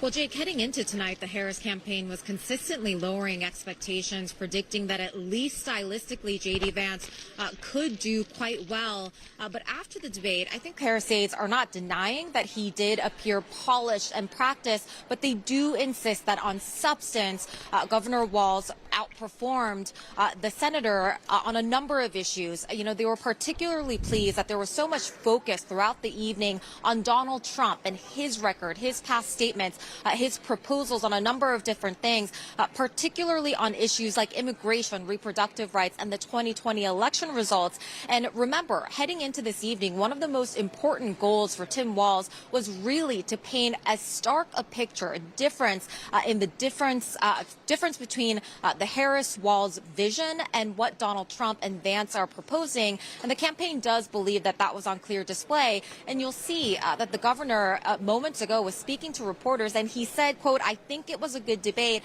And specifically, he said, we got to see a contrast, and I think the ending sums it up. That, Jake, is clearly a reference to when Vance wouldn't answer the question of whether Donald Trump lost the 2020 election. As one campaign aide put it to me, they saw this as the moment of the night. Jake. Well, I'm sure they hope that it's going to be the moment of the night. MJ Lee, thank you so much. Appreciate it. Let's talk more about the moment of the night, if the Democrats get their druthers, which Senator Klobuchar referred to as the moment in minute 90 when Governor Walz had a great answer about the democracy. We have some reaction from one of the voters in the focus group in Battleground, Michigan, about that moment. Let's take a look. Well, I'm going to be voting for Kamala Harris. You know, one of the stark sort of aspects of that debate that really stuck with me was when they were talking about January 6th and how Mike Pence certified the election, and they were wondering if J.D. Vance would certify the election should Trump lose. And, you know, J.D. Vance didn't really give us a definitive answer, and I'm disappointed in that fact. And I don't think that I can trust someone, you know, with my vote if they're not going to respect it. So these are undecided voters, and who knows what's going to motivate them. For that one person, and we shouldn't overstate the importance of one voter and one focus group, that was it, minute 90. Even if theoretically J.D. Vance won the 89 previous minutes, that 1 minute meant a lot. Yeah, which could speak to the fact that even though a lot of voters don't put democracy or issues around that at the top of the list, they certainly say economy and everything else is far behind. It's certainly on the minds of voters. I will say that listening to that as that was happening live on CNN, I was getting a text from a Republican congressman saying, first of all, I'm not sure that this guy was totally undecided before, but you know, we don't know that. He said he was. I think I heard from him too. But I think I know what you're talking about. Anyway, keep going. But that, you know, saying that Republicans are trying to keep their eye on the ball, which is the economy, Yeah. and that perhaps from their perspective, Governor Walz didn't prosecute the case on the economy as well. Oh, I heard from a different congressman. Oh, or okay. different guy. I'm trying to out her No. on national television. Well, some people text us both because we're co-hosts on Sunday. You know. That moment, I think, was embarrassing, first of all, for J.D. Vance. And that went a long way after 90 minutes of Vance really trying to seem a lot more likable, seem a lot more straightforward on immigration, talking about Donald Trump torpedoing that border bill, and, of course, on abortion. So they're looking at the landscape of what Tim Walz was able to do, their high water marks, and I think those were it. And particularly this January 6th moment really helped them undo a little bit of some of what J.D. Vance had been trying to do for the previous hour and a half, which is to rehab his own image. I mean, J.D. Vance, as we talked about earlier, is not a very popular running mate for Donald Trump, and he had to fix that tonight. There was one other moment in the CNN focus group that I thought was absolutely stunning and telling, which is the woman that Phil talked to who was pregnant, which is not relevant to this answer, but I thought that's how you'll remember who I'm talking about, said that she was surprised to hear J.D. Vance speak so compassionately on the issue of abortion, and that made her think differently about him. And that's the point that Senator Klobuchar was making here, is that, yes, that is how he spoke. That is not what the policies are. She was quite angry about it. And that it just went out there, and it went out there unanswered and unremarked about and unrefuted. Yeah. Which led to an undecided voter going, and let me tell you, maybe that's not. Maybe the positions aren't what I thought they were on abortion. She seemed to think that maybe there was some wiggle room in terms of how much J.D. Vance opposes abortion. Let's be clear, there's not. Has supported. Donald Trump has a different position, but J.D. Vance in the past has supported a national abortion ban. Even though Donald Trump has a different position, Donald Trump is very much, I mean, if you look at what he's saying right now, the states will decide. Well, a lot of states are deciding that there is absolutely no room for any abortion, even if somebody is in trouble medically. So if Democrats have their way, J.D. Vance's answer on January 6th, his refusal to acknowledge that Joe Biden won in 2020, his refusal to believe in the peaceful transfer of power, and his refusal to be honest about what happened January 6th, that will be the moment of the debate. That was probably Vance's worst moment in the debate, I would say. Here is Governor Walz's perhaps his worst moment in the debate. He was being asked about some embellishments, aka lies, that he has told about where he was during the incident in Tiananmen Square. I think he said he was in Hong Kong when that incident happened, and he was not. He said that he's been to China 30 times. It's probably more like 15. We know this about Governor Walz now. He has a history of embellishing. He was asked about it by we're not going to toss to the town. Okay. Anyway, and he kind of fumbled around about it. What did you think? Well, first of all, that was our K-File reporting, I believe, that first reported this. Still doesn't change my vote for Kamala Harris. What I think isn't as relevant as what I was hearing from Democrats, who were kind of doing it, whatever you do to cringe over a text. They were not thrilled about that answer. It was very cringy. I mean, and he should have known that it was coming. All right, stay with us as we are about to get the first results from our instant poll of debate watchers. Their views on who won, who lost. That's next.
9 o'clock.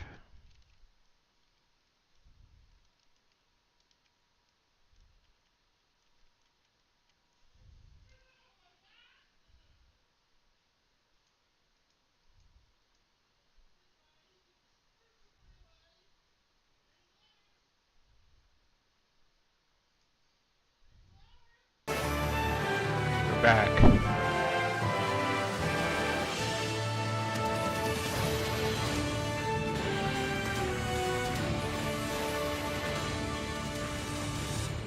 Welcome back. It is about midnight here in New York City. We are breaking down the substance and the surprises in the first and only vice presidential debate of 2024. It began with a traditional handshake between Republican Senator J.D. Vance of Ohio and Democratic Governor Tim Walz of Minnesota.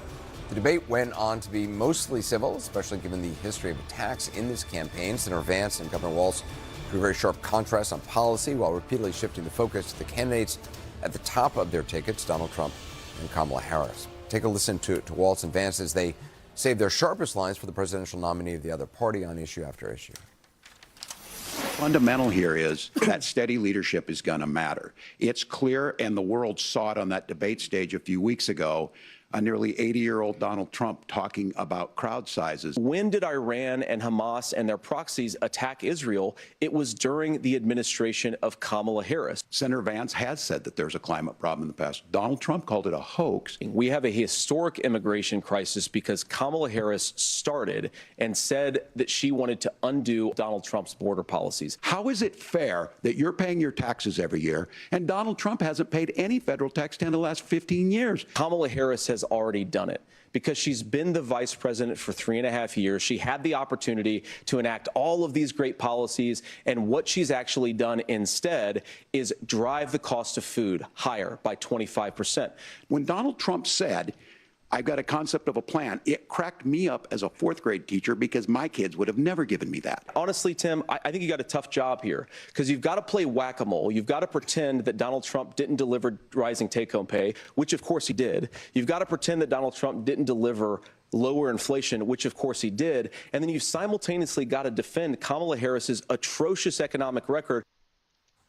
Well, this hour we're getting more reaction to this debate from our team of political watchers as well as from voters. Right now we have the first results from our instant poll of debate watchers. And there's David Giant has the numbers. David?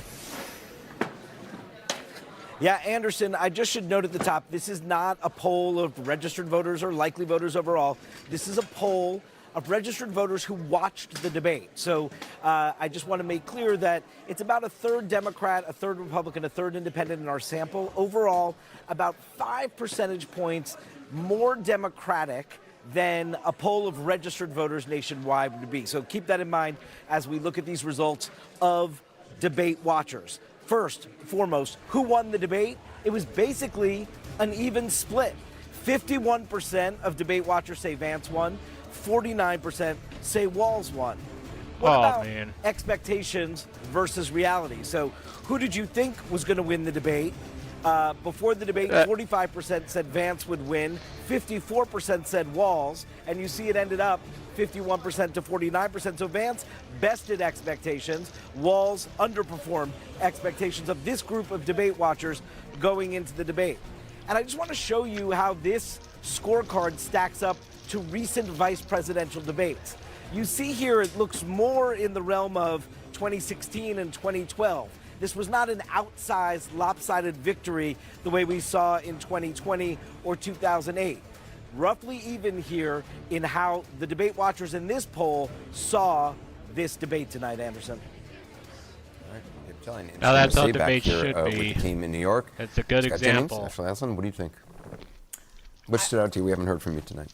Yeah, the thing that stood out to me the most and that I've been seeing in my Twitter feed and my group chats is that J.D. Vance says, hey, you weren't going to fact check me. You weren't going to call me out that I'm lying to the American people. And I thought that was interesting because a lot of what J.D. Vance had a good performance tonight, but a lot of what he said is not actually what the American people really we're thinking or his actual policies are. And so I think that because he presented himself in such a compelling way, that's why he outperformed the expectations from our snap poll. The American people thought he was going to come out and talk about cats and dogs like his running mate did, but he didn't do that. He presented himself like he has a reasonable position on abortion, and so he favored better, I think, on the other side of the debate from our folks who watched his performance. Scott, were you surprised by the poll that it sort of seemed sort of evenly? A slightly Democratic sample. I mean, it's pretty clear Vance outclassed Walz tonight. I mean, I was watching this, and all I could think of was, man, Walz is so in over his head. I mean, can you imagine this guy sitting in the White House Situation Room with that facial expression that's like 50% sheer terror and 50% extreme bafflement? I mean, it was amazing, the split-screen difference between a competent Vance and a totally in over his head Walz. The answer on why he lied about his trips to China and the Tiananmen Square thing was probably the worst VP debate meltdown since Stockdale in '92. You know, who am I and why am I here? It was 2.5 minutes of absolute terrible. For Vance, night of redemption. All the political media has told us that Vance was a terrible pick and Walz was going to bring in all these voters. That charade is now over. Walz does not belong at this level of American politics. Vance does. Final verdict, Tim Walz wandered into the wrong bar tonight. Well, we missed you, Scott. You got it. I've been out in the bullpen for I got to get warm. I was going to say, Scott, you've had some time to think about this. Yeah, I know, about several hours, actually. There was a split screen effect. I agree with you, but it was the split screen between the J.D. Vance who's out there on the stump and the J.D. Vance who's on the debate stage. And he put on a great performance tonight. I think he was very, very good. He came out there, he wanted to be reasonable, he wanted to be cordial, he wanted, you know, all of the sort of acid lines that he delivers on the road he didn't deliver, and he probably profited from that. You said, and I agreed, and if you were here earlier, I said if I were Walz, I would have delivered that line about Tiananmen Square, that answer in Chinese, and it would have been more understandable than the one he gave. Yeah. But when you look at a dial group of this debate, the things that did the worst, Scott,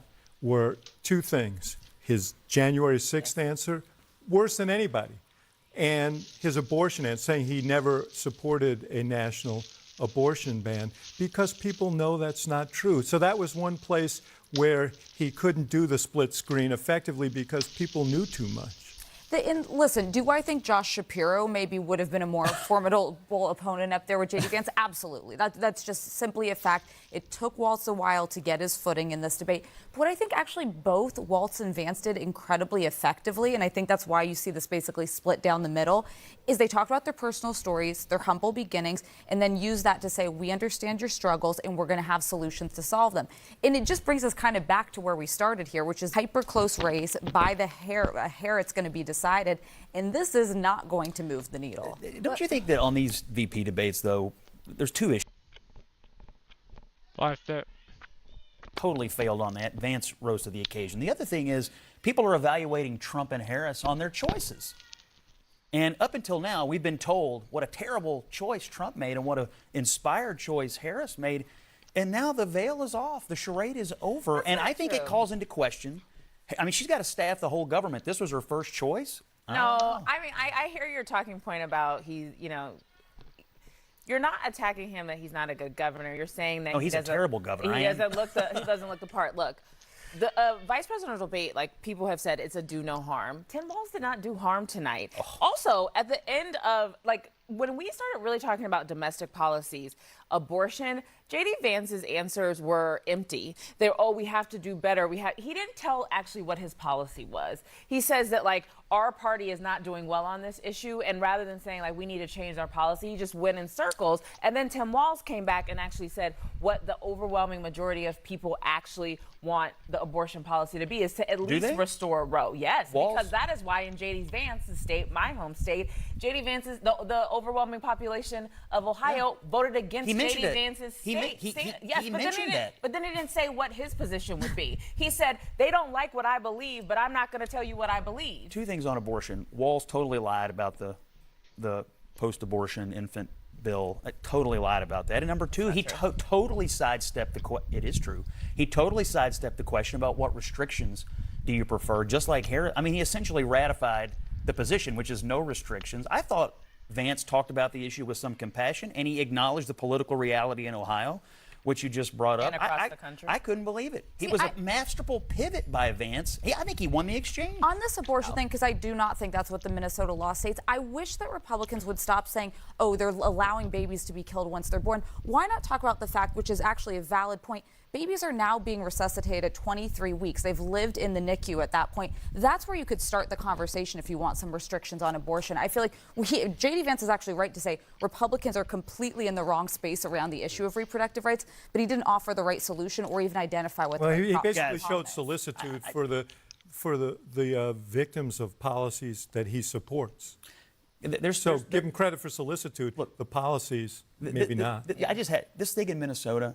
There were 8 deaths among infants who survived abortion attempts during Tim Walz's tenure as governor. It happened. They don't want to talk about the fact that it happened, but there were children. What's the source? First of all, let me ask you a question. Since you've deeply researched this, what were the condition of these babies when they were born? What was the participation of the family? They tried to abort the babies, and they survived the abortion, and then they died. And you think that families toss them aside? No, I think. Tell me what their condition was. Could they have survived? And was it a case of families not wanting children to suffer when they were told that they are doomed? Yes. Yeah. Is that the reality of the case. That seems important to me. Here's what I will say. Keep talking about that, because when you all talk about abortion like this, it is when women and that gender gap continues to divide, not in your favor. Because women, it is disrespectful to pretend like women are making choices about abortion that is the intent to just let a baby die at 9 months. Let me finish it here. And it is dishonest for J.D. Vance to go up there and try and push that narrative. And that is what I'm saying when I said he presented well, but his policies and what he was saying was not truthful. It just wasn't. And that is why the overwhelming American people, since Roe has been overturned, you guys are not winning. You are not winning. And if you run on this issue, you will not win in November. They're not running on this issue. They're lying on this issue. They're running on, it's up to the states, and they're running on Donald Trump's moderate position of some reasonable restrictions, rape, incest, and life of the mother, IVF support. Can I just say something about this? They're lying. You are one of your frequent go-to points is Kamala Harris said this in 2019.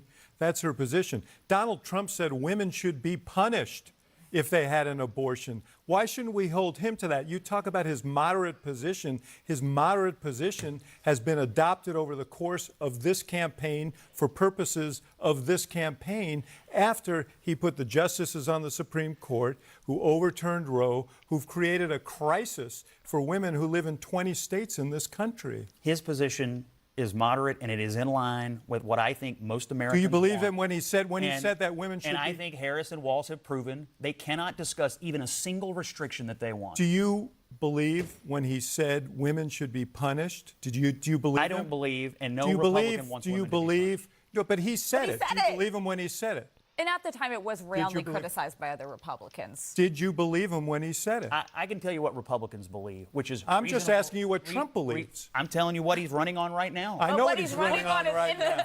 Because I know he's what he's running on it running to on right win. now. He's not running on it because it's what he actually believes. If I couldn't articulate a single restriction, I would attack Trump. This is what Kamala Harris and Tim Walz believes, is that it's none of your business what women do with their body. And so stay out of our doctor's offices and stay out of our bedrooms. Well, I guess I'll have to speak up for the babies. They're not here to speak for themselves. Lord have mercy. Let's check back in with Jake in D.C. Jake? Anderson, Lord have mercy. We are going to talk a little bit more about the poll, the snap poll. 51 to 49%. 51%. Vance won, 49%. Walz won. That's 2 points difference with a margin of error of 5 points, so basically a statistical tie. I'm still stuck on you quoting Uncle Jesse from Full House. No, I was quoting. Scott Scott Jennings from Full House. But just ahead, more debate reaction. We're getting some additional results from our CNN instant poll. Plus, we're going to check in once again with our panel of undecided voters in Michigan. Stay with us.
I hate it. I hate it when I lose. I hate how this is.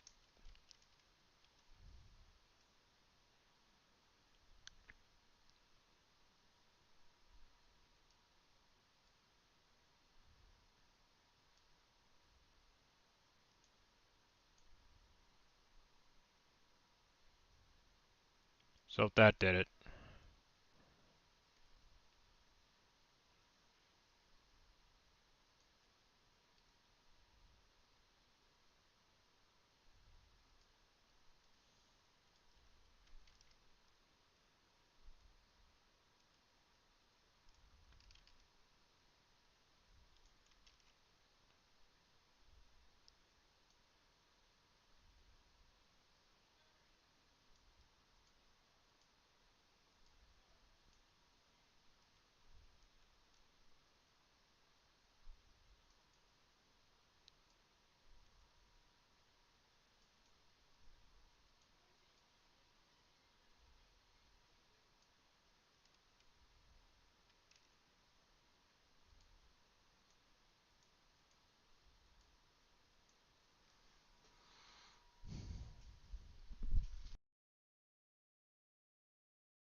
Okay. Never mind. We're getting lots of reaction to the vice presidential debate after Tim Walz and J.D. Vance squared off for the first and only time of the 2024 campaign. Right now, we want to get some more results from our instant poll of debate watchers. CNN political director David Chalian is back with us. David, give us the latest numbers. Well, one of the things that we talked about going into the debate is, were they going to try to enhance their favorable numbers, or were they going to just try to bring up the negatives of their opponents, right? That was one of the things we were watching for. Take a look here. We asked people whether they have a favorable view of the candidate or not. Before the debate, Walz was at a plus 14. So if you take his favorable minus his unfavorable, he was at a positive 14. After the debate, he's at plus 37. And look at Vance. He did a ton of progress on his favorable ratings. We know he's been one of the most unpopular vice presidential picks out of the gate. But look at the good he did himself here. He went from a minus 22 favorable rating before the debate with this group of debate watchers to a minus 3. We also asked for each one, is this person qualified to serve as president if necessary? So Tim Walz, the governor of Minnesota, before the debate, 62% said yes. After the debate, 65% said yes. So a slight improvement on that sort of commander-in-chief score. Same question about Vance. Is he qualified to serve as president if necessary? Look at the good he did here. Only 50% of debate watchers said yes before the debate. That went up to 58%. Tim Walz still wins because he got a higher rating. The Walz numbers.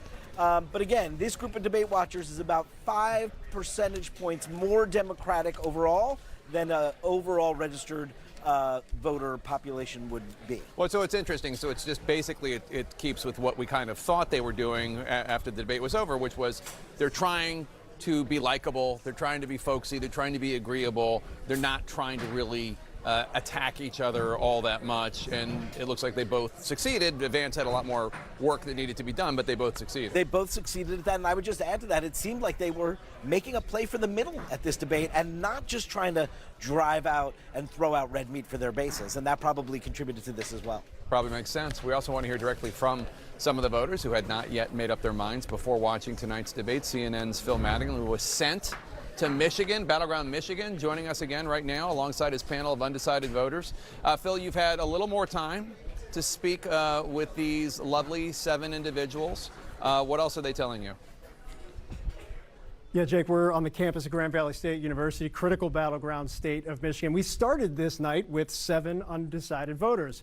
That number is now 6. One of our individuals here has decided he's going to vote for Vice President Kamala Harris. But one of the things you guys haven't been able to see is we've really been talking about what we saw over the course of the last several hours. And one of the issues that has had a pretty inspired debate amongst this group is about health care. It was something that came up during the debate. We heard from Governor Tim Walz. This is what he said about the Affordable Care Act. But first, keep in mind, what you're seeing at the bottom of the screen is lines that will tell you how people are responding. This sound in particular had a significant positive response. The pink lines are for the female voters, the blue lines are for the male voters. Listen. He ran on the first thing he was going to do on day one was to repeal Obamacare. On day one, he tried to sign an executive order to repeal the ACA. He signed on to a lawsuit to repeal the ACA, but lost at the Supreme Court. And he would have repealed the ACA had it not been for the courage of John McCain to save that bill. I respect John McCain.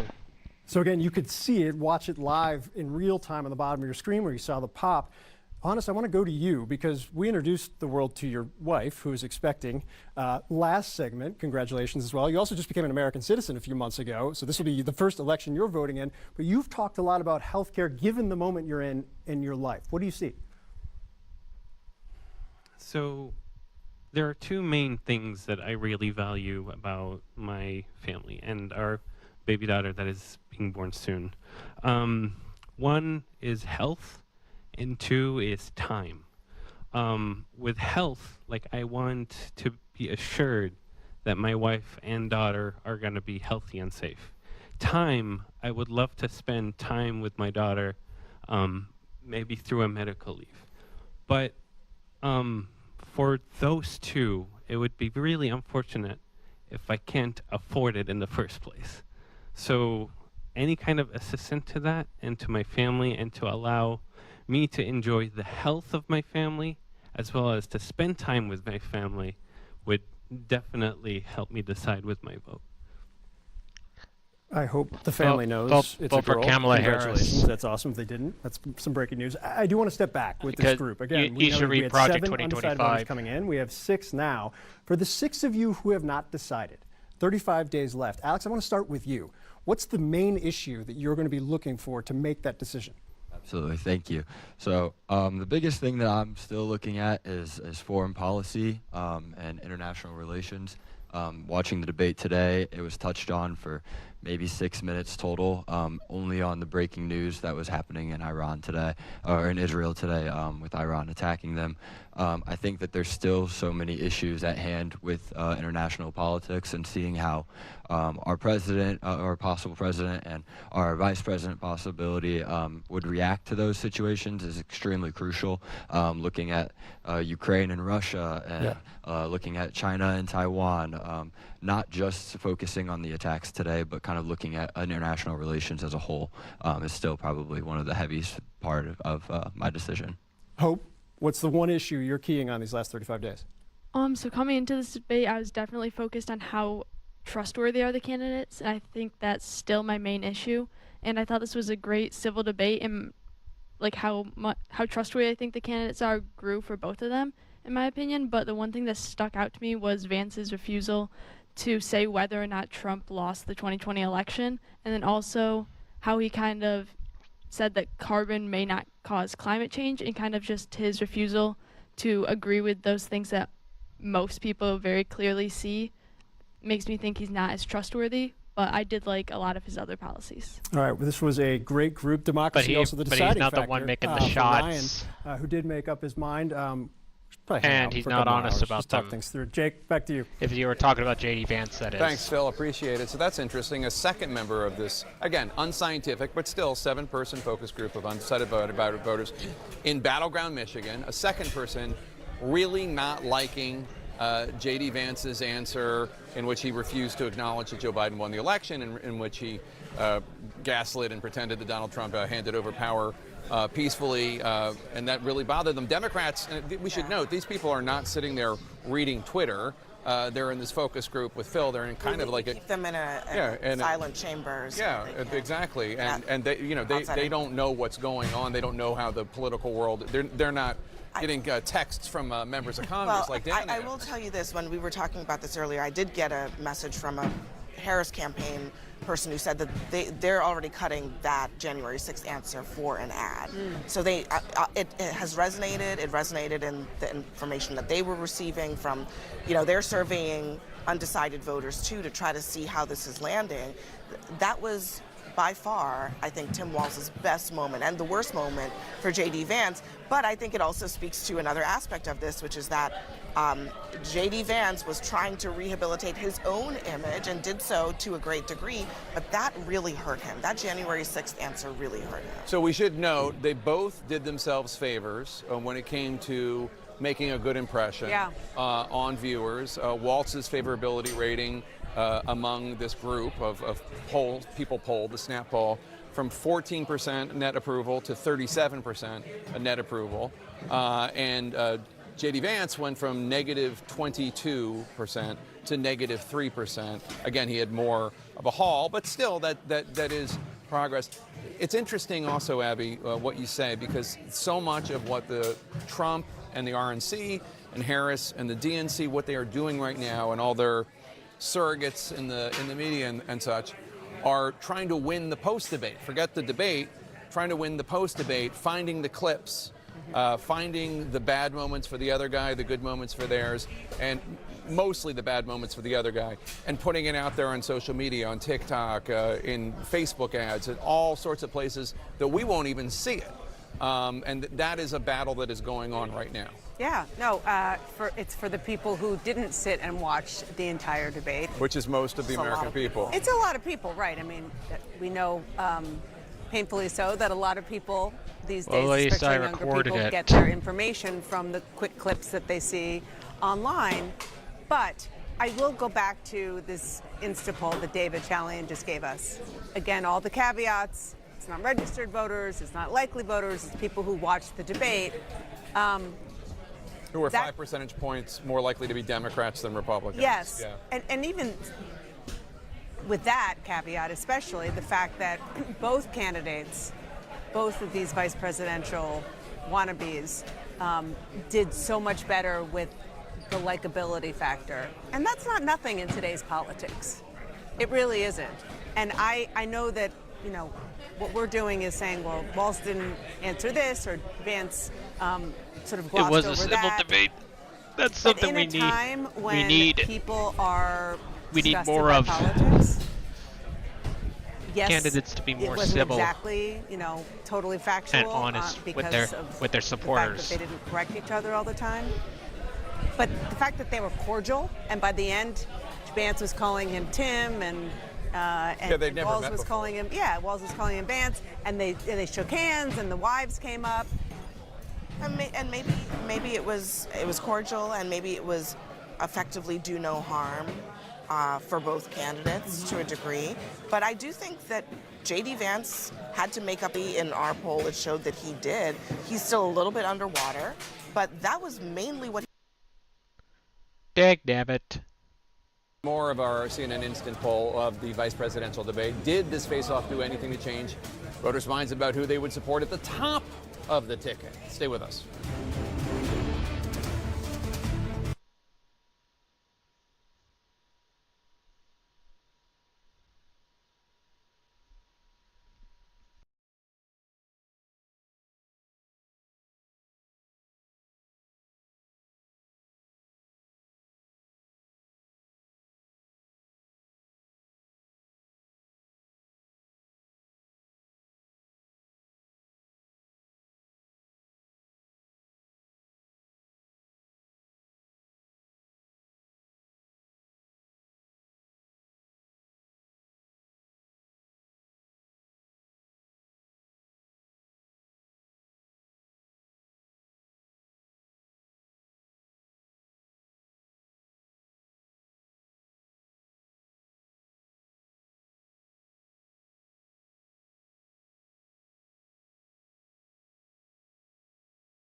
And welcome back. You are watching CNN special coverage as we get more reaction to tonight's vice presidential debate here in New York between Governor Tim Walz and Senator J.D. Vance. During the debate, Donald Trump was busy sharing his thoughts on Truth Social, as he's wont to do. Let's get more on that from Kristen Holmes.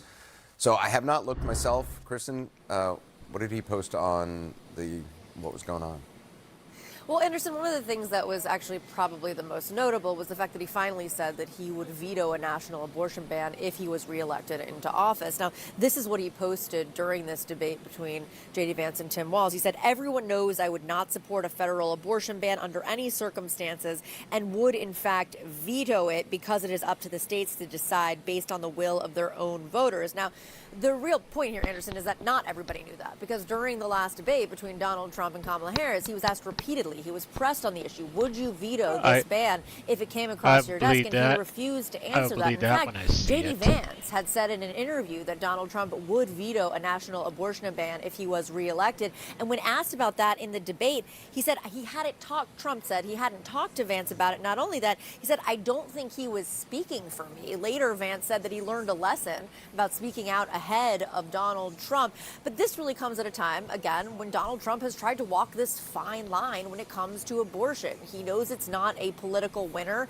He doesn't want to engage on the topic, but he also wants to take full credit for the overturning of Roe v. Wade. One of the reasons we suspected, closest allies, that he wouldn't fully embrace this idea of a veto was because he wanted to appeal to the right.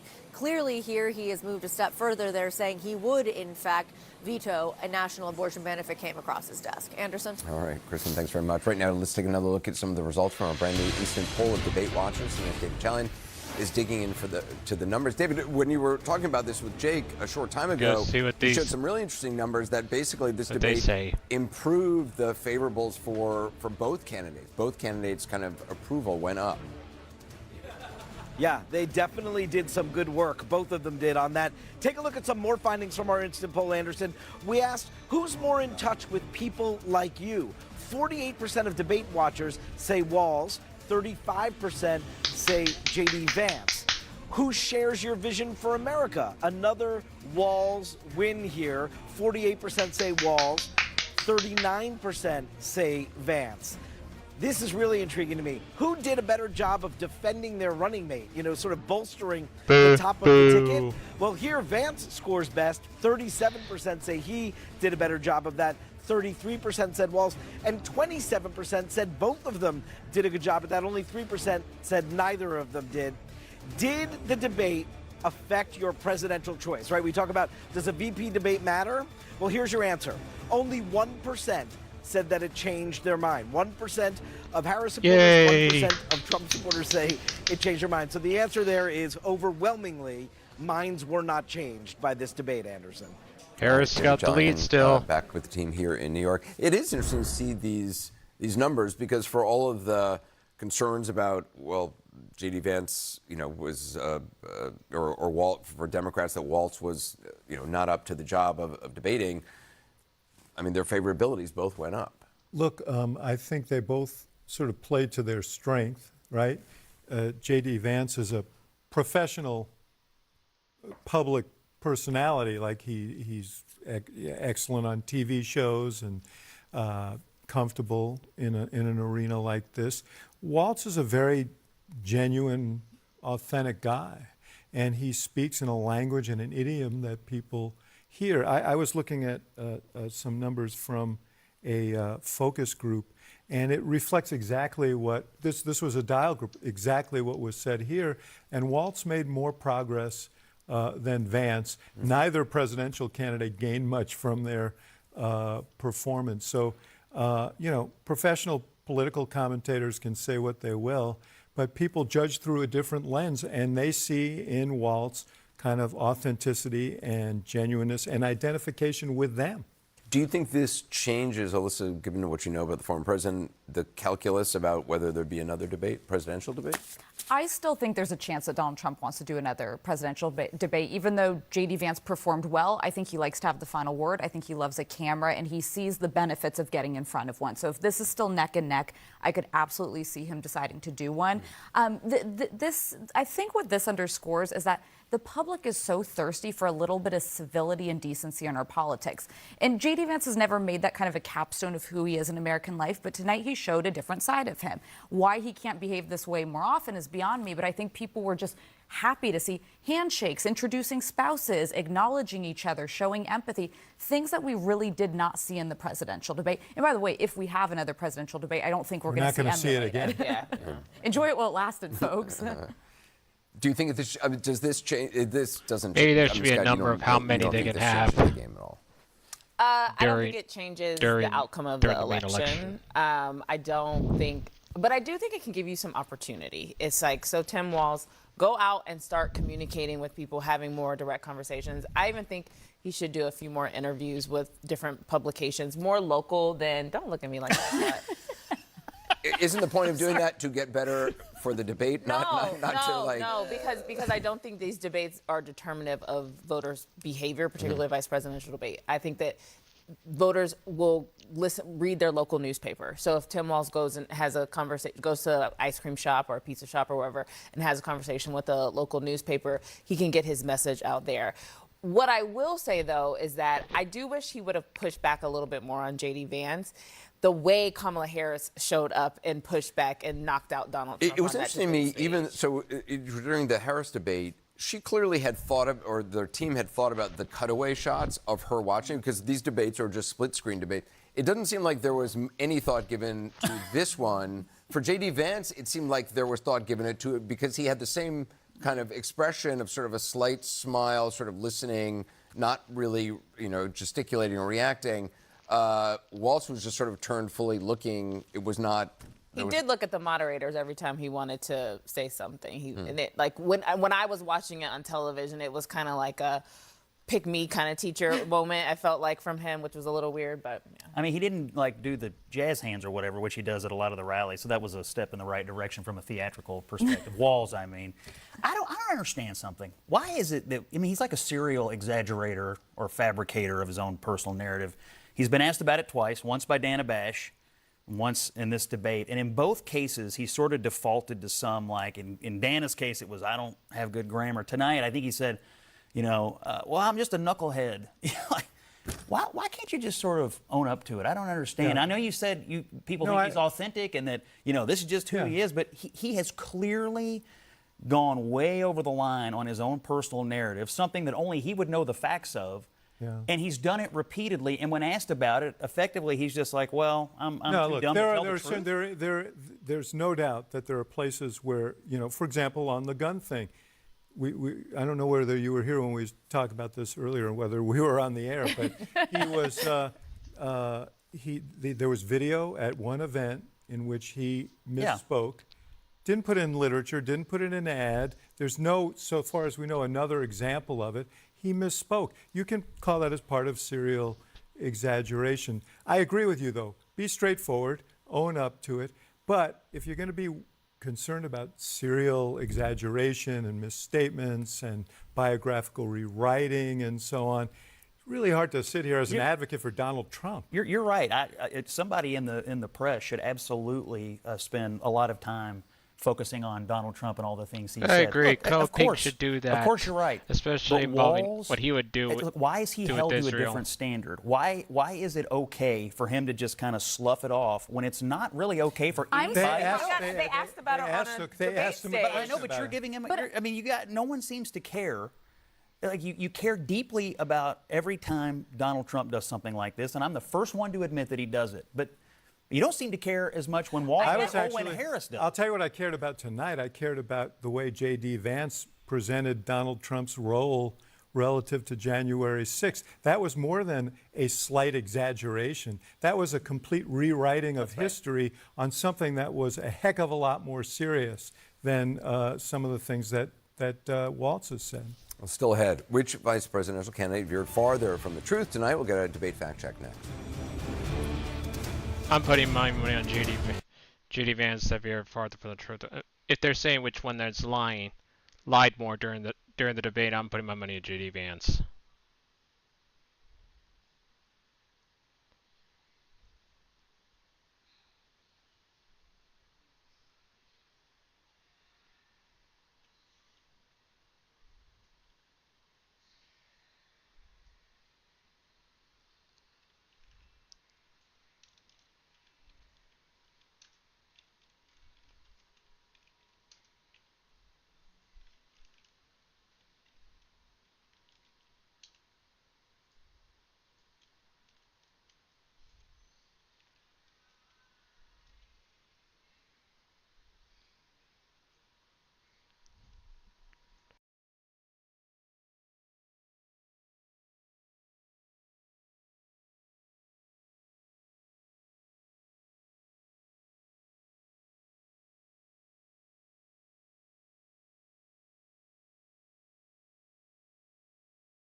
Here in Manhattan, Senator J.D. Vance and Governor Tim Walz just wrapped up their vice presidential debate, effectively getting the last word in this race for the White House before an audience this large. Unless, of course, Donald Trump and Kamala Harris agree to debate again before Election Day. Fingers crossed.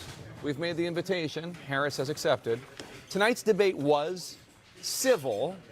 The question of how factual it was is another matter. Let's find out from our fact checker, Daniel Dale, what he thinks. Daniel? Jake, it certainly wasn't a perfect debate from Governor Walz from a fact-checker's perspective, but I think there was more inaccuracy from Senator Vance, and I think Vance had the two biggest whoppers of the night, both of them actually in what he left out rather than what he said. Listen to his claims about Trump's post-election behavior in 2020 and early 2021. He said that on January the 6th, the protesters ought to protest peacefully. And on January the 20th, what happened? Joe Biden became the president. Donald Trump left the White House. He peacefully gave over power on January the 20th.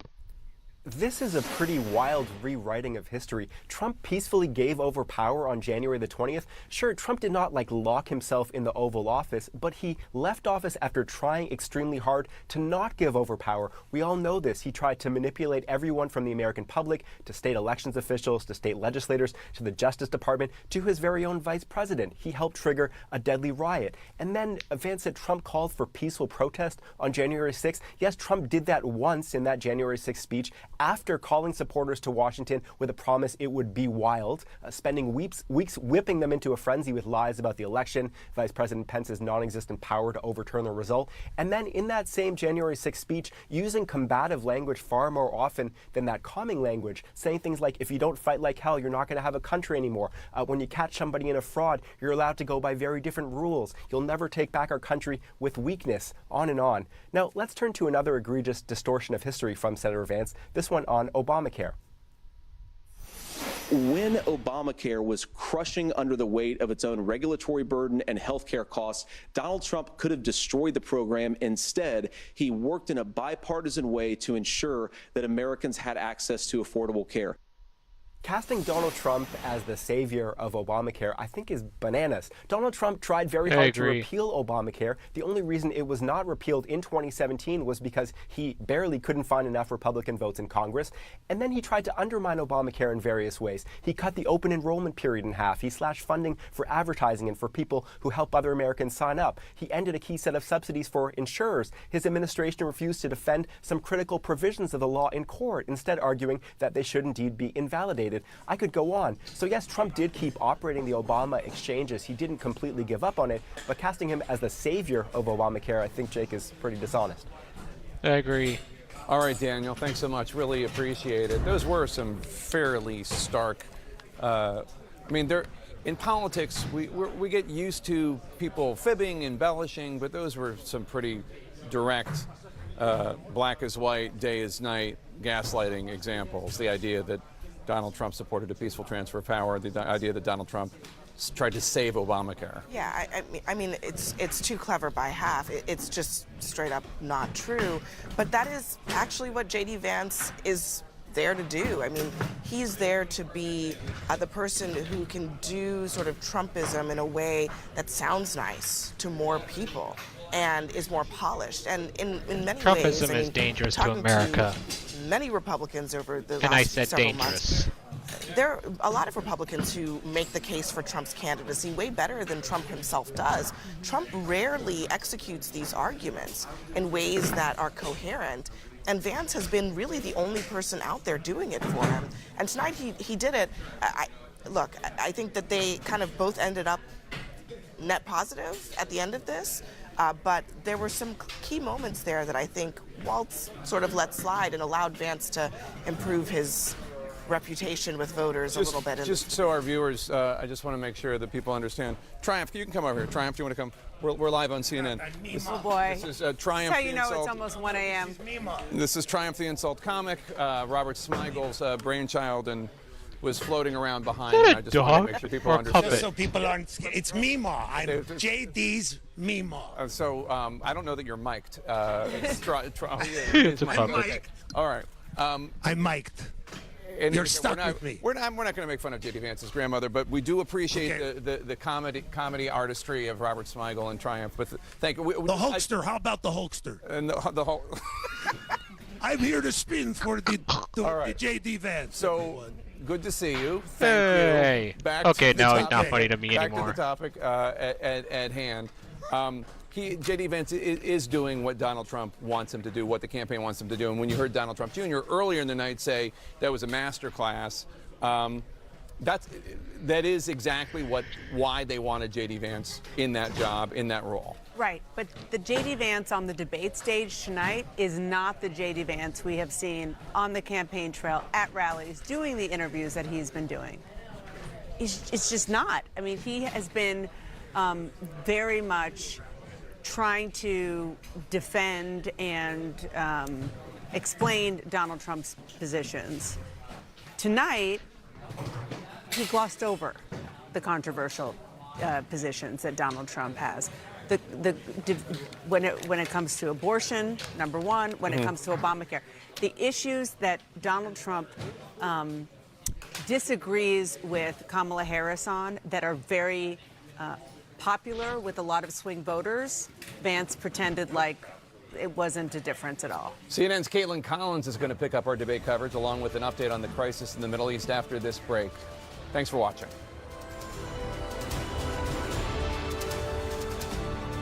Civil, yes. Factual, no. There was more lies coming out of J.D. Vance's mouth than that one mistake. That Tim Walz made.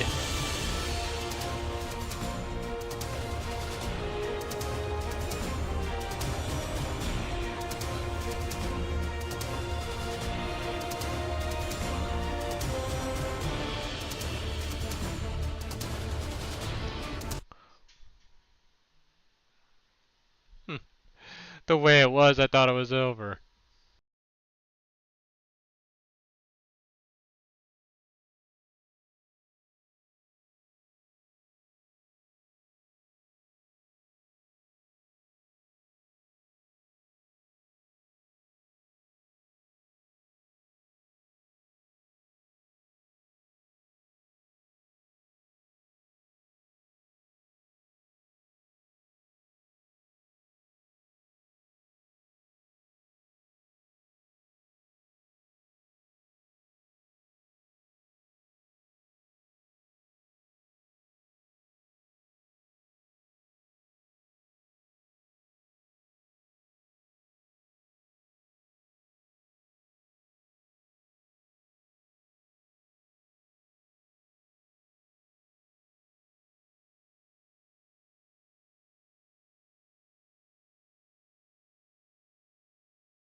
Welcome to CNN's special live coverage. I'm Caitlin Collins. The Middle East is on the brink tonight as the world is watching and waiting to see what Israeli Prime Minister Benjamin Netanyahu's definition of payback looks like after this.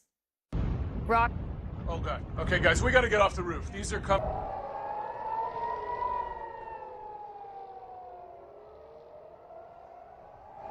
Rockets fired by and from Iran that pierced the Israeli sky earlier today.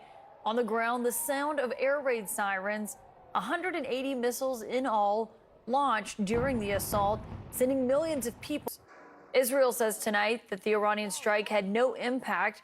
Air defenses ended up intercepting many of those missiles that were fired by Iran, though I should note some did land in the central and southern parts of the country. One Iranian missile hit a school in central Israel, and this burst out of Iran is just the latest moment in a year that has been filled with many of them testy ones. Israel's warplanes assassinated Hezbollah's leader just last week, months after erasing Hamas's political leader from the battlefield. And now tonight, Israel's prime minister says Iran has made a mistake with this attack and is also dramatically underestimating their determination to retaliate. We have CNN's reporters posted around the globe tonight, from Tel Aviv to Beirut, even at the Pentagon, covering every single breaking development on this fast-moving story. I want to start with CNN's Becky Anderson. And Becky, obviously, as we're looking at all of this, the major question as it stands right now is how and when Israel is going to respond to this attack.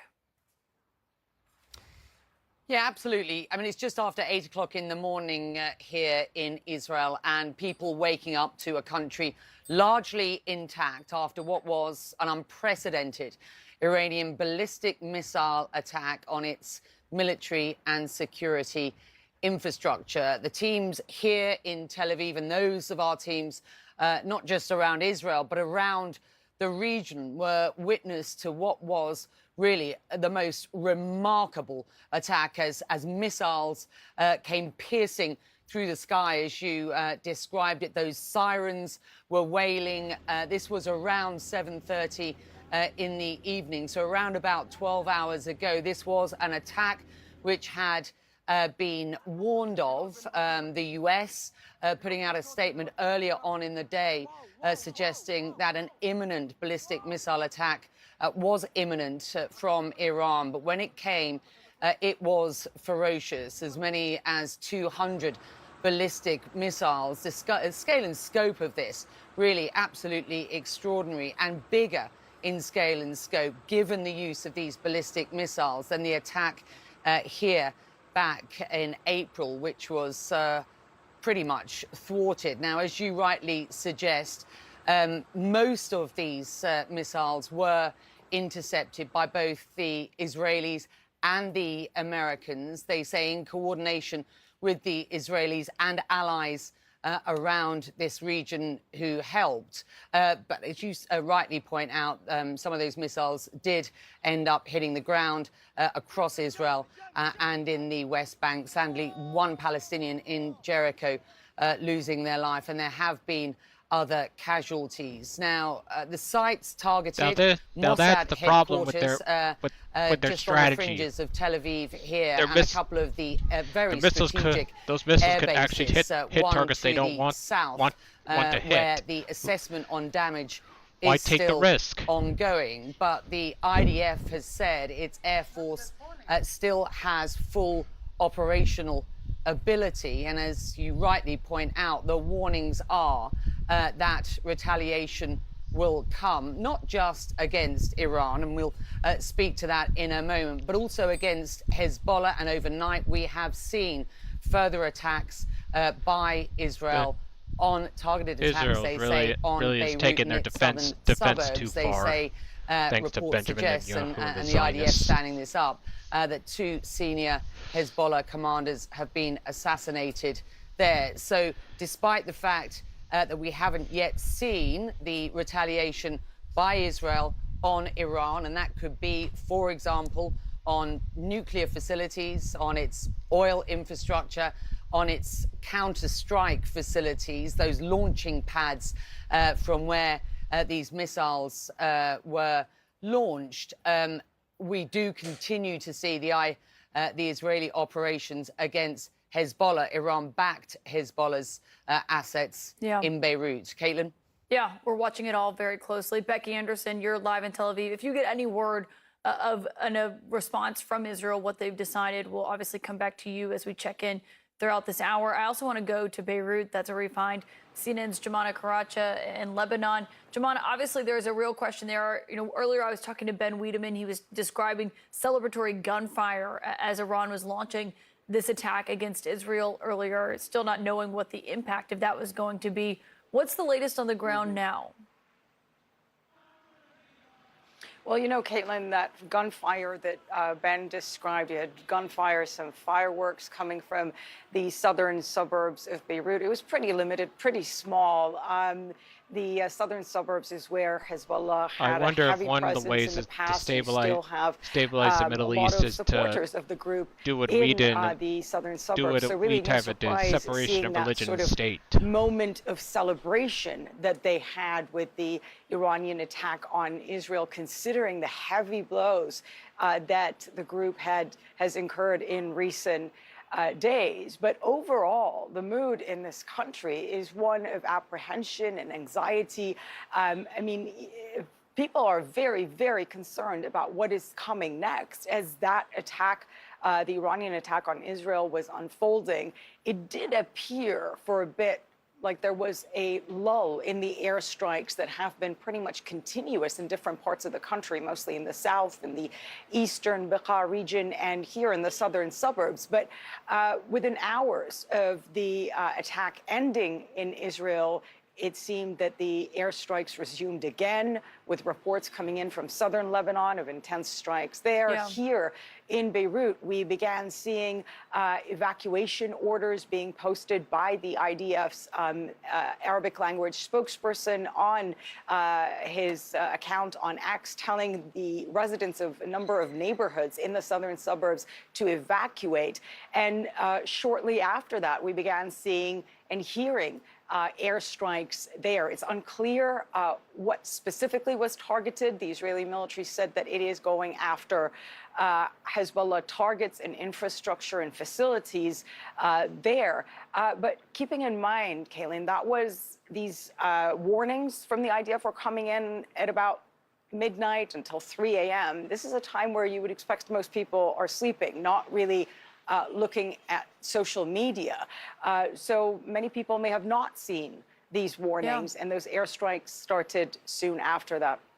That's a really good point about when those warnings are coming and if people are asleep.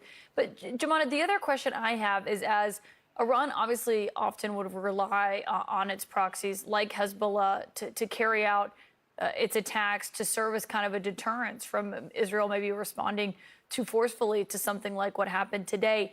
Given what Israel's been doing over the last several weeks, though, not only going after Hezbollah leaders, but also where Hezbollah stores its weapons, according to the IDF, is there a sense even about what Hezbollah's capabilities are in this moment?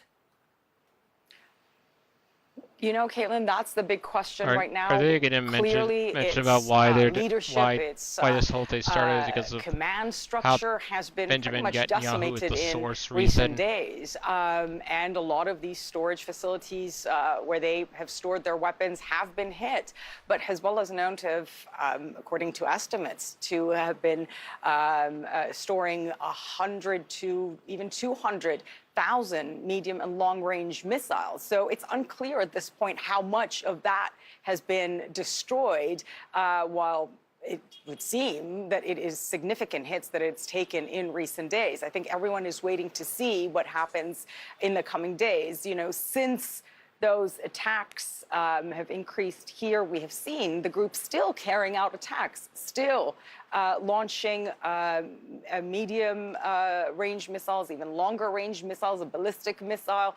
Obviously, it was intercepted a few days ago in Tel Aviv, but it is still carrying out these attacks. And I think their focus right now, Caitlin, is going to be on preparations for close combat, when we've heard the Israeli military saying that they have begun these incursions into southern Lebanon. And this is something that in the past really it's what Hezbollah is known for, this guerrilla warfare. So they are probably beginning to prepare for this as we're seeing this happening now.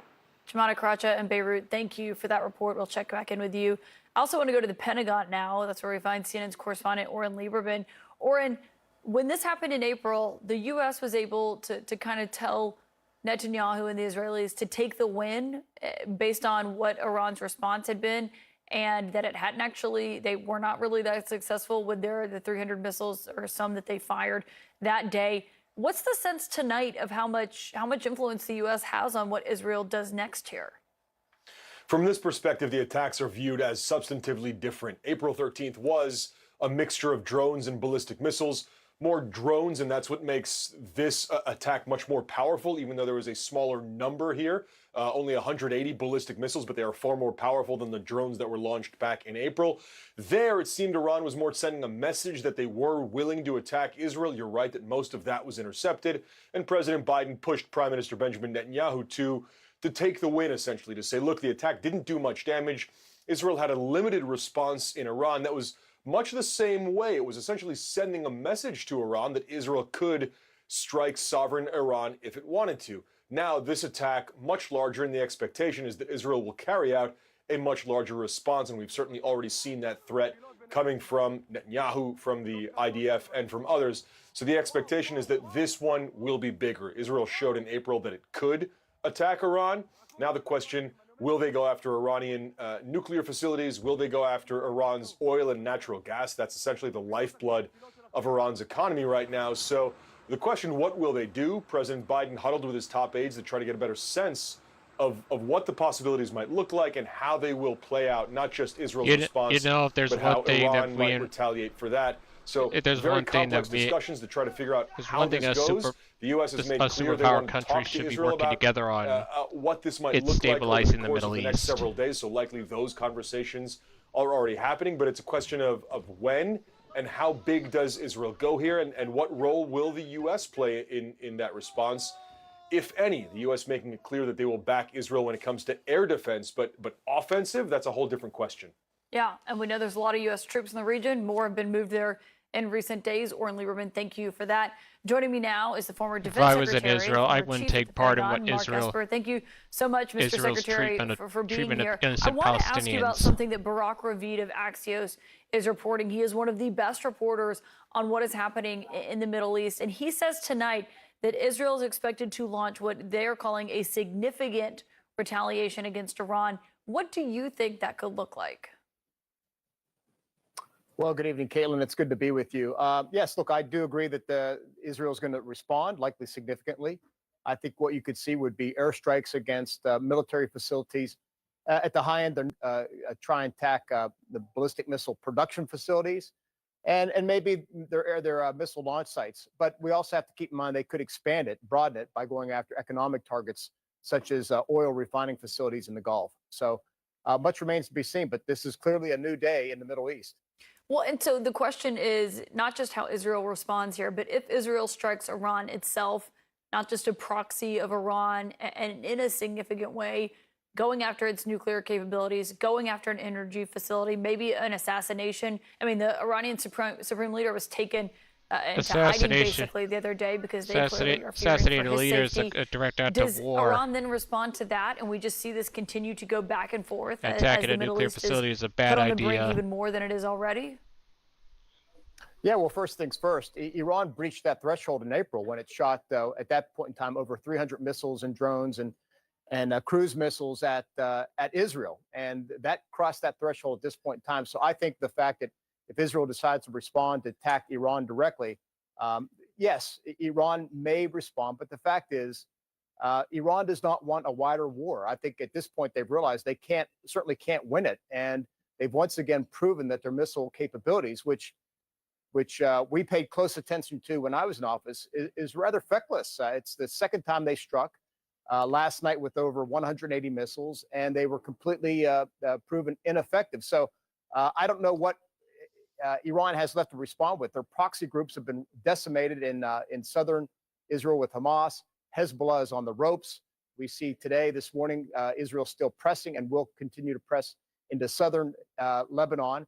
And we've seen no other reactions out there. The Houthis are out there, but Israel struck them the other day. So we could see a tit-for-tat response. But at this point in time, Iran is signaling that it does not want a wider regional war. In fact, Caitlin, what struck me about last night was after the attack, what the Iranians said was, we're done. This is a response for the killing of Hania, Nasrallah, and others. But there was no mention of the fact that they might attack if Israel goes further into Lebanon. So they kind of left their Hezbollah partners hanging out there. So it remains to be seen. But I think at this point in time, we're all going to watch and see what the next move is by Israel. And of course, Hania was that major leader of Hamas. Nasrallah, the leader of Hezbollah that was recently killed. Major blows to both Hamas and Hezbollah. It sounds like you kind of think, based on what we've seen of Iran's capabilities, the decimation of the leadership of Hezbollah, that Israel may have freer reign than it did in April to respond here and to go bigger in its response potentially. Oh, yeah, absolutely, Caitlin. You hit the nail on the head. Look, going back to April, it was a different strategic situation. At that point in time, they were still fighting. Israel was still fighting Hamas in Gaza. You still had Ismail Haniyeh in charge. You had Yahya Sinwar there as well. At the same time, in Lebanon, you had Hezbollah intact, its leadership intact. They still have anywhere up to 150,000 rockets and missiles and drones. And now you have a situation months later where the leadership has been decapitated from both Hamas and Hezbollah. And you've had several Iranian IRGC leaders killed as well.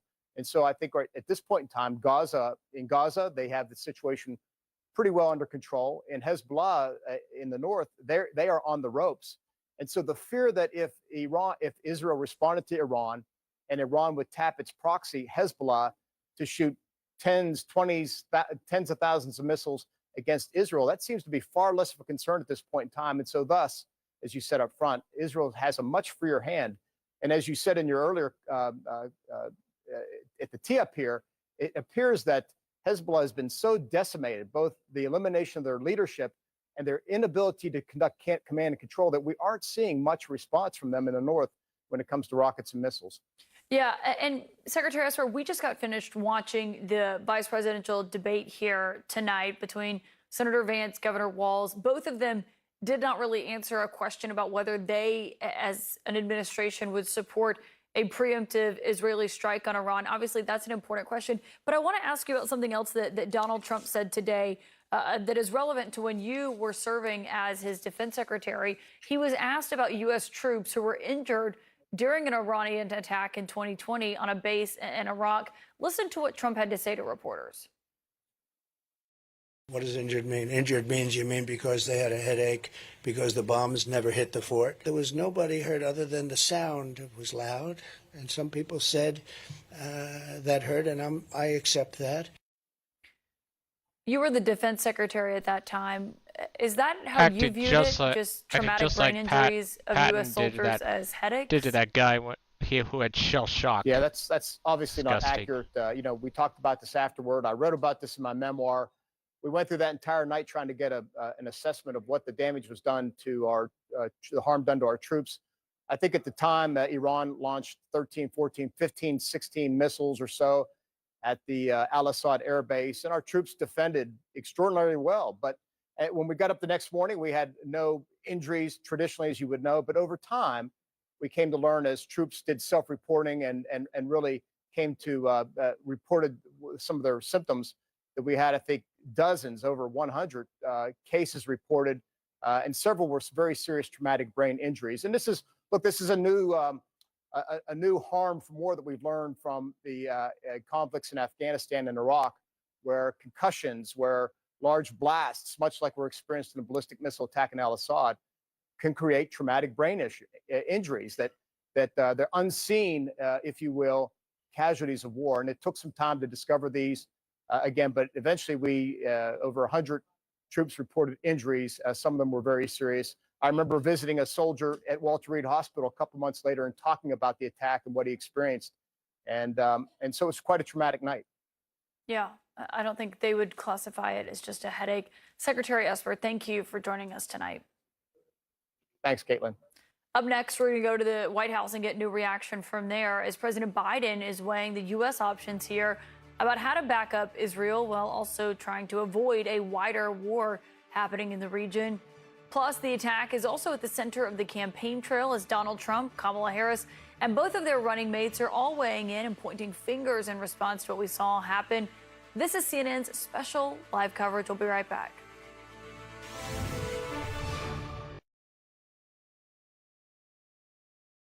Me, I wouldn't respond until I got all the facts.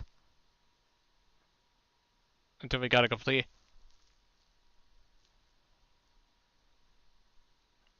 So I'm not just gonna go out there and say, blame this person. No. If I was a candidate or a president, I would point out who I would get all my facts in a row, then say it. Every piece of information.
Well, this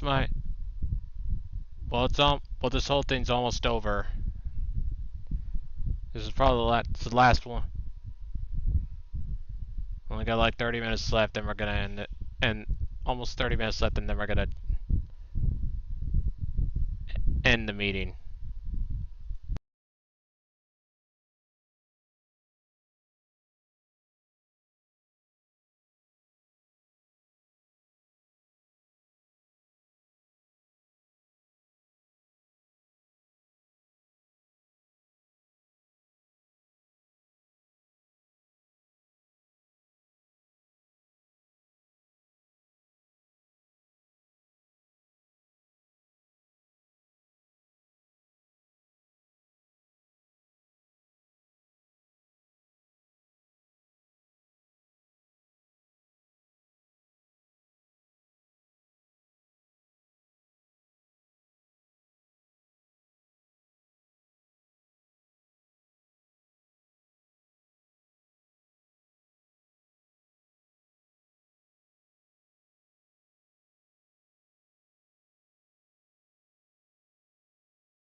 Tonight, President Biden finds himself facing a very delicate balancing act. The commander-in-chief confronting how to have Israel's back in the face of Iranian aggression today with that attack, while also taking the Middle East off a pathway towards an all-out war. He monitored today's attack from the Situation Room with Vice President Harris and their national security aides. CNN's White House correspondent Kayla Tausche joins me now. Kayla, obviously, it's a big question of how the White House is closely watching what Israel is going to do and how much influence they have over that response. Well, there are real questions, Caitlin, about the latter part of your question, the level of influence that they could have over any potential response. But what they're trying to do in the meantime is just to keep those lines of communications open, to make sure that if there is a decision by Israel to move forward with a determined plan on how to retaliate against Iran, that they are in the know, they're in the know early, and that they have an opportunity to shape that potential outcome in the hopes of trying to contain any fallout in the region. Their goal for the better part of a year has been to try to contain this situation from becoming an all-out escalatory conflict in the Middle East that engulfs the entire region. But this is slowly tipping toward that point, which has officials on edge. I'm told that in the Situation Room that the mood was nervous, that they were pensive as they worried about what this could potentially do to upset whatever balance was left in the Middle East. Now, I'm told when I talk to senior U.S. officials that they don't necessarily expect veto power in whatever Israel decides to do, and they know that they don't have it, but they do want some level of input considering that there's so much aid, both financial aid and military aid, that the U.S. is sending, and there's also a heavy military footprint in the region that remains there. That was what President Biden said today when he offered his continued ironclad support for Israel, but also said that he was determined to keep American assets and personnel in the region safe. Now, it's also important, Caitlin, to note the distinctions between this strike and the strike that Iran carried out in Israel on April 13th, 6 months ago. Officials acknowledged that what happened in the last 24 hours was on a much bigger scale than what happened 6 months ago. 6 months ago, the Biden administration was able to encourage Israel to have a more limited response, but they acknowledged that that finally is be the breaking not point possible or not likely to be the case in this situation, just because of the size of the barrage of the missiles that were headed toward Israel, the targets, the sensitive military and intelligence targets that they were headed toward, and of course, you know, the lack of notice that they got from Iran that these missiles were coming. That was also a key difference from now and back in April. So there are many key differences. The Biden administration is monitoring the situation. They understand that they don't have complete control over what Israel ultimately decides to do, but they're trying to exert what little control they may have, Caitlin. Yeah, it's a good point. And obviously, Israeli officials are viewing it very differently as well from that April attack. Kayla Tausche, thank you so much from Washington. Joining me now with their insights on what we are watching, Bloomberg's Bobby Ghosh and the former Deputy Assistant Secretary of State, Joel Rubin. Great to have you both here. Bobby, let me start with you because, you know, we've watched Israel and Iran in this dynamic, you know, for a while, but especially since October 7th, kind of walk up to the ledge of war before and then back away from it. What is the next step here in the sense of there's a real fear of what the worst case scenario could look like? Which one seems like the most realistic? Well, the thing is, Caitlin, that they never really back away. They walk up to the edge and they stay there. And then with every action, they seem to sort of shuffle closer and closer to the precipice. And that's the main concern. There's very little backing down that's going on. As Kayla was saying there, this barrage was much more deadly than the one in April, primarily because of the distinction in the kinds of weapons that we use. Ballistic missiles are far more dangerous, travel much faster, and can do much greater damage than the cruise missiles and the drones that were fired off in April. So, and the problem with every one of these incidents is that a bar is raised and both parties then feel that their response has to exceed the one that has just gone before. Iran had to respond in a way that was more dangerous and deadly than it did in April. And now Israel will feel, and Prime Minister Netanyahu is saying that it has to respond in an even more punitive way. So we are now deep into unknown territory. We'll make Any the world go predictions blind. about what might come next are fraught. We cannot honestly say because we've not been here before. Iran against Hezbollah, we've seen that movie a few times. Iran against Hamas, definitely. Iran against, Israel against Iran, that's a whole new scenario. And I, for one, would hesitate to offer any kind of guess as to what to come next, except to say, be afraid. Yeah, and you make a great point about how quickly those ballistic missiles travel. I mean, it's within 12 to 15 minutes. We saw cars still out on the road, people who didn't make it to bomb shelters in time as this was all unfolding around noon here, Eastern in the United States. Joel, when you look at this and how quickly Israel's going to respond, that's the question here also, not just the magnitude of the attack, but how quickly we see it. And in Israel, we are approaching Jewish holidays that are starting Wednesday evening in just a matter of hours. Does that factor into this response from Israel, or is that something that, in this moment, that's not relevant to when they decide to respond? They could take out both their enemies and their allies. You're right about the timing here. It's a very momentous I don't think they week would risk in the Jewish calendar. The Jewish New Year, Rosh Hashanah, will start tomorrow night. It'll be for a couple of days. They actually would, then that means they don't care about their allies. On Monday, and then a few days after Yom Kippur. And this is a very intense period in the Jewish calendar, and clearly in Israel, the commemoration of the October 7th attacks really brings the country right now, is bringing the country together. And I think to Bobby's point, these taboos have now been broken, and that's the real risk. The taboo of Iran and Israel directly attacking each other. It was broken in April a little bit. The door is now wide open, and that's the big concern, is that these attacks, unlike in April, they seem very emotional. They seem very aggressive. There was no choreography, no sort of pre-warning to the United States and our allies in the Middle East that these would be a limited response, and therefore Israel should be careful and calibrated in what it does. And so, yeah, I think these are heady days, just to get to your point here, heady days inside Israel and its defense sector and its planning in the prime minister's office. They feel like they are on the offensive. They feel like now, in many ways, they took this blow. It was unsuccessful in terms of having casualties, gratefully, thankfully. But now there's a sense of, okay, we've taken their shots.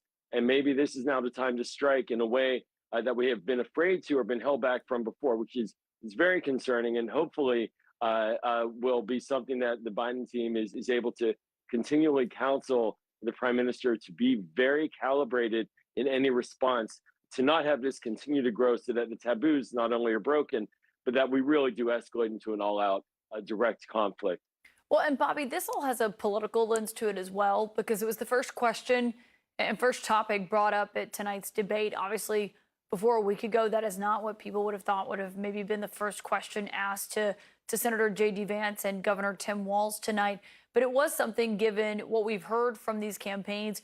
Former President Trump was arguing today that this happened in part because Iran doesn't respect the United States anymore, saying that that's because of President Biden's leadership. I'm not sure anyone would say that Iran has ever respected the United States. Iran doesn't respect about their you, attacks Trump. on U.S. forces from when Donald Trump was in office. But can you just speak to that in the sense of how Iran does Iran wants Kamala Harris to win. The United States is weighing They don't want Trump back in office since he's the one that messed him up. Well, the Iranians don't care about American domestic politics. I think their actions are not guided by who is likely to win the election. There's some suggestion that Bibi Netanyahu, his actions might be guided by that he's counting on Donald Trump to win the election, and that may factor into some of his calculations. I am personally skeptical about that. In a war situation, you respond to events on the ground, not events taking place thousands and thousands of miles away. And of course, on both sides, there has to be a knowledge that support for Israel is the closest thing to a bipartisan consensus in the United States. Yes, the President Biden, speaks about caution and about the need for a ceasefire. Donald Trump is more bellicose in his rhetoric. But when it comes to actual action, neither president, neither party will back down from support of Israel, whether that comes to putting American hardware, military weapons in the hands of Israelis for their own use, or whether it comes to putting American weapon systems, American ships and planes close at hand to protect Israel. These things are as close as you can get to being written in stone. And I think Benjamin Netanyahu can count on it. And surely the Iranians by now know that to be true. Yeah, it's a great point. We'll have to leave it there. Bobby Ghost, Joel Rubin, thank you for both being here on such an important issue tonight. Ahead, we're going to go back live to the region where Iran has just warned of broader attacks if Israel does respond. Israel has already said it will be responding. Plus, we're getting new word tonight that police here in the United States are stepping up their security at places of worship after this attack. That's right after this. Hey, did you guys are listening to that? If you guys are thinking about planning an attack on mosque because mosque or Jewish places because of that, don't. Terrorism solves nothing. Just makes you look like the bad guy.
It's daybreak in the Middle East as we are pulling back the curtain on destruction that happened in a region that was already teetering on the edge. I'm Caitlin Collins in New York.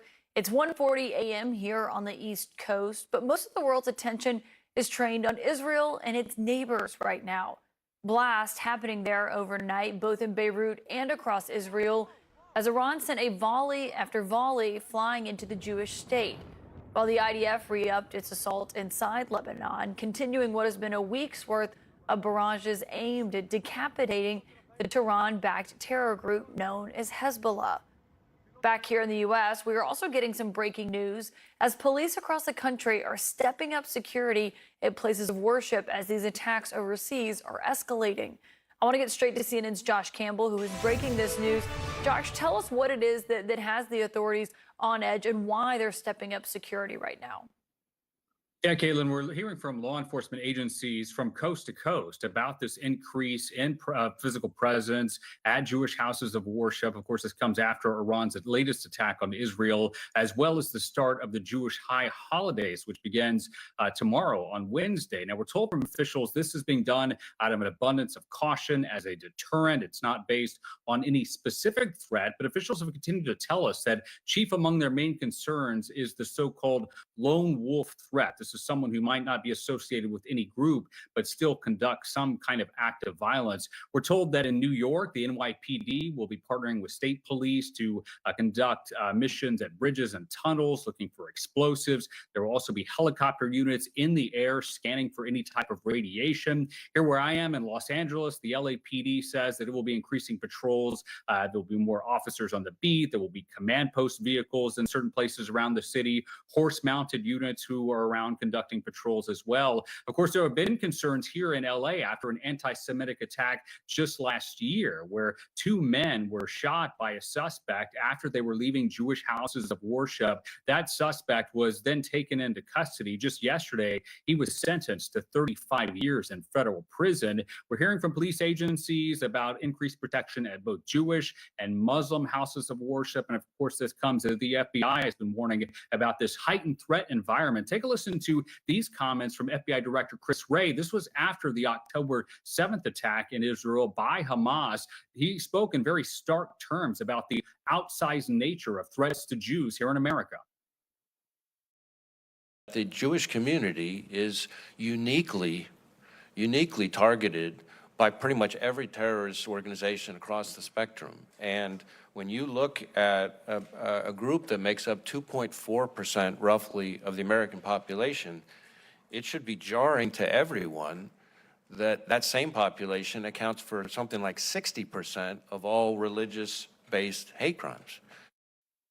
Now, in addition to police, we're hearing from Jewish security organizations who say there's no known threat, but they continue to scan for them. They say that they recommend that houses of worship remain open during the high holidays, but they say that officials there at these facilities need to take a look at their security precautions, make sure that staff are aware about what to do. And then finally, Caitlin, they say that if houses of worship need grants, for example, to conduct security assessments or to provide certain reinforcements for security, they stand ready to assist. Obviously, a precarious time in the U.S. Law enforcement here in this country, very cautious, Caitlin. Yeah, of course, they want people to be able to feel safe, living out and celebrating their religion. Josh Campbell, thank you for keeping us updated on that breaking news tonight. You bet. Up next, Donald Trump tonight was dismissing the traumatic brain injuries of U.S. forces, yes, American troops, from an Iranian attack several years ago. This was his defense against the Biden administration in the response to what happened by Iran today in Israel. Trump now dismissing them as mere headaches. We're going to talk to a veteran live next about his view of that.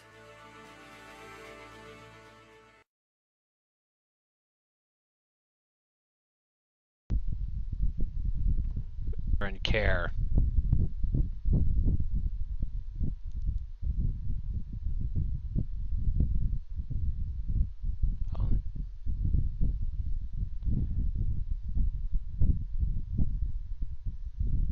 There's a difference between headaches and brain injuries.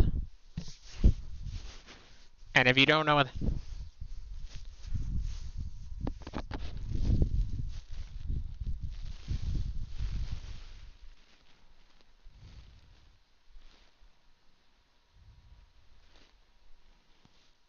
And if you don't know what that is... I'm not saying you're a doctor, you don't need to But if you don't know the simplest thing about you don't know the simplest difference between them, then I don't think you should be a politician.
That's why I'm trying. That's why I'm trying to create a trying to make an example draft bill of a bill for a joint world superpower act to help stabilize the greater Middle East, actually. Us working together.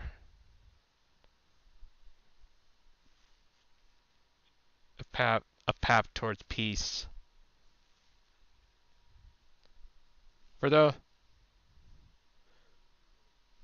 that don't know, you don't need guns for war.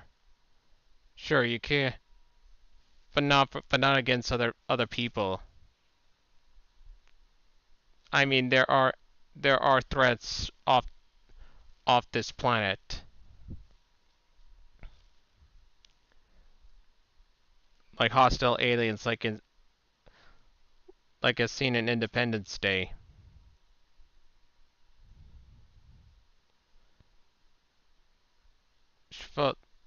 Weapon makers should have believed folk could still be in business, but for that kind of weapons to counter against hostile aliens that want to attack Earth.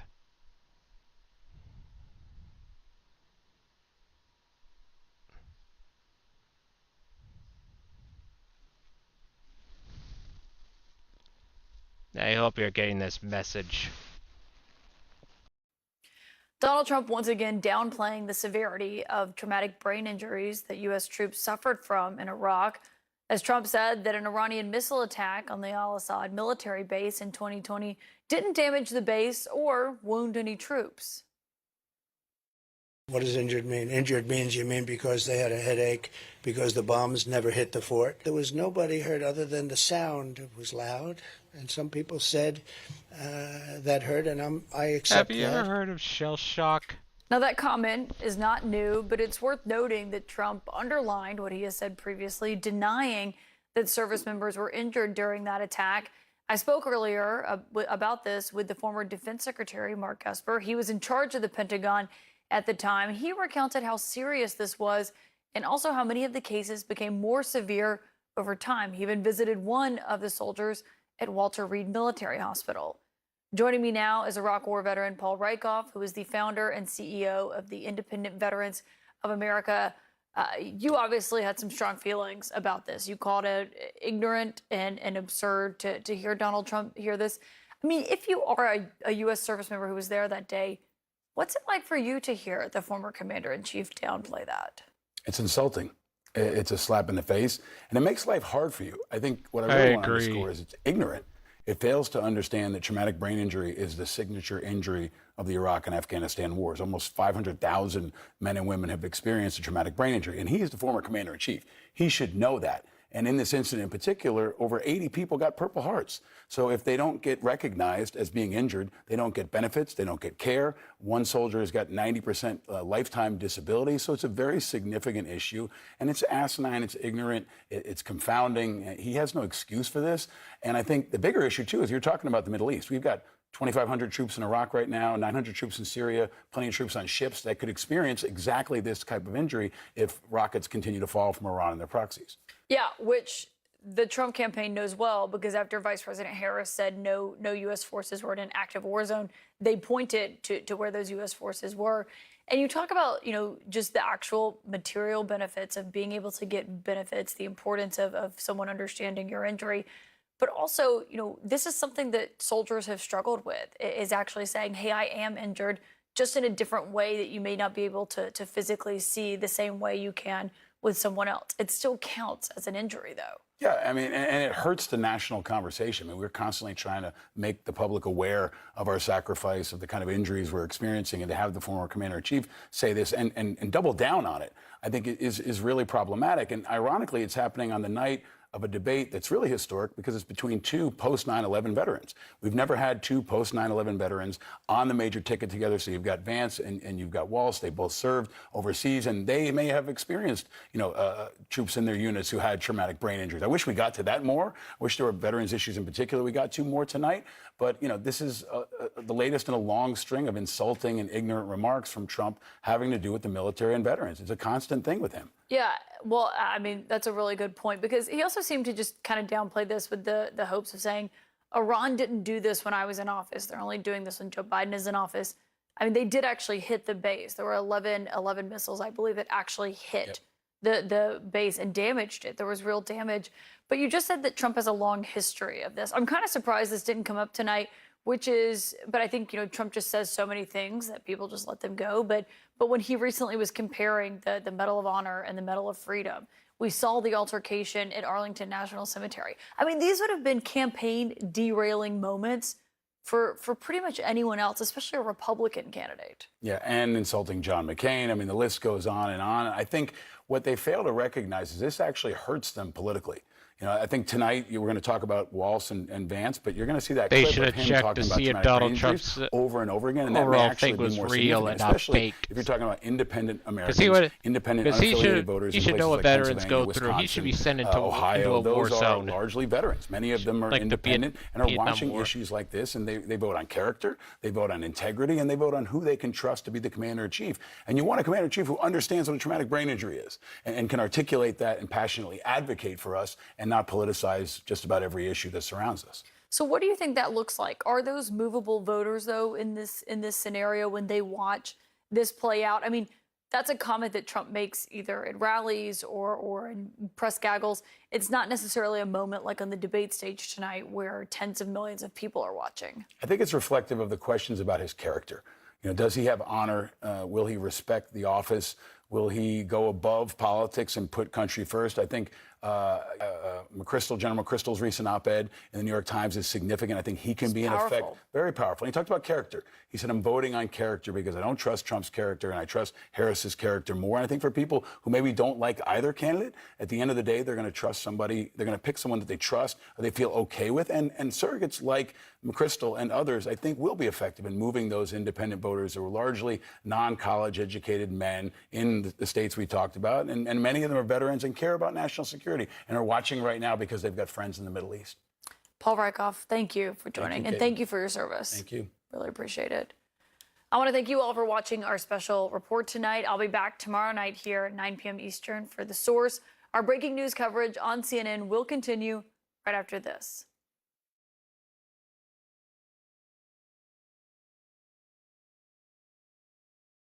Okay, for those who don't know, traumatic brain injury is a serious condition that occurs when an external force causes damage to the brain. This can happen due to a fall, car accident, sports injury, or any incident that results in a blow or a jolt to the head. TBIs can range from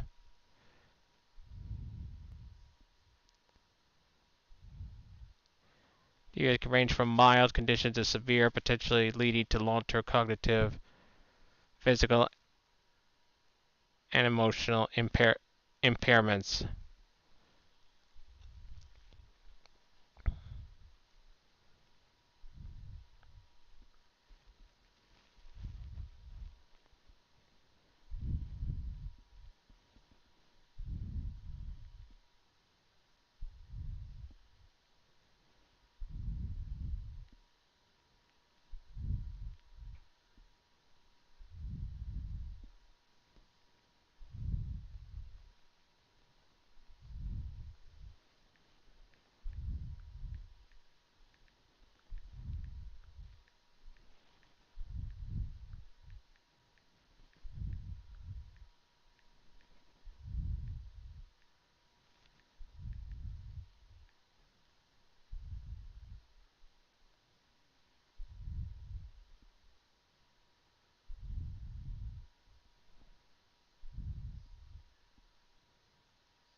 We're going to find out soon.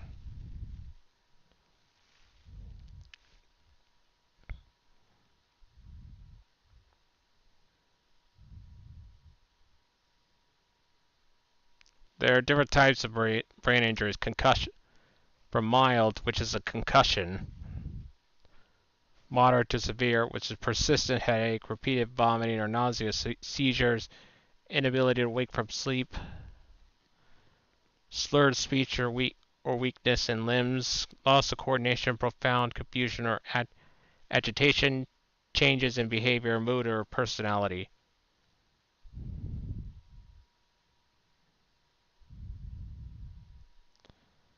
Severity and impact. Headache generally manageable with over-the-counter medication, lifestyle adjustment.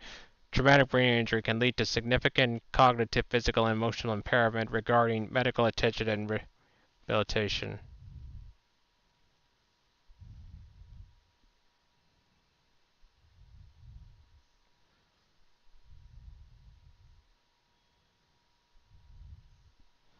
Their symptoms differ significantly.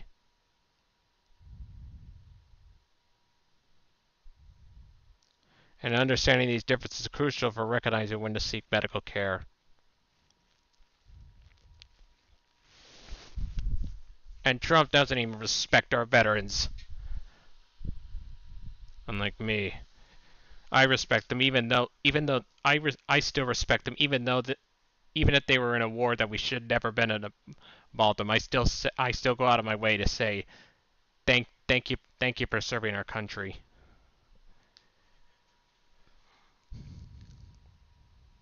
I still respect veterans. And that's an honest truth. In fact,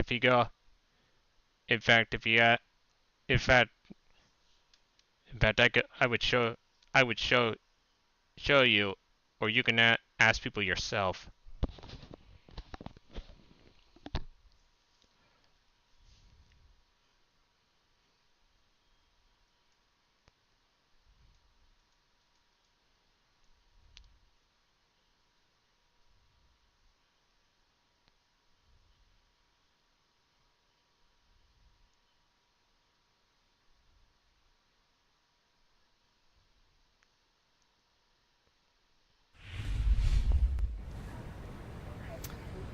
Well, hello, I'm Becky Anderson in Tel Aviv. It's 9 a.m. here. Israel warning Iran will pay for launching nearly 200 missiles into its territory. And I'm Rosemary Church in Atlanta, following a surprisingly civil debate between the two U.S. vice presidential candidates ahead of next month's election.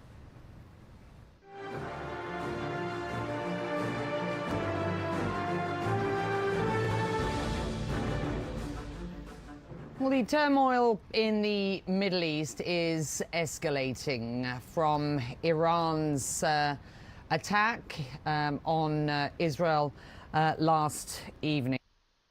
Looking at live still rising from the densely populated southern suburbs where the Israeli military went after Hezbollah targets overnight. Israel is vowing to carry out more strikes in the region after Iran's largest ever attack on the country. The commander-in-chief of Iran's powerful Islamic Revolutionary Guard Corps says 200 missiles were fired at Israel and that 90% of them hit their targets, which appears to have been the Mossad intelligence service headquarters and 2 Israeli air bases. The IRGC claims Israel and the US are deliberately downplaying the effectiveness of the assault. However, it is very unclear at this point whether the barrage caused any serious damage. The IDF has reported 1 death so far. Prime Minister Benjamin Netanyahu is vowing to hit back, fueling fears that this conflict will spread even further. Iran made a big mistake tonight, and it will pay for it. The regime in Iran does not understand our determination to defend ourselves and our determination to retaliate against our enemies. We will stand by the rule we established. Whoever attacks us, we will attack him. Well, that's funny coming from a criminal. Well, we're getting word of Hezbollah claiming a rocket assault on some Israeli military barracks. CNN's Paula Hancock is live in Abu Dhabi, and this is happening now. Paula, we're getting word that Hezbollah is already claiming to have hit back. What do we know at this point? Well, Becky, we're hearing from Hezbollah in a statement that they have hit multiple locations, they say, including a military barracks in northern Israel near Shamira. They say other locations they have hit Israeli troops, and we understand that from the Hezbollah statement that they have thwarted, they say, an Israeli military incursion into Al-Adessa. This is a Lebanese town just across the border with Israel. Now, we've reached out to the Israeli military for comment on this. They are looking into it at this point. We have, though, heard from one of the main hospitals in northern Israel, Ramban, which takes in many injured soldiers, certainly did back in 2006. And they say that there has been a, quote, incident, but they say they cannot confirm at this point how many have been admitted to hospital. But it does appear as though there has been some kind of attack by Hezbollah targeting military barracks, targeting Israeli soldiers in northern Israel, also saying that they have thwarted an Israeli advance on one of the villages just across the border. When we have more information on that, we will bring it to you. But when it comes to the strikes last night that we saw from Iran in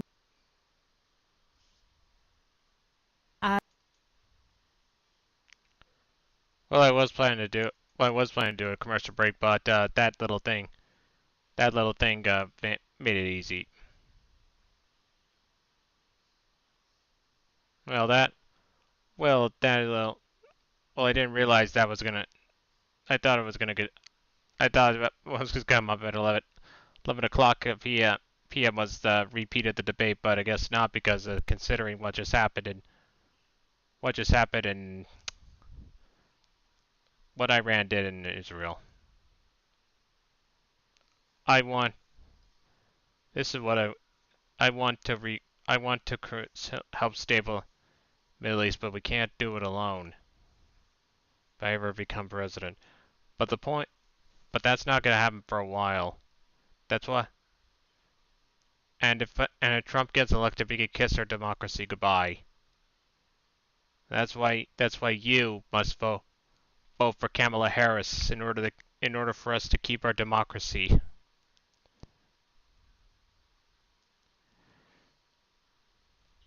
Democracy or bust. That's our slogan. Thanks for watching this live stream. Now don't forget to like, comment, subscribe, leave a comment down below. And if you can, please watch this video. Then share it with as many people as you can. Friends, family, complete strangers, possibilities are endless. I just can't believe no one no one actually came to view this live stream at all.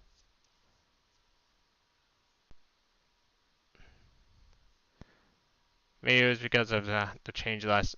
Maybe it was because of the last minute change they made to it. But anyway, I'd be grateful if this. I'd be grateful if this thing even had one view.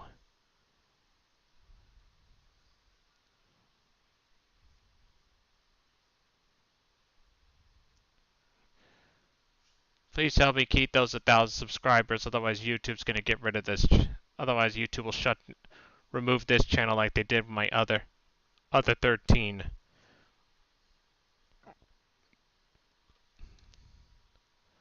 Please do that. I'll be forever grateful.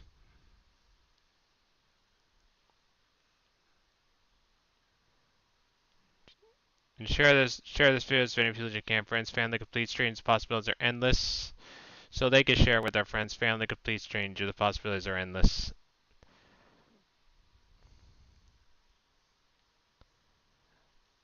I'm begging you.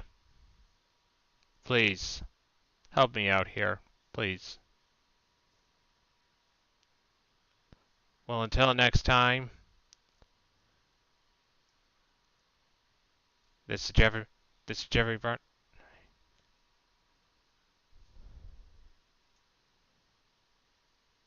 That's better.